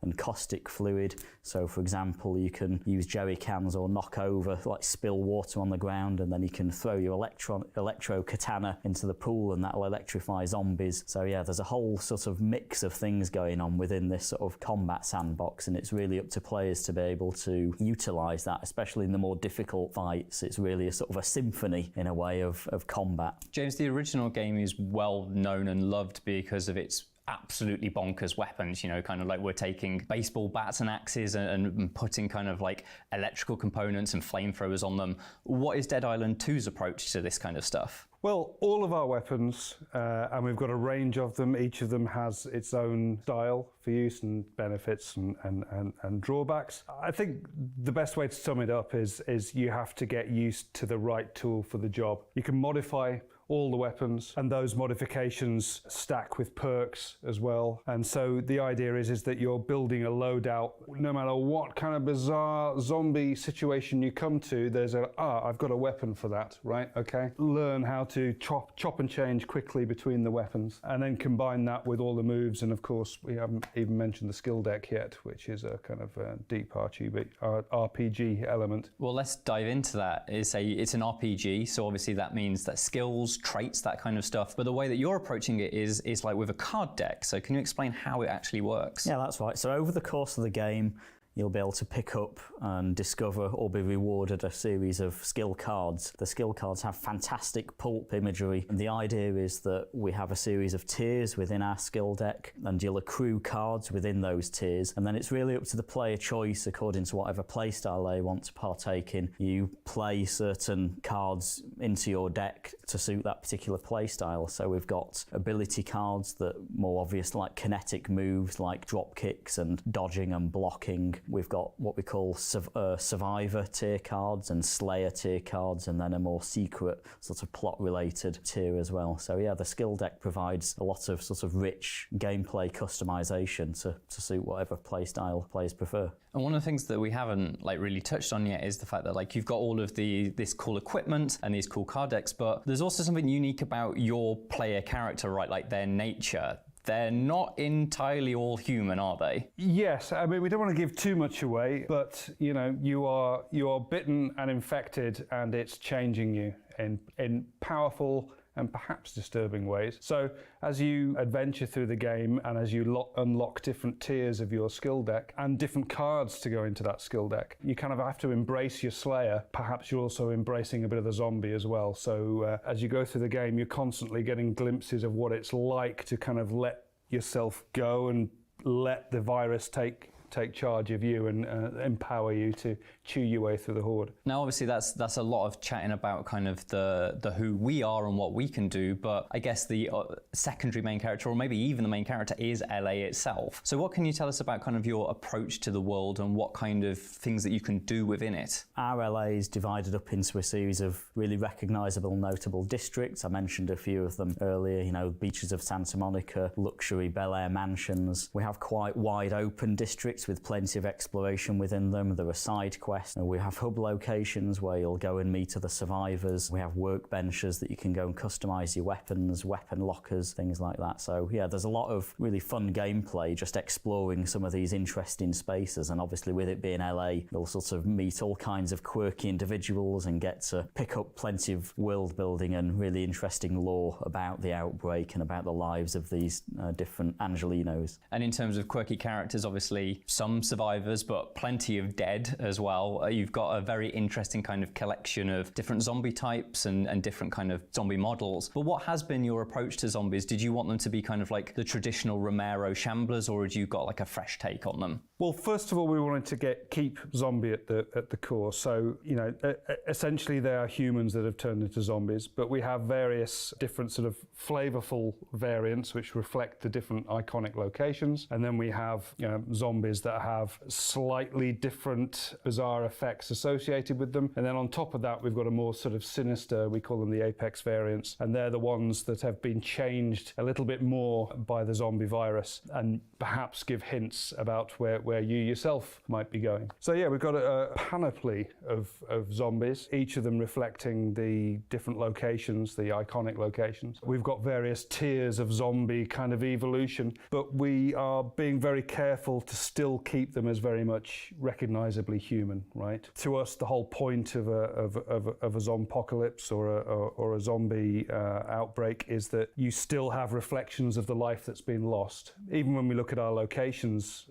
in the game, we've been very careful to keep that shine, that through the Hollywood lens, LA that everybody knows. So we've always got a reminder of what's been lost, because again, it's humans are the good guys and the zombies are the bad guys, right? And it's about sort of saving humanity. And saying that humans are the good guys, obviously humans, multiple. Co-op is a big thing of the original Dead Island. We like to fight zombies in groups. I assume co-op is coming to Dead Island too? Yeah, absolutely. So the campaign, your journey to escape LA is playable in 3-player co-op. The other thing is obviously we'd like to play as different characters, so I assume different characters as well to choose from? Yeah, so in Dead Island 2 we've got 6. They're all voiced differently. They all start with slightly different starting attributes and skills. We wanted to make sure that players could choose their own play style. I was mentioning earlier with the skill cards. So most of the skill cards are available to the various different types of characters. So you can change path, you can respec your skills at any given time. It's not locked in. So if you find a particularly difficult encounter or you want to just try out a different playstyle, you can do that at any point. But yeah, it's all within those 6 really sort of interesting as well and like funny in many cases 6 characters. And it sounds like these characters generally have that kind of almost larger than life element to them. It's that pulpy style. You didn't want to go for kind of like a grim and gritty kind of post-apocalypse survival style. Yeah, we're not about navel gazing.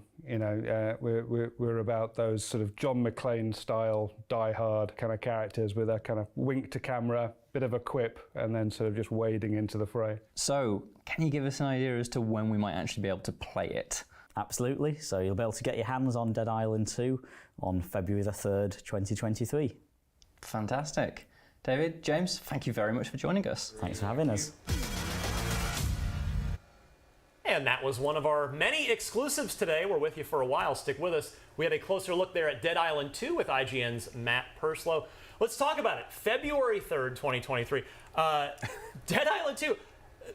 Yes, it reminds me of a lighter version of Dying Light in terms of the tone. And yes, it reminds me a little, there's some Dead Rising in there, but none of that's a bad thing. Destiny, it looks fun. Yeah, it actually looks fun. One of my favorite things to see were how they laid down a liquid and then ignited the liquid, and you got to see the zombies catch on fire. And you and I were reacting in real time to seeing just how gory the game gets. Taking a quick peek over at Matt Purslow's preview, he says there's a lot of really gory stuff in there. So if you're into that sort of combat focus in a game, this looks great.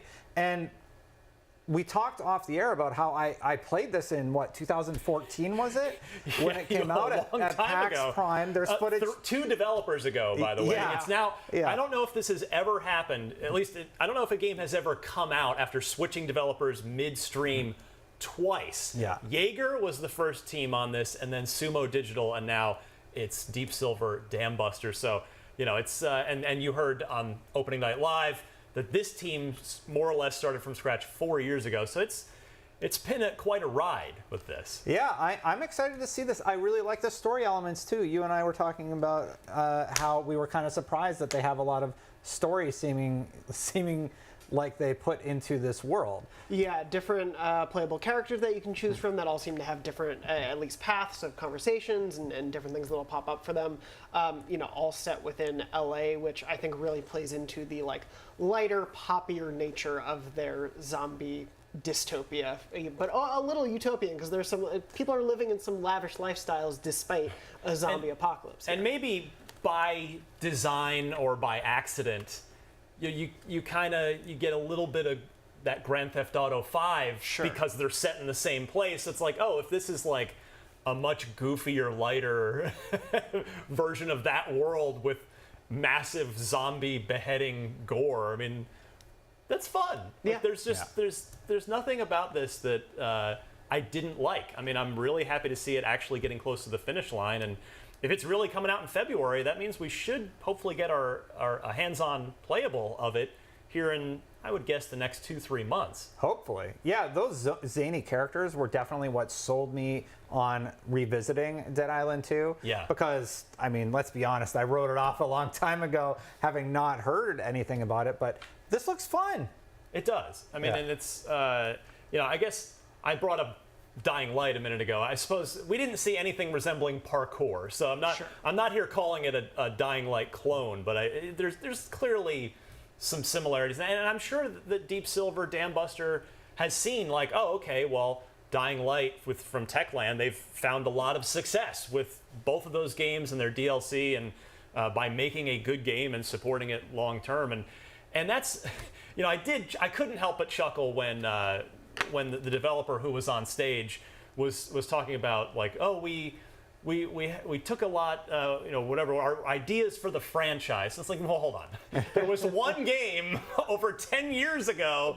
Now you're making a second one. But I imagine, Jonathan, that to invest all this time over the course of 3 developers to actually commit to getting this game done and out the door, that the Deep Silver does see this as a franchise, a multi-game franchise long term. Yeah, I mean, to have the name Dead Island 2 out there for 8 years and to still be committed to making that game a reality, they have to see this as a long-term investment in Dead Island because, you know, the first one I think was came out and was pretty well received. Fine. Yeah, it was good. But it was so acclaimed for its original trailer. I think when people think of Dead Island more than anything, Dead Island 2, they think of the original. Yeah, the roller trailers. skating. So as a franchise, it's not something that I think even probably, there are fans of it, of course, obviously with this coming back, but I think for them it's more seeing like what can we do within the genre in the space, and like to your point, obviously it's not going to be exactly like Dying Light, but it clearly is taking some influence from there, some influence from Dead Rising, other zombie-like things, and putting it all together, and also putting that out, as weird as it is, early in the year is a good spot. The first Dying Light blew up in January. That's true. We've seen other horror games pop off in the beginning of the year, and so February is a good time for this. The floodgates haven't quite been opened and dates haven't been marked for 2023 yet, so getting this out there early, I think, you know, especially seeing this gameplay deep dive, it looks fun. It looks like it has a lot of wacky sensibility to it. Well, pop off, a fitting term given the zombie gore we just saw. All right, we're going to take a quick break, and I promise it won't be anywhere near the length of time that you had to wait to see Dead Island 2 again. IGN's coverage of Opening Night Live, including an exclusive look at gameplay from Where Winds Meet, which was one of the highlights today, will return right after this. Gamescom 2022 is presented by Samsung SSD, essential for gaming.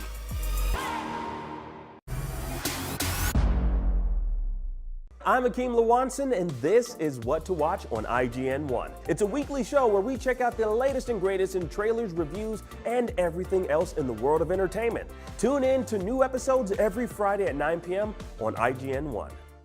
IGN is your go-to for the latest and best in games, movies, and television. And with over 50 million IGN subscribers, you're in good company. Oh, we're shooting turkeys! Thanks to your help, we've raised over $100,000 for charity. Brought you and creators the world over together for events like Gamescom and DC Fandom. Brenton Thwaites here, I play Dick Grayson. And made your voices heard. You voted almost 30 million times in our best video game of all time and Super Movie Madness tournaments, and posted over 40 million times on IGN's message boards. The chat must flow. Catch our unending stream of up-to-date news and so much more over at IGN.com or subscribe to IGN on YouTube. And check out IGN Games and IGN Movies and TV for deep dives into your preferred pop culture. Plus, IGN guides to get help on veritably any game from our team of experts. No matter where you are, IGN.com, YouTube, Twitter, Facebook, or Instagram, IGN has you covered. Hey you! Yes, you! Do you have FOMO? Fear of missing Gamescom? Relax. Gamescom is everywhere you want.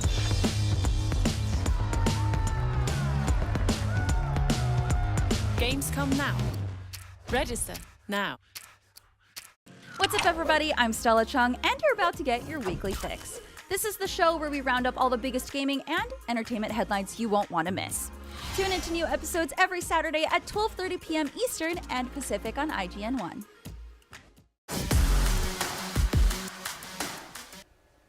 Welcome back to IGN's Opening Night Live after show. Thank you so much for sticking with us. Well, from Job Simulator to Cosmonious High and even a Rick and Morty game, the folks at Alchemy Labs have had a busy few years, and it does not seem like they're slowing down anytime soon. Tonight on Opening Night, well, tonight German time on Opening Night Live, we got a brief sneak peek at what they're working on next. But you deserve a little more than that, don't you? Of course you do. Let's take a longer look at what Alchemy Labs is working on next.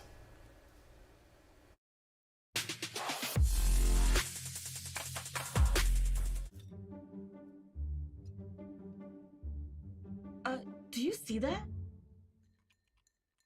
What? When?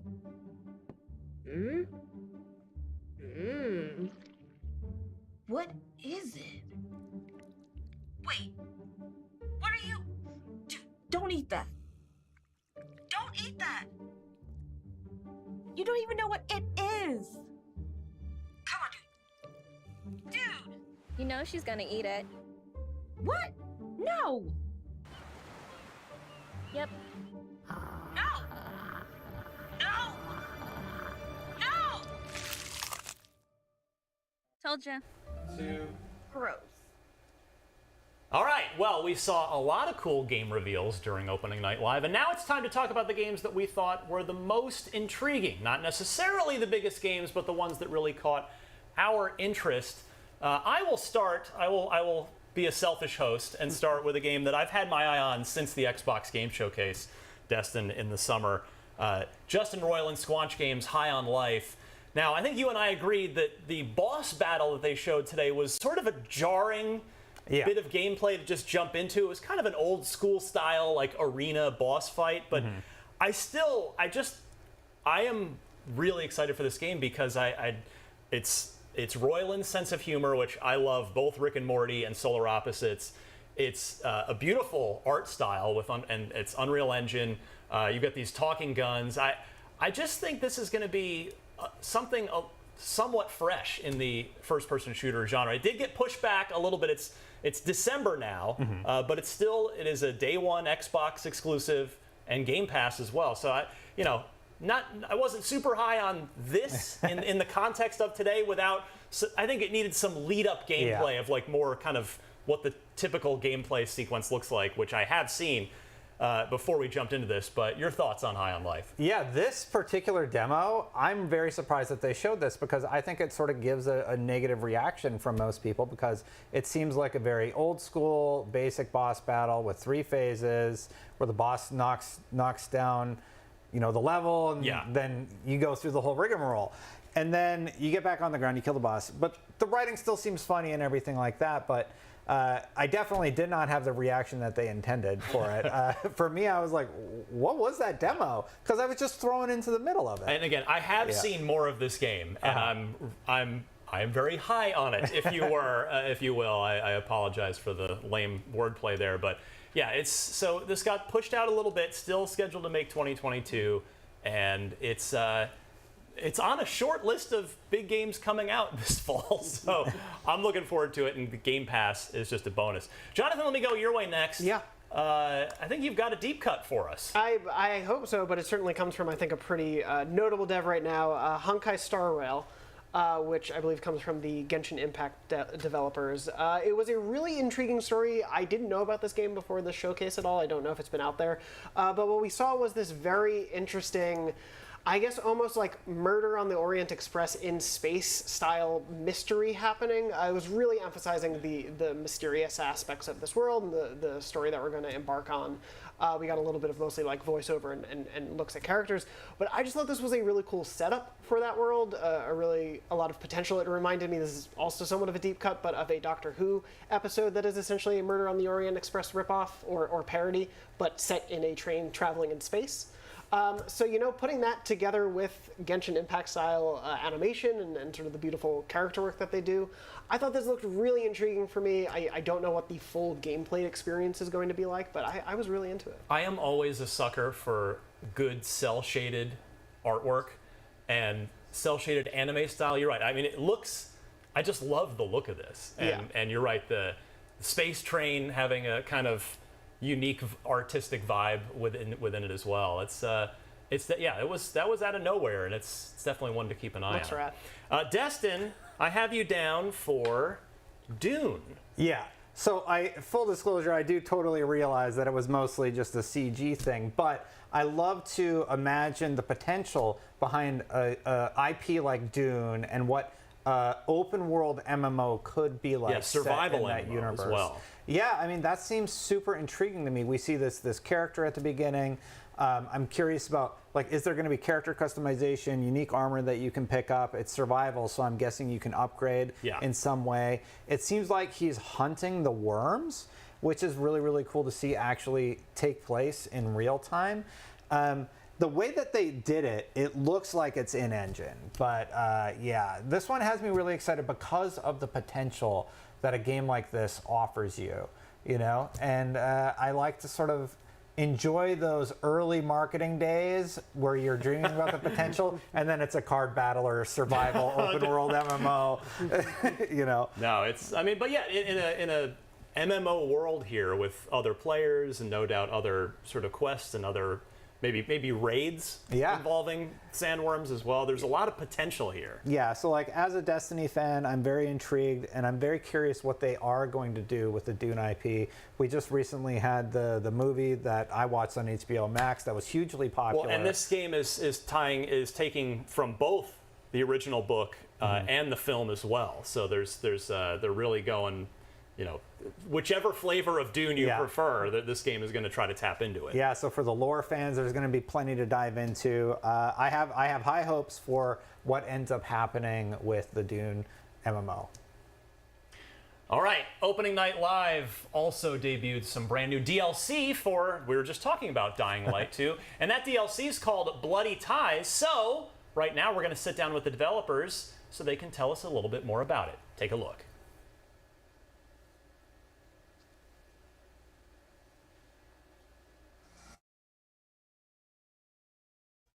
At Opening Night Live, we got to see the new DLC for Dying Light 2. And I'm really pleased to say that today we are joined by Timon, who's going to tell us way more about Bloody Ties. Timon, how are you doing? Good. It's like amazing to be able to share the trailer and all of the bits about the DLC finally to the audience, to our community. And this DLC is called Bloody Ties. Yes. So just give us an idea, what kind of DLC? Is it story DLC? Is it kind of like arena DLC? What have we got? I would say this is a mix of both. So there is a story definitely, and I think it will be quite surprising for our players because it takes Aiden outside of the city of Villador into this extraordinary new location, and there is like a quite chunky story we want Aiden to follow. There are also arenas, there are also combat sequences, there are also shows that you participate in, trying to reach the tournament, the top of the ranks at the Carnage Hall, the place where this whole DLC takes place. There's quite a lot of stuff to kind of break down there, so I think that probably the best place to start is this new location, the Opera. We've seen like some footage, but tell us more about what is the place, what's the history of this place, and what does it serve now? Okay, so we have come up with quite interesting backstory to this place. Right now it's called Carnage Hall, but it wasn't called like that, of course, before the apocalypse. So previously it was Royal Stage Hall, and it was a place of opera, of theater shows, a place where the high society was seeing all of the exquisite shows. Right now the shows are still exquisite, but they are really wicked and twisted and quite bloody, as the name suggests. But the thing is that this is the place where the people in Villador post-apocalypse can have their entertainment. So it's not only about fights, there are also additional shows, there are entertainers showing their craft, and if you want, you can even look at the monsters, the infected, from the safety because they are closed, hidden in cages.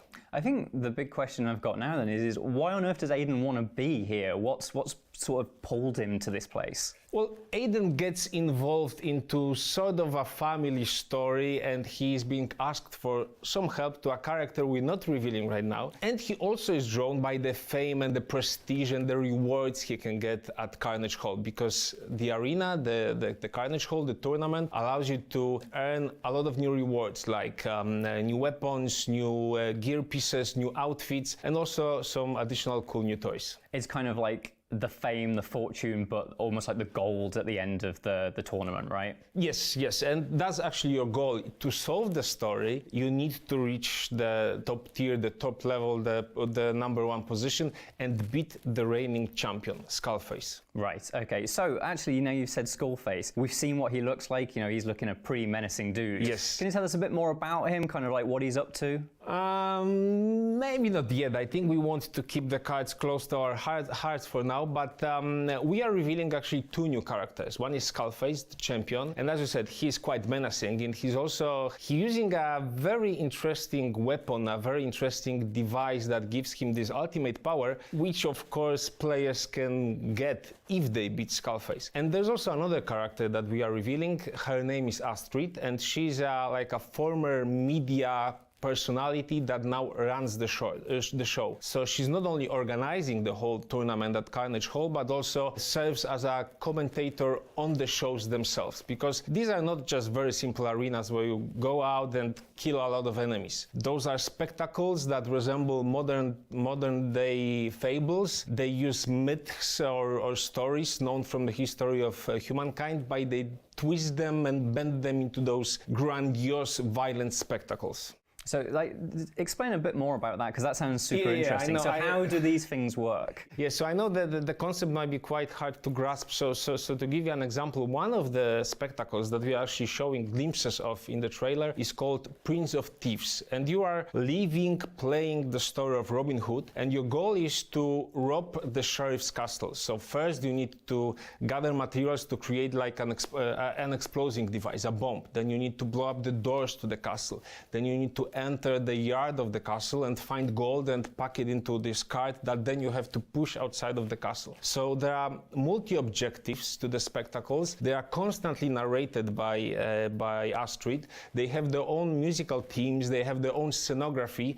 So they're really something quite unique, something quite original. Mm-hmm. So it's almost kind of like living theatre, but yes, the people that are living within the theatre are almost certainly going to die, right? Yes, so your job is to survive those theatres. Mm-hmm. And is there anything else that kind of Astrid can do with us? Has she got another purpose in the game? You meet her also outside of the spectacles. You get to interact with her. You get to help her with some things, with some backstories of the main thing. I can suggest this to the players. I think they should follow the side story that she gives you, because at the end of this side story, not only you will uncover one part of the secret of the whole DLC and the Carnage Hall and Skullface, but you will also get a fan favorite item from the first game. So in Bloody Ties, one of the things I love about the base game is there's a lot of morally grey characters that ask you to do some pretty awful things, and you have to make very, very complicated decisions. Is that like interesting decision making back for Bloody Ties? Definitely, this was one of the goals for the expansion, that we wanted to focus on the choices and make them more interesting and maybe even more organic than in the base game. So actually there are a few moments where we ask players to make a choice, not by choosing like a dialogue line, but actually by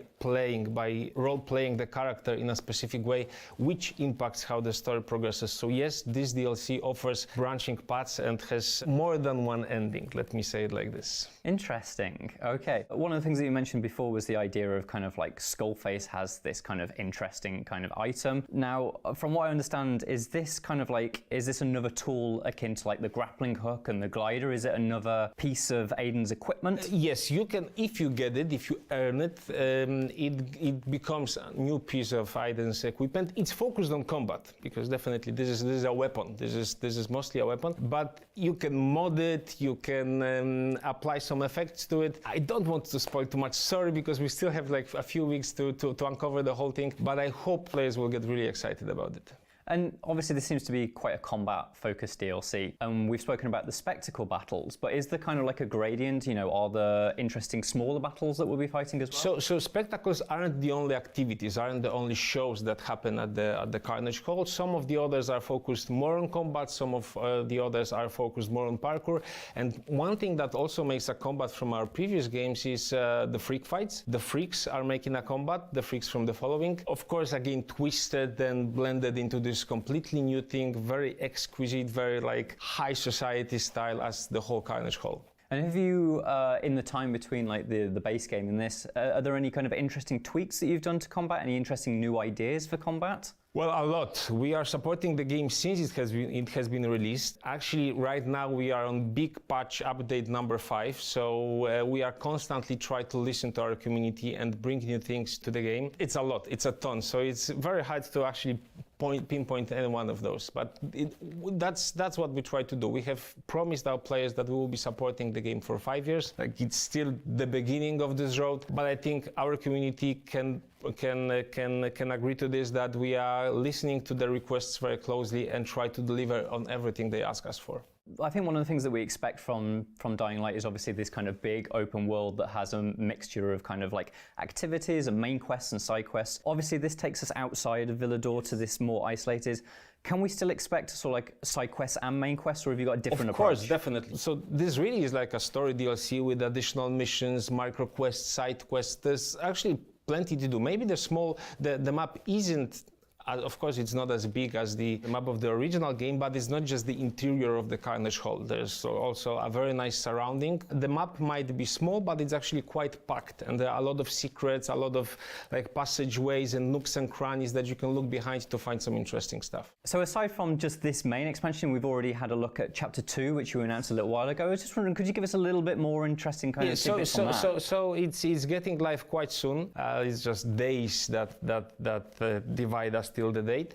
So it's about a new character that we introduce, a huntress, which is keen on fighting the infected using ranged weapons. And as with all of our chapters, we not only bring in a new character, but also new enemies and new encounters. And with this one, I think the encounters and the enemies are actually very, very interesting. So the main enemy, new enemy that you will find in this chapter is called the Hawk. So she is like a mutated version of our Banshee with some cool additional abilities. We have also twisted the mechanics and the logic and the look of one of our enemies that I don't think players expect that we could do something with them, but we did. So I hope we will surprise them in just a few days. And then in terms of kind of like now just looking to the future, obviously we know that you want to support the game for a long time. Kind of what can players expect kind of through the rest of the year, maybe even into the next year? So of course we will be continuing the chapters. So those are our free updates with new characters, new enemies, new weapons, new bounties, new tasks to complete.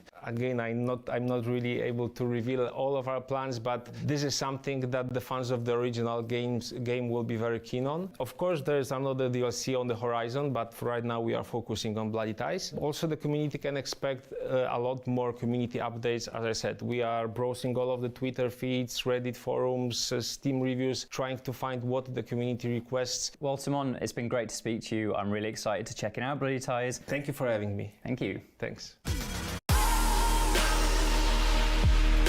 Gamescom 2022 is presented by Samsung SSD, essential for gaming.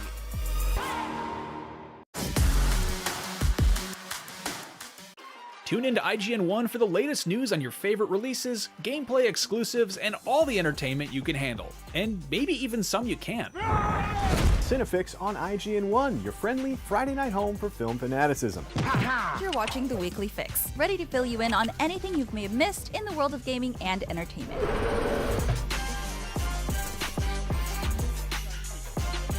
Find it all in one place on IGN 1. They turned into a network, who knew?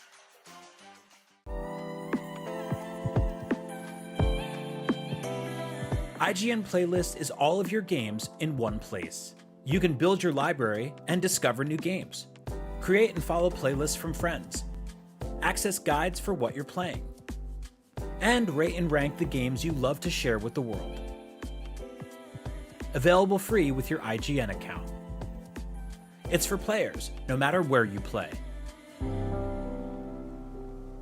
You're a busy gamer with plenty to play. Not a lot of downtime, but you still want to keep up with the latest gaming news? Fret not. No matter where you like to play, PC, PlayStation, Nintendo, Xbox, I've got the headlines you need to know about. When Half-Life 3 is announced, it'll be on the Daily Fix. When the Switch Pro is announced, you'll be the first to know. And when that big game you just can't wait for is delayed, yeah, I'll have that news too. The Daily Fix, with me, Nars, weekdays only on IGN. If you're not following IGN on social media, what are you waiting for? We're constantly updating our feeds to bring you the latest news, gameplay, custom original content, memes, the best user-generated videos and art, and a whole lot more. Be part of the conversation throughout the year. Follow IGN on Instagram, Twitter, Facebook, TikTok, and Snapchat.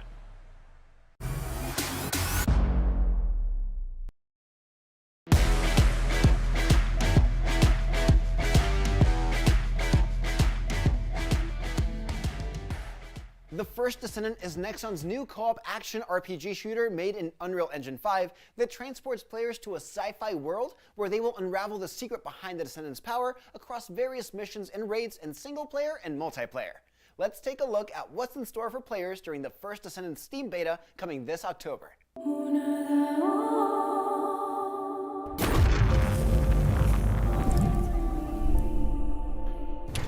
We always ask questions.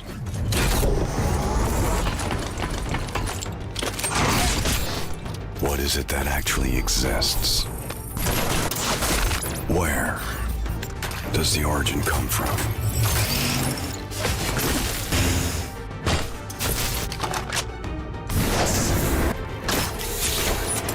Where are we headed to in the end?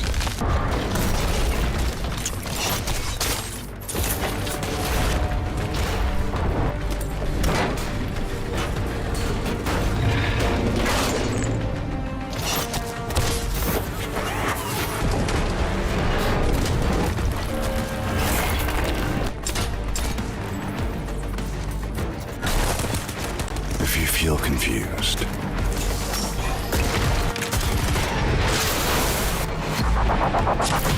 just reload your gun.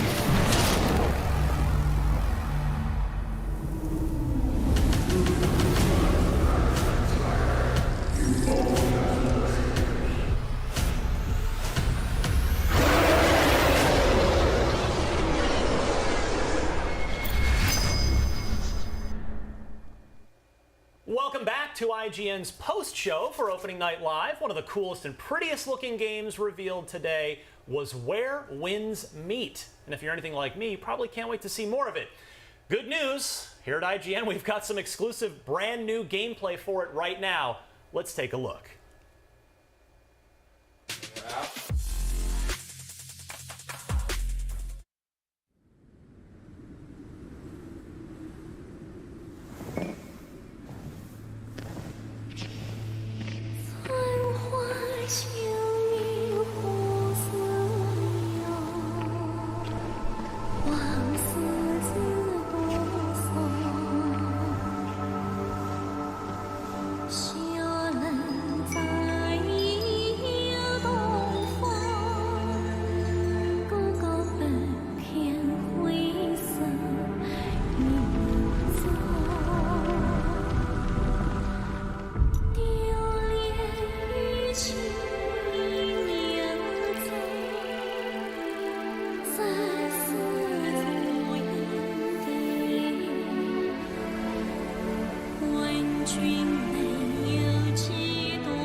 All right, that was an exclusive look at Where Winds Meet from Everstone Studio. It's a hyper-stylish action game with a big, gorgeous world to run around in, and some super interesting gameplay mechanics that we saw there as well to play with. So, how are we all feeling about this? That looked great. That was awesome. That's probably my game of the show, honestly. I really, really enjoyed that reveal.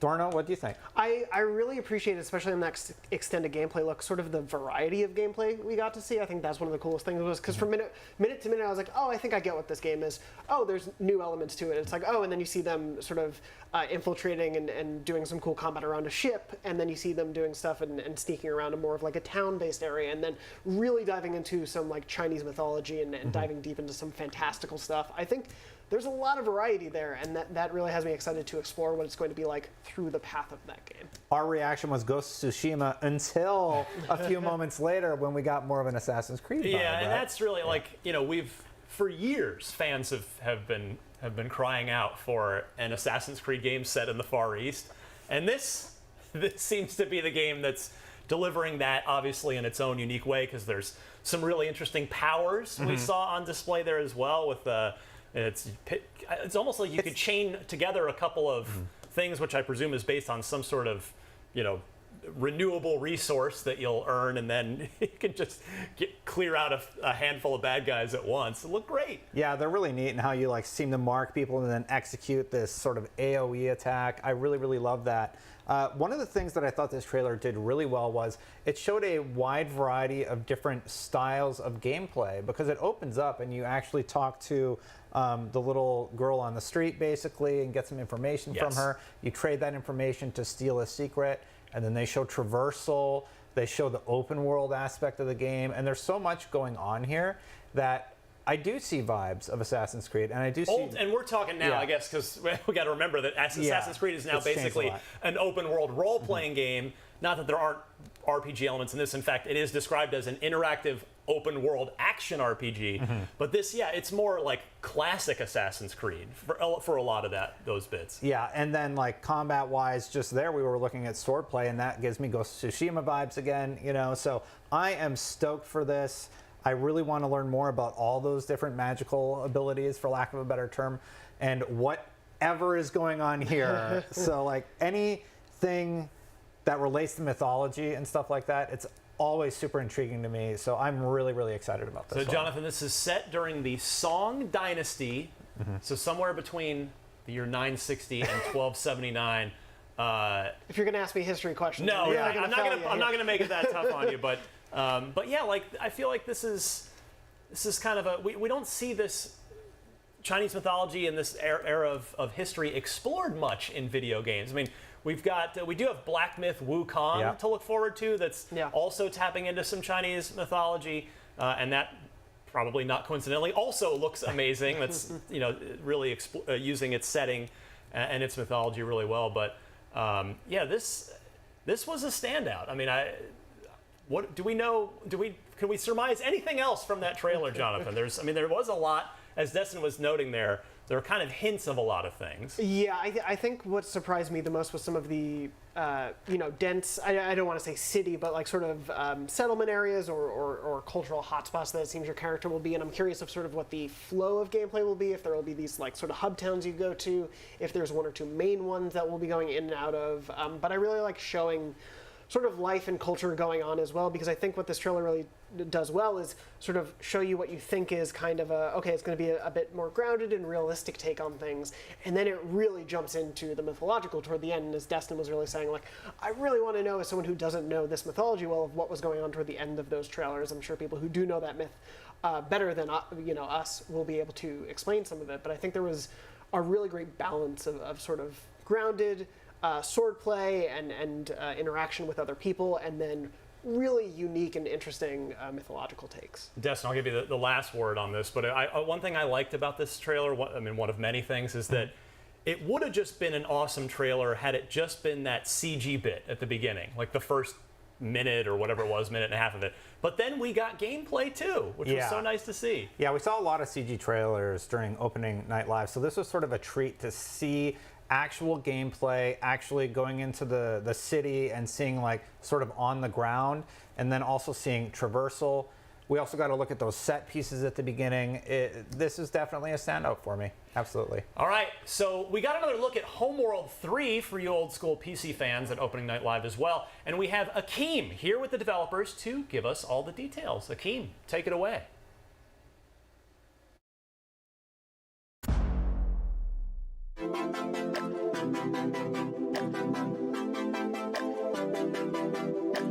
If you're into real-time strategy games, you're likely familiar with the Homeworld series, which first took flight back in 1999. And many moons later, we're gearing up for parts unknown in Homeworld 3. And here to make those parts known to us right now is Homeworld co-creator Rob Cunningham. Rob, how you doing? I'm well, thanks. How are you, sir? I'm doing fantastic. Now, let's kick this off. Now, Homeworld returning represents the return of, I would have to say, one of the most iconic space strategy games of all time. How is today's technology kind of like allowing your team to truly bring Homeworld back the way you first envisioned it? Back in the day, and I'm talking like 2000, 2001, we had dreams of what we would love to do with the fantasy and the sci-fi, style and world. And it was simply impossible. It just couldn't be done. So we ended up putting stuff into the backdrops and the skyboxes and stuff like that. But now with Unreal and the technology we've got, we're totally able to bring that into the game and just really give it the depth and structure that we dreamed of back in those days. Homeworld 3 is a continuation of the story you first set out to explore many years ago. Like, what can you tell us about the expansive universe we'll get to explore in the campaign? So the campaign it's obviously a sequel. So the campaign is the continuing of events after Homeworld 2. So at the end of Homeworld 2, the player is shown there's a huge discovery of a hyperspace gate network across the entire galaxy. So travel could be easy and ubiquitous for everyone, and it was sort of billed as this glorious golden age of Sajet that was going to take place. And as is often the case, what appears to be wonderful turns out to not be quite so wonderful. And there's darkness and problems, of course, to deal with as the story develops. Now with that, with that knowledge that we have now, what key elements can you kind of tell us that'll, I guess, help us understand the narrative direction moving forward in Homeworld 3? So the hero of the Homeworld franchise from Homeworld 1 to Homeworld 2 was Karen Sajet. She was Fleet Command and the sort of mind of the mothership, and she was the navigator of the mothership, and she was mentally, plugged in with cables into her head, into the hyperspace core of the mothership, which allowed her to, travel vast distances and so forth. Homeworld 3 takes place about 100 years after Homeworld 2, and the hero from Homeworld 2, Karen Sajet, has been lost in space, and a great problem is taking place in the galaxy. Gates we're having all sorts of catastrophic problems. So the player is introduced to a new character called Imogen Sajet from the same kith, which is the science kith in the fiction. And she's the sort of successor to Karen, and the new mission to go and deal with the problem is sent, and that's the player's job, to deal with the problem. One way to deal with the problem is, of course, with combat. Now, we got Fleet Combat. The Fleet Combat system, I have to say, it looks breathtaking in this next installment. From what I've seen so far, what can we expect to be, kind of like the same and different in Homeworld 3 combat-wise? So players can expect the same basic staples of fleet combat with the different classes of ships, from the strike craft up through the capital ships into the super capital ships, and the same sort of ballistics and unit pairing that was established in the previous games. But new to the franchise with Homeworld 3 will be all sorts of terrain-based gameplay. So because we have these giant structures in space, huge megaliths, giant ice shelves, all sorts of incredible geometry in the level. It's no longer just empty 3D space. Now we have, cover as a mechanic. There's hiding as a mechanic. There's, bottlenecking and unit filtration through different apertures and cavities in the terrain. So it's much more interesting and dynamic as a fleet combat game. Now, with that knowledge, I'm pretty sure, Rob, you probably have seen what some of the fans have been saying online. I know I do a lot of trolling online, and fans have been asking on Reddit, will mothership management be more like Deserts of Karak, or will they be able to kind of like specialize, customize motherships in Homeworld 3, like over arcs and campaigns? Like, what can you tell us about that? So the short answer is there will not be mothership customization like there was in Deserts, but there will still have that mothership progression, and ship production progression over the course of the campaign. I'm super excited for Homeworld 3. Thank you so much for joining us today. It's my pleasure. Thank you so much. Yes, now this game sounds, dare I say, out of this world. Yes, it does. 2023 can't come anytime sooner for us to hop on into Homeworld 3. Now we're gonna keep the gaming goodness coming with more, so don't go anywhere.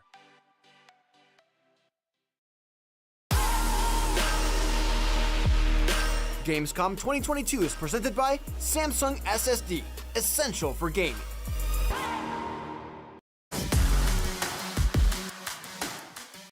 Hey, you! Yes, you! Do you have FOMO? Fear of missing Gamescom? Relax. Gamescom is everywhere you want.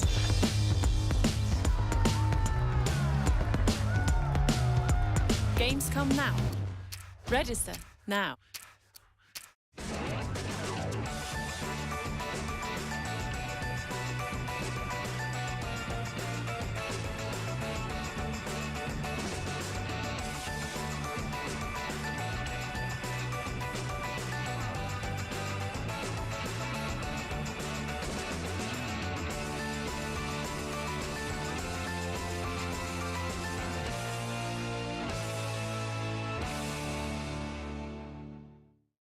In a world with non-stop news about Marvel, Netflix, and Star Wars, you need a show with accurate reporting, hard-hitting commentary, and me.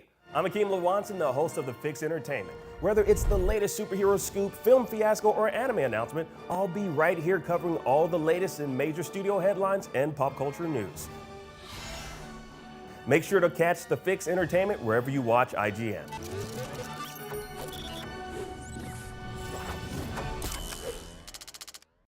Tune into IGN 1 for the latest news on your favorite releases, gameplay exclusives, and all the entertainment you can handle. And maybe even some you can't. Cinefix on IGN 1, your friendly Friday night home for film fanaticism. You're watching The Weekly Fix, ready to fill you in on anything you may have missed in the world of gaming and entertainment.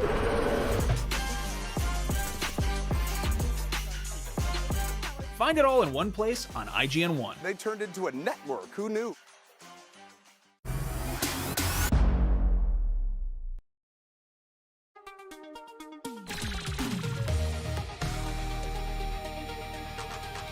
Now, because moving things from house to house in real life can be kind of exhausting and tedious, the best way to have fun while lugging a bunch of objects around would be to do it virtually. Now, fortunately, that's where my next guest and his devoted team behind the game Moving Out step in. Now, joining me to talk about the sequel to the 2020 co-op moving sim is senior game designer for SMG Studio, Dave Lockman. How are you, Dave? I'm doing good. Thanks for having me. Of course. Now, first off, how did you and your team manage to make moving so damn fun, and what can we expect to experience in Moving Out 2 that'll top its predecessor? Well, with moving, we always thought that it was it's one of the most stressful things you can do. So we thought we'd make a game out of that and make it less stressful and more cathartic by just grabbing a couch and throwing it out the window and chucking televisions into a truck and breaking them and just generally just having fun. So with Moving Out, we wanted to expand on that and get really wacky and really expand on how silly we can be. And I think we've done that, and we've got really silly. Yeah, that actually brings me to my next question. Like, I remember having so many chaotic moments with my friends and family playing the first game. It's the only way I can actually get them to help me move by playing a game. Now, what level of chaos did you all kind of like ramp it up to in Moving Out 2? Well, in Moving Out 2, we've doubled the scope, so we've got twice as many levels, and by doing that, we've taken the Moving Out, the smooth movers group of movers into different dimensions. We started making this before the kind of multiverse craze happened, but now so it wasn't it wasn't it was us just playing off that. So we've taken it to multiple dimensions and really kind of gone really silly with it. We've revealed the Packmore, we've revealed Future. We've got 2 more dimensions to reveal, and they're really kind of out there. Instead of just staying in space and staying on Earth, we've gone to different dimensions, and we've got the players really moving and running around some exciting environments. I mean, that's really awesome because, like, I mean, as you know, as the world knows, like, just like playing within the multiverse is like all the rage now. Like, a lot of people are doing it, so I'm glad that's like another. Y'all are pretty much heightening things with that. Now, the first game, it didn't have an online multiplayer component. I want to talk a little bit about multiplayer. So I know players had to use Parsec if they wanted to play online with friends. Is there like a new feature that maybe has that ability kind of built in, or will players have to use like a similar feature? No, we've built the sequel from the ground up with online in mind. So we've got online out of the box. So players can play online with no third-party software or anything like that. And it's cross-platform as well. So you can, if you're on Xbox, you can play against PlayStation and vice versa. And we really wanted to bring online to the sequel because it was a big part of the first game that was missing. It was what players really wanted, and we spent a lot of time and a lot of development putting that in. So we're really proud to get that in and see players go online and play worldwide. Well, Dave, you just made me and my mama very happy. I play with her all the time. So she's all the way in Chicago. I'm here in LA. So that's exciting to hear. Now, what I personally loved about Moving Out, the first game, was the unique and inclusive customization options. Will Moving Out 2 kind of like, I guess, expand on those features, and what can you tell us about some of the new features? Yeah, absolutely. We've brought back the first cast of characters. So they're as soon as you boot up the game, you can play every single character that was in MO1, and then we've brought back we've created a whole bunch of new characters. So there's a new cast. There's a new what we call Fab 5, which are the like poster 5 players. And throughout the game, you'll be able to unlock customizations and little trinkets and things that you can dress your players up with. And we've got, again, we've ramped up the silliness. So there's a lot of silly characters and silly things that you can play as. And we don't take ourselves seriously at all. So we just want people to have fun and be silly. And I think that's what we've done with the characters. I mean, honestly, that's what it's all about. It's about being silly. So I appreciate that you all are even going even further with the silliness. Now, the first game, it did a great job of allowing you to properly adjust the gameplay to kind of suit your play style and gaming level. What can you tell us about some of the accessibility features in Moving Out 2? So we got a really good response from accessibility in Moving Out 1. So we've brought all of those same features back, and we've kept that in mind throughout designing every level. We've kept color blindness and difficulty levels. So we want to give players we want a wide range of players to play. So we want it to be a challenge, but we don't want it to be a blocker. So accessibility and just getting everybody in there having fun is big for us. So we've brought back all the accessibility features but also this time in my around, we've designed the levels from the ground up with that in mind. So I think it's going to bring in even more players doing that kind of thing. Now, we talked a lot about multiplayer. Sometimes my mom and my friends, they're not available to play with me, so I'm kind of curious, what's the single player experience like? See, again, that was one thing in MO1. It was not an afterthought, but our focus was multiplayer, and our focus is multiplayer again for MO2. But again, we've kept it single player in mind, and there are a few things that you'd see in single player that you won't see in multiplayer, like different movables that won't work in single player in multiplayer that we designed specifically for single player. So it's a similar experience, but we've put a lot more development into helping the player have a bit more fun by themselves. Well, I'm super excited for this, Dave. I'm also you're forcing me to make new friends because I want to play with more people, and more people need to kind of experience this. And so I'm super excited for this. Dave, thank you so much for telling us a little bit more about Moving Out 2. I appreciate your time. You're welcome. Thanks for having us, and I hope everyone enjoys the game. Yes. Now, I think it's safe to say we're all looking forward to Moving Out 2, but we got to keep it moving ourselves. More gaming goodness coming your way, so stick around. Well, we just took a closer look at both Moving Out 2 and Homeworld 3. Up next, our own Rebecca Valentine got an exclusive chat with Jeff Gardner, who had a prolific career at Bethesda Game Studios working on everything from Oblivion to Fallout 76. His new studio, Something Wicked Games, teased a new game called Word Song. Well, what is it? Let's find out.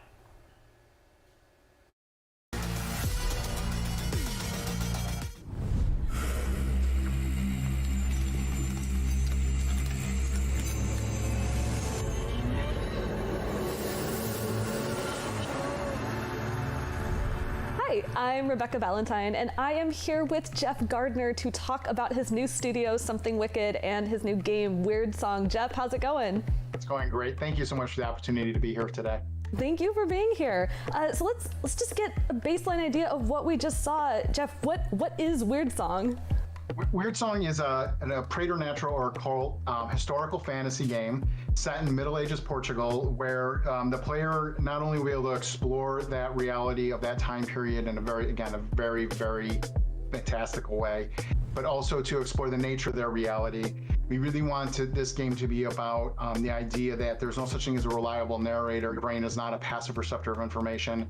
We're going to plumb the depths of the player's subconscious and how that affects the waking world.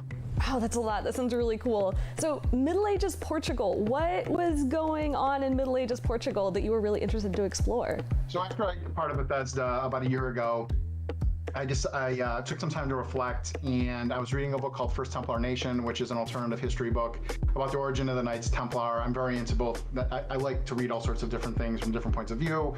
And as I was reading this book, it was a lot of synchronicity was happening because I had visited Portugal right before COVID with my wife, and we had happened to visit some of the historical locations featured heavily in this book, Tamar Castle in particular, and Sintra also.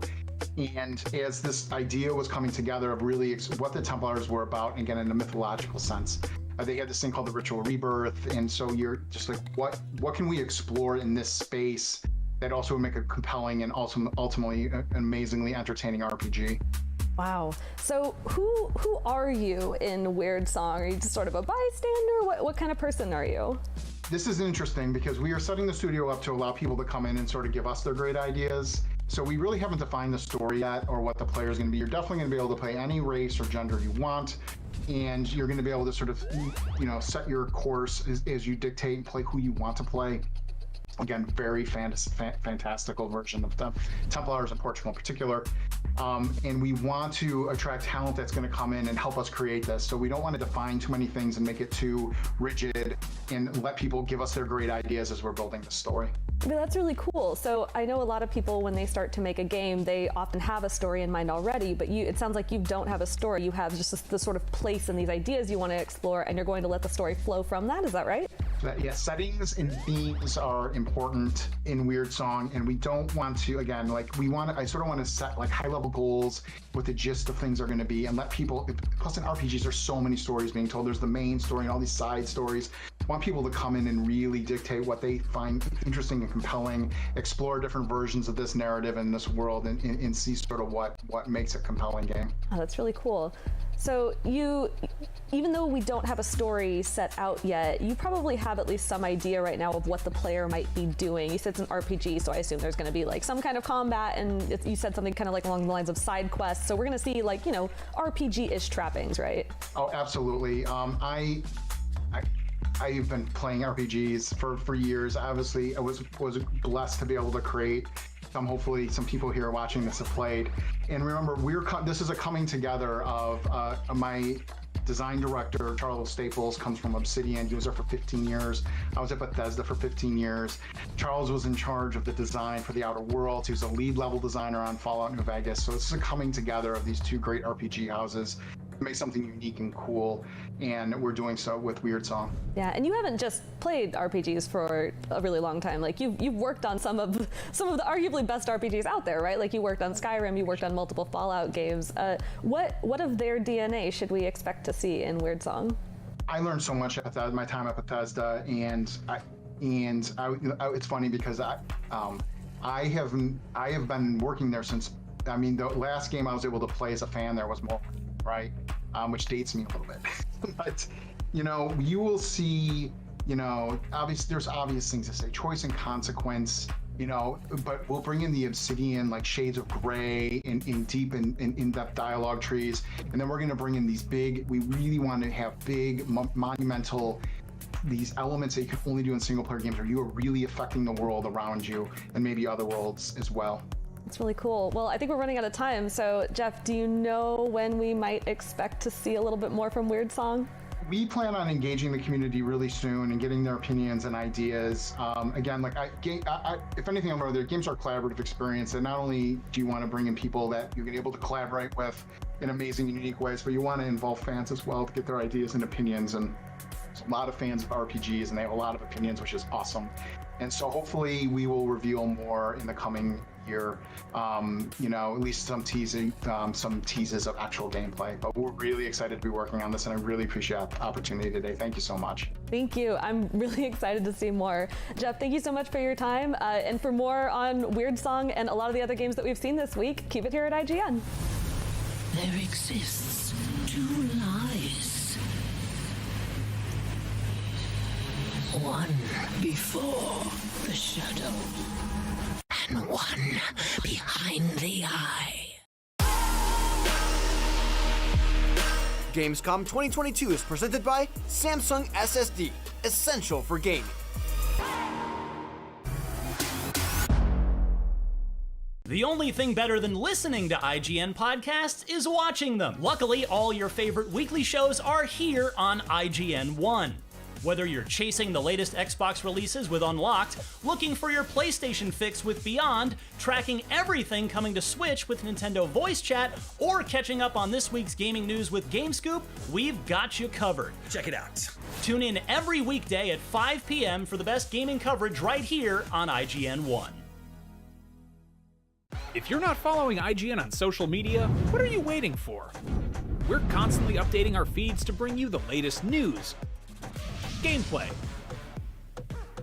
custom original content, memes, the best user-generated videos and art, and a whole lot more. Be part of the conversation throughout the year. Follow IGN on Instagram, Twitter, Facebook, TikTok, and Snapchat.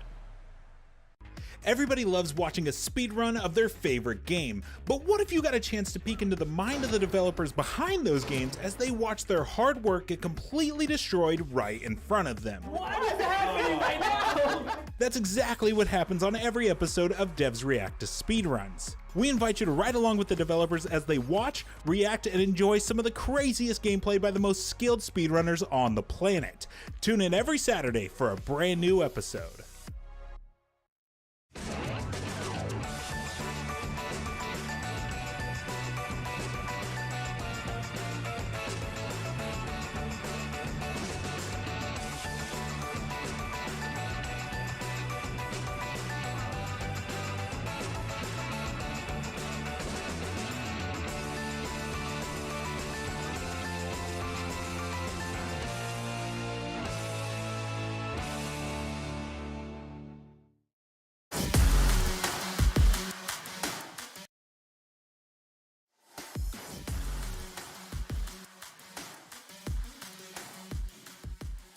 Gamescom Opening Night Live has made one thing very clear. We're gonna need a lot more storage for all these new games. When it comes to upgrading storage for PC gaming, Samsung SSD has it handled. The Samsung 990 Pro and 990 Pro with heatsink are perfect for PC gaming.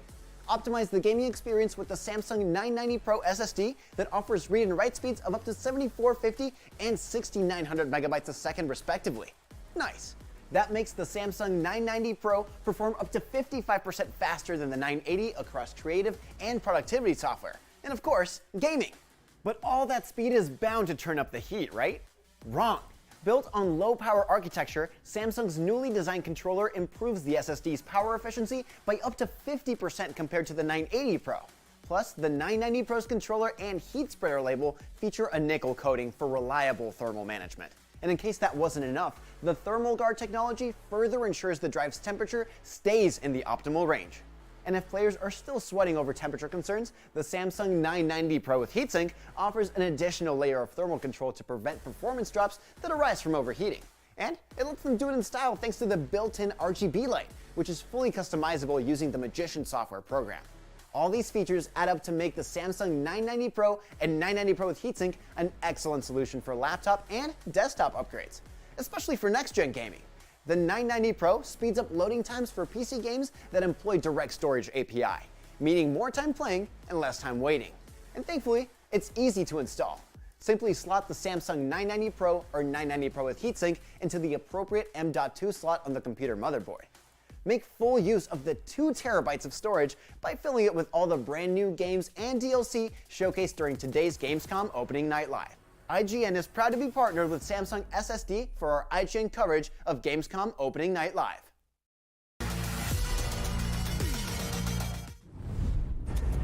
Sometimes, all it takes to change the galaxy is a trio of losers trying to get through a bad day.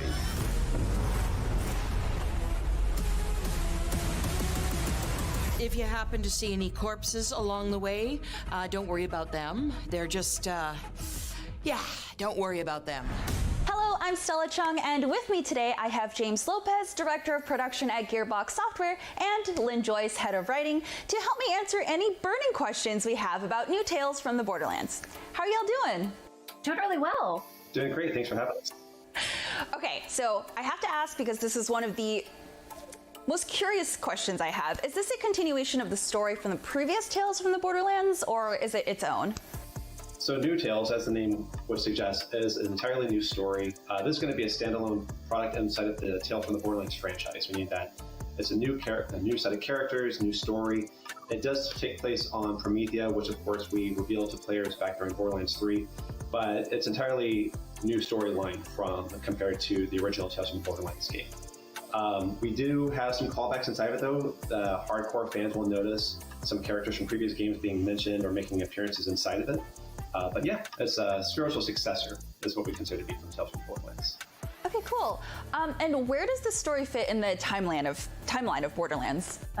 New Tales from the Borderlands primarily takes place on Promethea to start with, and the people of Promethea and living in Meridian City, including our 3 protagonists, are still recuperating rebuilding, and piecing life back together again about a year after the events of Borderlands 3. Ooh, okay, so it's kind of like a continuation of Borderlands 3's story, or at least kind of picking off in the environment of it.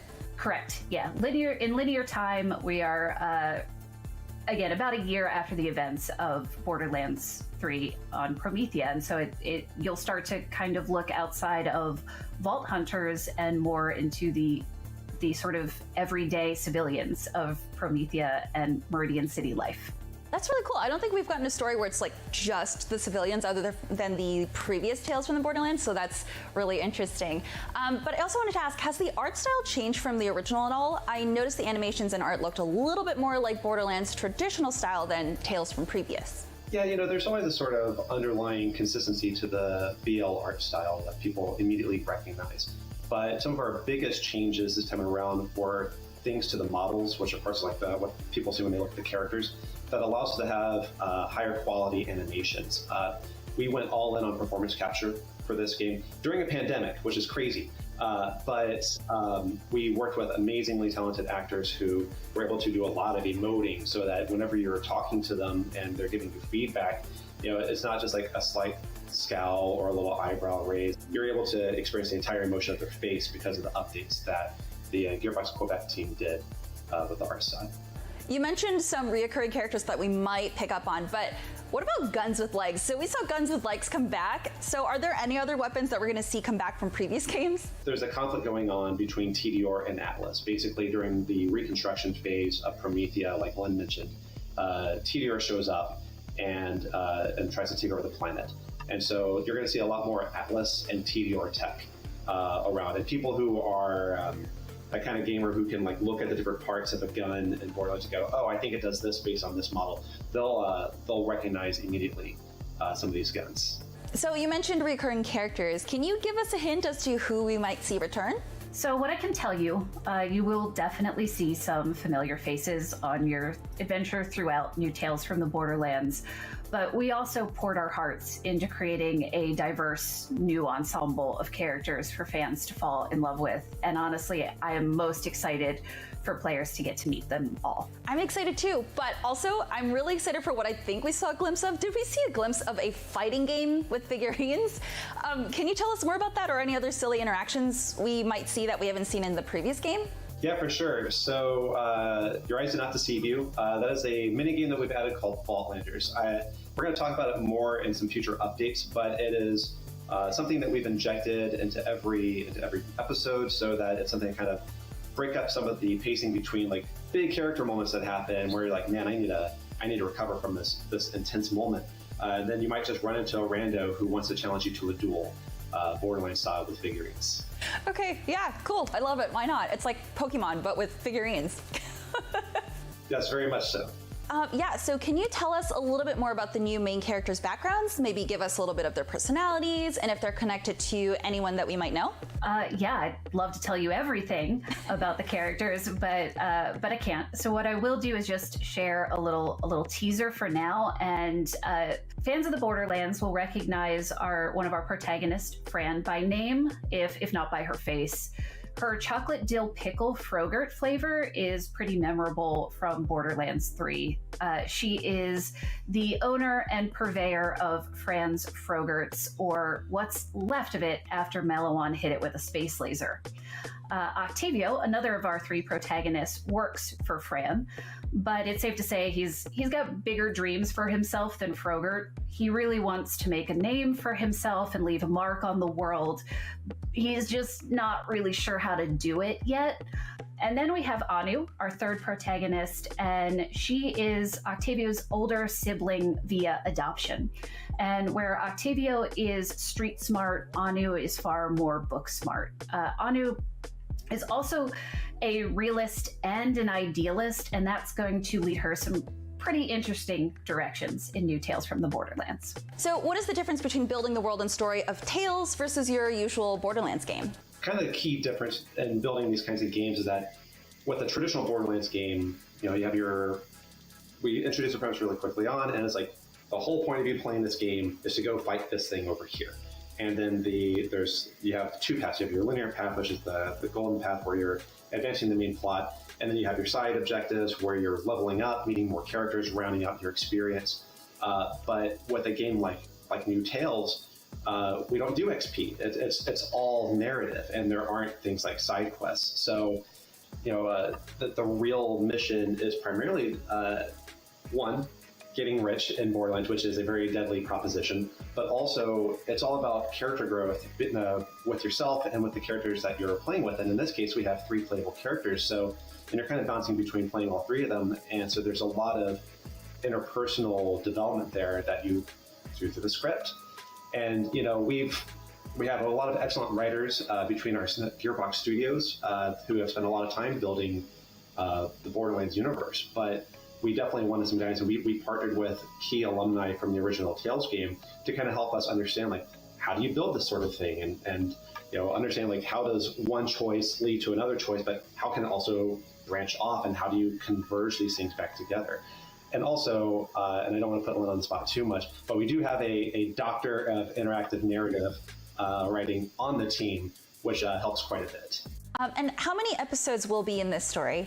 Yeah, so just like in Tales, we have 5 episodes. The main difference, though, is that instead of them sort of coming out, one at a time across the year, users will be able to play the entire thing in one sitting if they want to. Meaning that whether you buy digital or disc, you'll get 5 episodes all at the same time, and you can play them how quickly you want to. You can also play them in whatever order you want to. If you're one of those people who likes to see the ending before you see the beginning, Lynn and I know some people like that, and we love them, and they're crazy. But if you want to do it that way, you totally can also. Okay, cool. I was gonna say, I think you might need to name them, because that is not how most people play games, especially story-based games where you have hundreds of different choices you can make. Yeah, you can definitely jump around. Whatever order you start in, you'll have the ability to kind of set things up, and the game also makes some assumptions based on where you are in the plot, so that you can get one of the endings that you hopefully are trying to reach. But yeah, it's pretty neat. But again, in case I wasn't super clear, you'll get all 5 at one time. So do you plan for this to go into a second season, or continue making more Borderlands stories in this format? Man, we sure would love to. But right now, we're definitely focused on landing this and delivering a fun experience this time around. And Lynn, did you have anything else to add about the development of this and how this has been for you? The experience from start to finish was a joy. All of the collaborators between Gearbox Studio Quebec, working with the alumni from Telltale, the mocap studio, and the talent that we brought in the cast was just incredible. And to have done that in a pandemic, New Tales from the Borderlands was a passion project for all of us. It gave us something to unite around and rally for throughout some pretty difficult years. And we are just elated to be able to finally share it with the public. And then one last fun question just for me. James, if you could make any Frogurt flavor, what would you make? Definitely not that dill pickle flavor. I think in my heart of hearts, I would love for it to just be a combination of all the Dole Whip flavors that you can get at Disney World, and just all in one, because I find myself getting all of them every time I go. So just having them all in one sitting would be amazing for me. Wow. Okay. And Lynn, how about you? I'm going to name drop one that you'll hear in the game, but I always loved it. Was we've got like a Peanutty Buddy, which just sounds like my jam. I also became allergic to bananas during the pandemic, is a weird thing that happened. And so that is taken bananas off the flavor list for me, sadly. So I think Peanutty Buddy is a safe one. That sounds pretty good. Yeah, that's so sad though. I'm so sorry. Yeah. Who knew that could happen? But I'm discovering all the things bananas are in that I didn't before. Well, thankfully, I don't think there are any bananas in New Tales from the Borderlands, at least not that you could ingest, so that's good. I think we're safe. Thank you so much, James and Lynn, for sitting down to talk to us about the New Tales from the Borderlands. Thank you. Our pleasure. Thanks for having us. For up-to-date news on New Tales, be sure to stay tuned to IGN for more. We're bad at this, like really bad. Tidio has many guns, talking guns, guns with legs. I'm gonna blast you so freaking bad! at new Tales from the Borderlands. That's one game I know a lot of people are happy to see more of, myself included. We're starting to wind down, but before we go, we have to talk about this and our just overall favorite games of opening night live. I'll just start with new Tales from Borderlands, because this is a game we were just saying while that was rolling off mic, that finally a game that we know isn't going to get delayed, because they were kind enough to not even formally announce it until it was done. So that's a rare thing. We're in a nice treat. It feels like we're pretty safe about that one and the October release date. Like you were saying, Ryan, I can't wait for this one. I love the original Tales from the Borderlands. Obviously, especially in our deeper look, we heard that they brought in some of the alumni from Telltale to work with them, which is great to hear. But it definitely seems like it's prettier, seems to run well, seems to be sort of a unique spin on Borderlands itself, and I think there's a lot of interesting storytelling that can happen in this universe. Yeah, the original Telltale made a lot of games that I love, but honestly, Tales from Borderlands was my favorite of their games, and I say that I'm actually not even a big Borderlands player of the mainline shooter games, but there's just Tales from Borderlands was so well written. The story was great. It was really funny. Yeah. It was just such a well done episodic series, and now I'm glad that this one is going to just be everything in one package. You don't have to wait, weeks or months at a time to get the next chunk of it. So this one just went like right near the top of my fall 2022 must play list for me. Destin. Yeah. Sand. You like sand. That was Atlas Fallen. I know you wanted to talk about that as one of your picks, one of your favorite picks of this event. Well, I already talked about Where Winds Meet, which we did find out is getting a beta this year. We don't know if that means closed beta or open beta, but that's exciting. So I'll talk about my second pick, Atlas Fallen. That was slated for 2023, and a lot of sand-based abilities, like you can glide along the sand, and it's reminding a lot of people on Twitter of Forspoken, because you have these abilities. But if you go read the description about what the game actually is, yes, it has fast traversal, yes, it has those magical abilities, but you are utilizing the sand to make these really, really cool weapons and hunt these sand monsters to gain new powers. Yeah. And it just looks really, really pretty, first of all. And I love the idea of using magic to traverse a world. And we're seeing that more and more in modern games. They're pushing higher resolution. They're pushing higher frame rate. It's a next-gen only game, right? Yeah, next-gen only. It's coming to Xbox Series X and S, PlayStation 5, and PC. 2023, no concrete date yet. But so there's... you can use sand-infused weapons, you hunt monsters, and develop your own custom play style. So I have to imagine that means branching trees. Yeah. It's actually by Deck 13, the same people who made The Surge, The Surge 2, which some people are really big fans of, especially the IGN audience. And it's a fast fantasy RPG. Nice. Jonathan. Yes. We saw a lot of games. Give me a favorite. We did. I really enjoyed one that we haven't talked about. I do want to shout out was Moonbreaker. Actually, this one, I'll be honest. Mostly, I am excited for the names that are involved with it and a little bit of the spin on the genre that we saw. It's sort of a turn-based sci-fi game. I believe it's going to early access later this year. But what really excited me was the combination of Unknown Worlds, the developers of Subnautica, which I haven't played all of, but I played a bit of and really enjoyed it. And they're really great devs. Married with the creative mind of Brandon Sanderson, who is an extremely prolific fantasy writer, sci-fi writer. He does the Mistborn series. He took over the Wheel of Time series to finish that off. He's a wonderful, excellent writer, and knowing that he's involved just instantly made this I kind of want to know what's up with this world, because he has a real knack for creating magic systems and ideas of essentially how combat can work. So seeing that married to a game from a really talented studio that is sort of turn-based, that's playing into tabletop ideas, a dev taking a risk of doing something different, quite different from their last game. I love the combination of all that stuff, whether or not, what it's going to play like, what it's going to feel like, and how exciting that's going to be. It seems like I think the early access is in September, so we won't have to wait long to find out. But I like that combination quite a bit. Well, regular listeners of Podcast Unlocked, which Destin is on, or Twitter followers of mine, were probably wondering, how has Ryan gone this entire time without mentioning Return to Monkey Island? This is my moment now. Yeah, this is my pick. This comes out the day before my birthday, and it's the last time I got a birthday game that was like completely up my alley, that I was like super crazy excited for, was whatever year Gears of War 3 came out actually on my birthday. This is the day before.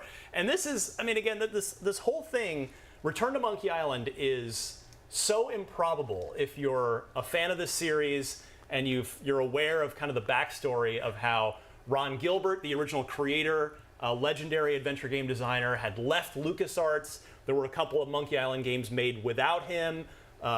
Curse of Monkey Island, the first of those, was really good, and then the Escape from Monkey Island, not as good, and then Telltale, where we were just talking about, made a good episodic series. But now here we are. Disney has gone back into, we will license out our stuff to talented developers who are a good fit, and no better fit than the original creator of Monkey Island, Ron Gilbert. So it's insane that this is even happening. I'm so excited for this. Comes out September 19th. With the most tongue-in-cheek pre-order bonus of all time. Right. Absolutely. I've never really been into Monkey Island the way that you have, but the announcer constantly flailing his arms all around throughout the whole presentation. Play the original. Unfortunately, and the horse armor gag. I'm like, I have to check out this game. The special editions that LucasArts did in the 360 era, which kind of just brought back the originals and added an optional modern graphics layer and voice acting. Yeah, you get Stan is he's a parody of a used car salesman, but he sells used coffins. So yeah, he's just constantly flailing his arm. This is going to be awesome. I hope we get a lot of new Monkey Island fans. Gotta get that horse armor right. Yes, the totally useless horse armor that will just sit in your inventory. All right, well that about does it for us and Opening Night Live. But this is just the beginning of Gamescom. Over the next 5 days, IGN will be bringing you live coverage from the heart of Gamescom in Cologne, Germany. We will have more exclusive trailers, gameplay reveals, developer deep dives, and action from the show floor itself. Destin? Yeah. Parting thoughts?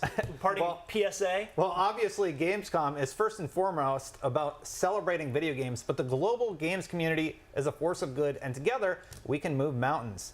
Gamescom Goes Green is the initiative to make Gamescom the first climate-friendly gaming event in the world by taking emission-reducing measures, as well as working with climate partners to support energy projects in Brazil and clean cooking stoves in Nigeria.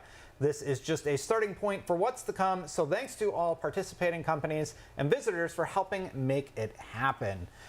Gamescom is also doing its part to support developers from Ukraine. Ukrainian game devs are being offered free exhibition space and free tickets to the Gamescom Developer Conference, DevCom. There are many ways to help those in need. Find your way. Thank you, Destin. I want to thank you and Jonathan as well, to the crew working behind the scenes to make this live show go off without a hitch. And most of all, thanks to all of you for watching at home. IGN will be back tomorrow at 6 a.m. Pacific, 9 a.m. Eastern, with day one. This was day 0 of Gamescom Studio.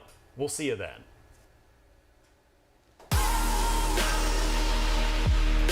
Gamescom 2022 is presented by Samsung SSD, essential for gaming. I'm Akeem Lawanson, and this is What to Watch on IGN1. It's a weekly show where we check out the latest and greatest in trailers, reviews, and everything else in the world of entertainment. Tune in to new episodes every Friday at 9 p.m. on IGN1. IGN is your go-to for the latest and best in games, movies, and television. And with over 50 million IGN subscribers, you're in good company. Oh, we're shooting turkeys! Thanks to your help, we've raised over $100,000 for charity. Brought you and creators the world over together for events like Gamescom and DC Fandom. Brenton Thwaites here, I play Dick Grayson. And made your voices heard. You voted almost 30 million times in our best video game of all time and Super Movie Madness tournaments, and posted over 40 million times on IGN's message boards. The chat must flow. Catch our unending stream of up-to-date news and so much more over at IGN.com or subscribe to IGN on YouTube. And check out IGN Games and IGN Movies and TV for deep dives into your preferred pop culture. Plus, IGN guides to get help on veritably any game from our team of experts. No matter where you are, IGN.com, YouTube, Twitter, Facebook, or Instagram, IGN has you covered. Hey, you! Yes, you! Do you have FOMP? Infamous in Gamescom. Relax. Gamescom is everywhere you want.